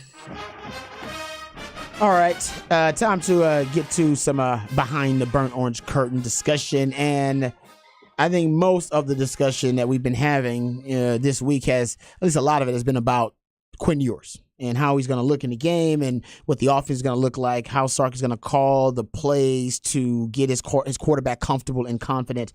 And I happen to think the game plan is going to look totally different and offense is going to look totally different than it did in the Rice game. Now, we know in the Rice game, you had a very vanilla game plan, very conservative game plan. So that alone is why the offense is going to look very different, right? You only had 1 target to motion, 5 6-0 line, basically personnel groupings, only 21 personnel groupings, 6 plays of 21 personnel, and just 3 snaps out of empty. So you'll have a lot more of those conceptual signatures in the Alabama game.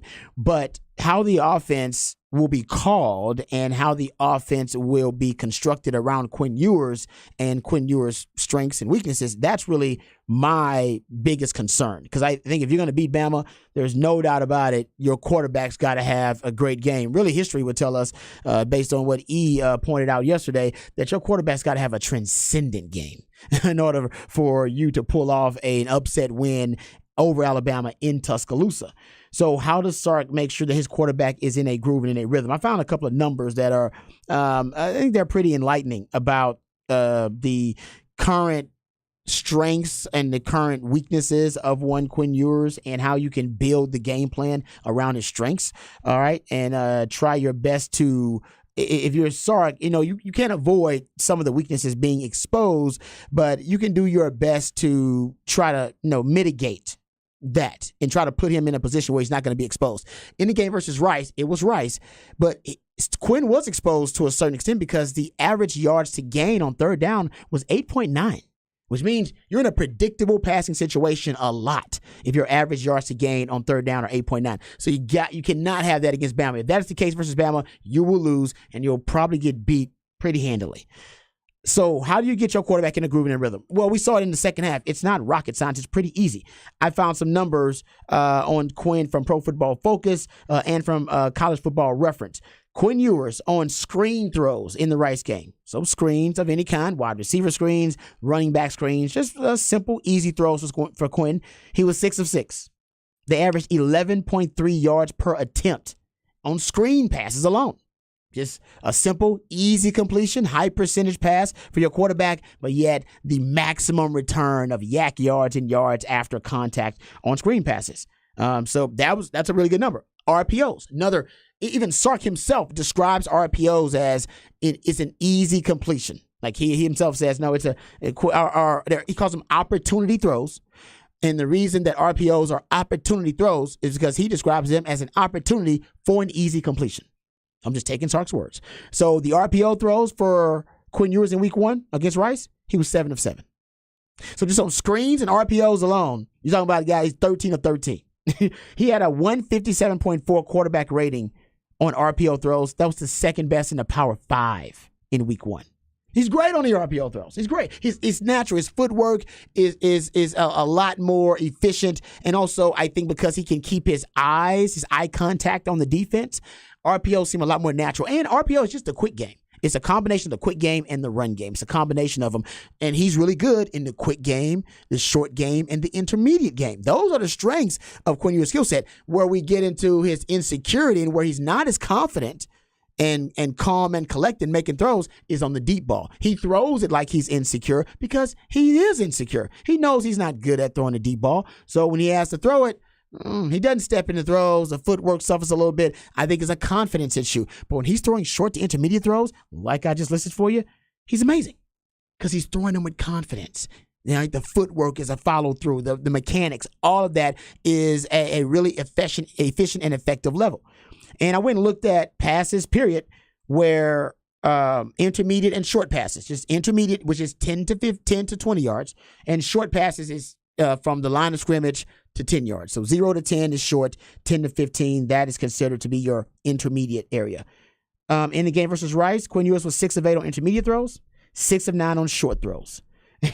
So, like I said, intermediate and short, all the evidence, all the data supports that he's really good when he's got to throw short to intermediate routes. And here's another stat that I think also it enlightens you about Quinn's skill set overall. And we have enough of a sample size now, I think, to extrapolate some of this stuff very accurately. When he's throwing against the blitz, these are Pro Football Focus numbers now. When he's throwing against the blitz, they have him versus Rice with an 80% completion percentage. 80% completion percentage.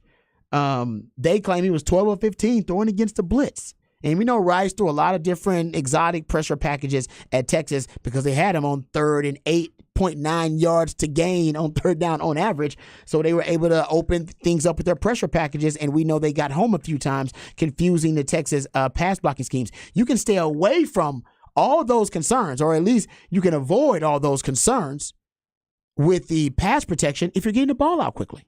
And if you're using the RPOs, because the ball's going to be out quick, and by the time the twists and stunts are able to get home, or by the time the twists and stunts are able to be executed, it won't matter.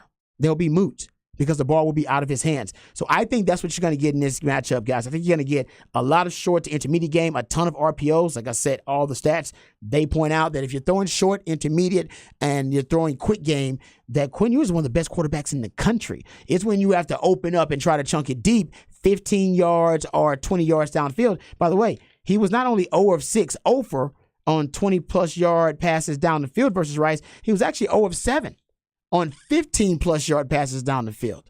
So even if you talk about 15-plus yards down the field, he still begins to struggle, and he's a little bit underwhelming. He underperforms there. If you're Sark, you cannot take a chance in this game of getting yourself behind the chains or getting your quarterback insecure, all right, by throwing the ball deep, especially on first down. Get him in a groove, get him in a rhythm, get him confident, and then that Quinn Ewers, I think, will be in a much better position to help you pull off the upset. The deep ball will come. Just don't chase it. When you chase it, you put your quarterback in a really compromising position. Behind the burnt orange curtain, there you go. This guy says, and I was thinking the same thing. I mean, Alabama knows that too. Can they flood that short intermediate route, which they'll do, and you're going to have to be able to run the football, but you can't just live in there, can you? Or can you?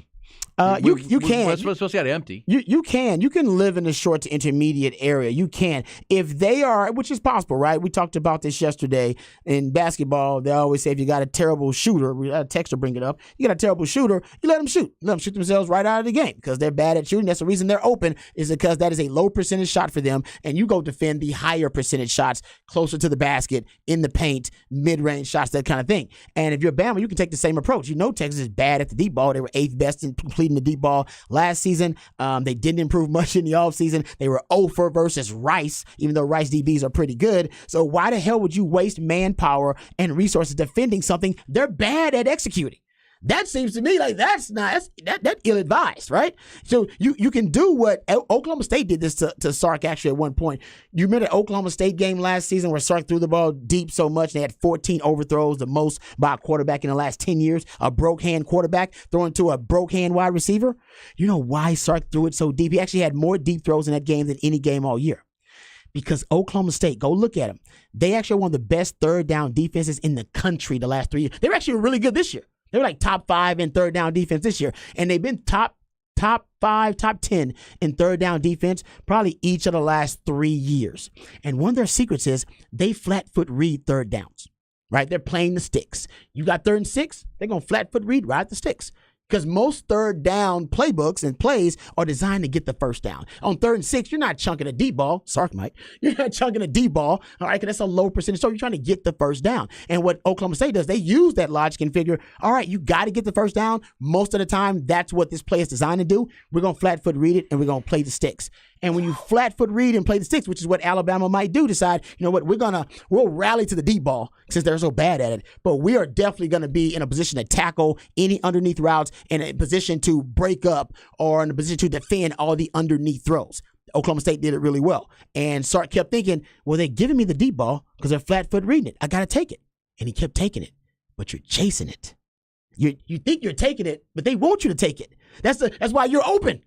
Like the guy that's open, I'm wide open for a 3-point shot. Yeah, because you're terrible at shooting 3-point shots. So we're going to leave you open because it'd be stupid to go out there and defend you every damn time because you don't convert them anyway. So there's a chance Bama could do that. They could, but if you in order to break that, if you're Texas, in order to remedy that, you have to complete one of them deep balls. You got to make them pay for cheating up, and if you can't make them pay for cheating up, like Oklahoma State, they're gonna keep on cheating up. Keep doing it. They'll keep on cheating up. That's where Texas fans hope it was the broke hand and the wind and all those things that were in Stillwater that day, and they can complete some of those downfield passes. Because if you're right, if you're Alabama, you're thinking the same way, and they'll give them to you. And Texas has actually better weapons this year in those spots than they had last year, and guys who can go make those plays. All right, we'll come back when we do. It's What's Poppin' time. We'll get you wrapped up and tell you what we're going to be popping on today and tonight in the sports world. Ty will give us a pick, and we'll get you off to Jim Rome. Coming back. What's poppin'?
What is poppin'? I'll tell you what's poppin', Rod Babers.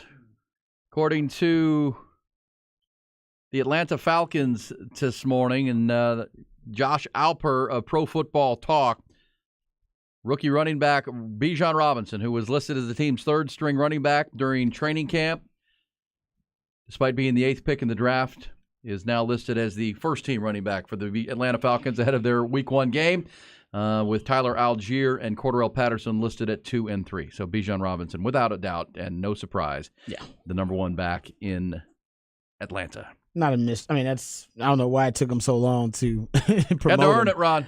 Yeah, I mean, he didn't earn it because he only played like 1 preseason game, so he didn't have to earn it. It was Had just like 4 coaches, carries. Yeah, they love to play these mind games. It's like, okay, yes. Remember D'Amico Ryans did this about, we don't know who the starting quarterback is going to be. Yeah, C.J. Stroud's got to earn it. And it's like, really? You going to put Davis Mills out there again? Yeah. You know what I mean? That's how you want to be on the hot seat really quickly as a new head coach. Draft a quarterback number 2 overall, and then decide, I'm not going to play the guy. We'll play the other dude, Davis Mills. Like, nah, can't go that route. Don't play the mind games. Don't play the mind games. All right, so that's popping. What do you have that's popping, Ron?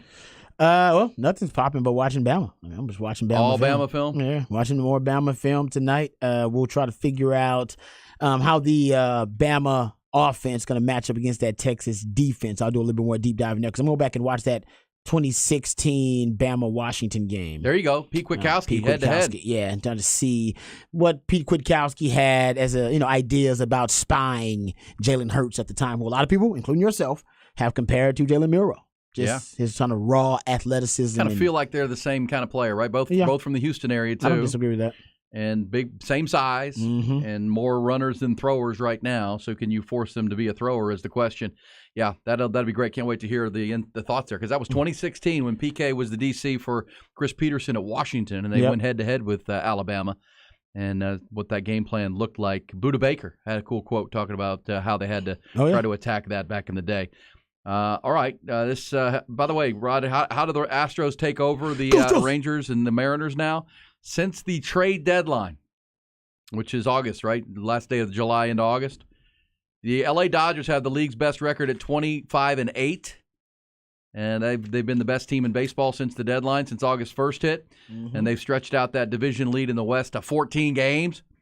The Braves are 23-10 in that stretch. The Mariners, who we know have been red hot, are 22-10 in that stretch. That's how they've gotten back into this race. Houston's 19-14. The Rangers are 16-16. That has been their record since the break. Worst team since the trade deadline. The team should have traded Shohei Ohtani. The miserable LA Angels are 8-24. How'd they ever win 8? They are 8-24. That's no way Shohei's going back there. No way. There's no way. No. So in that case, no way, Shohei. But why the hell didn't they trade him? Why didn't they trade him? It's crazy. I said it at the time. This is the dumbest thing I've ever seen. They're not a team that can make the playoffs this year. What are they doing? Not only did they not trade them, they traded prospects to go for it. Yeah, they traded away. And now they've released all the guys they got. That is front office malpractice, man. Well, I'll give you another what's not popping. Did you see Lucas Giolito, who was part of that trade? And he got traded to the Angels from the White Sox at the deadline, right? Mm-hmm. And then then they released him because they wanted to save some money because they realized they weren't going to make it. Lucas Giolito then got picked up by the Cleveland Guardians. He has become the first pitcher since the 1800s to give up 8 earned runs for 3 different teams in one season. Way to go, Lucas. Infamous, notorious for all the wrong reasons. You suck for 3 different teams. Oh, man. Wow. Great job. Ty, what's your Sex Panther pick of the night? What's popping? Let's go ahead and take the under in the Toronto and Oakland Athletics game today. Under 8 runs. Under 8 runs. All right. That's what you got. Haven't been doing too hot recently, so let's get back on track. 60% of the time, it works every time. Not even that of late. So. Hey, you'll be watching that because those Blue Jays are right in the wild card mix with the Rangers, Mariners, and Astros here. So Blue Jays are one to watch. They're playing the lousy Oakland A's. Rod, tomorrow's NFL game day. Ready to make your picks? I'm ready, bro. Let's go. Jim Rowe is next. We'll see you at 6 a.m. tomorrow.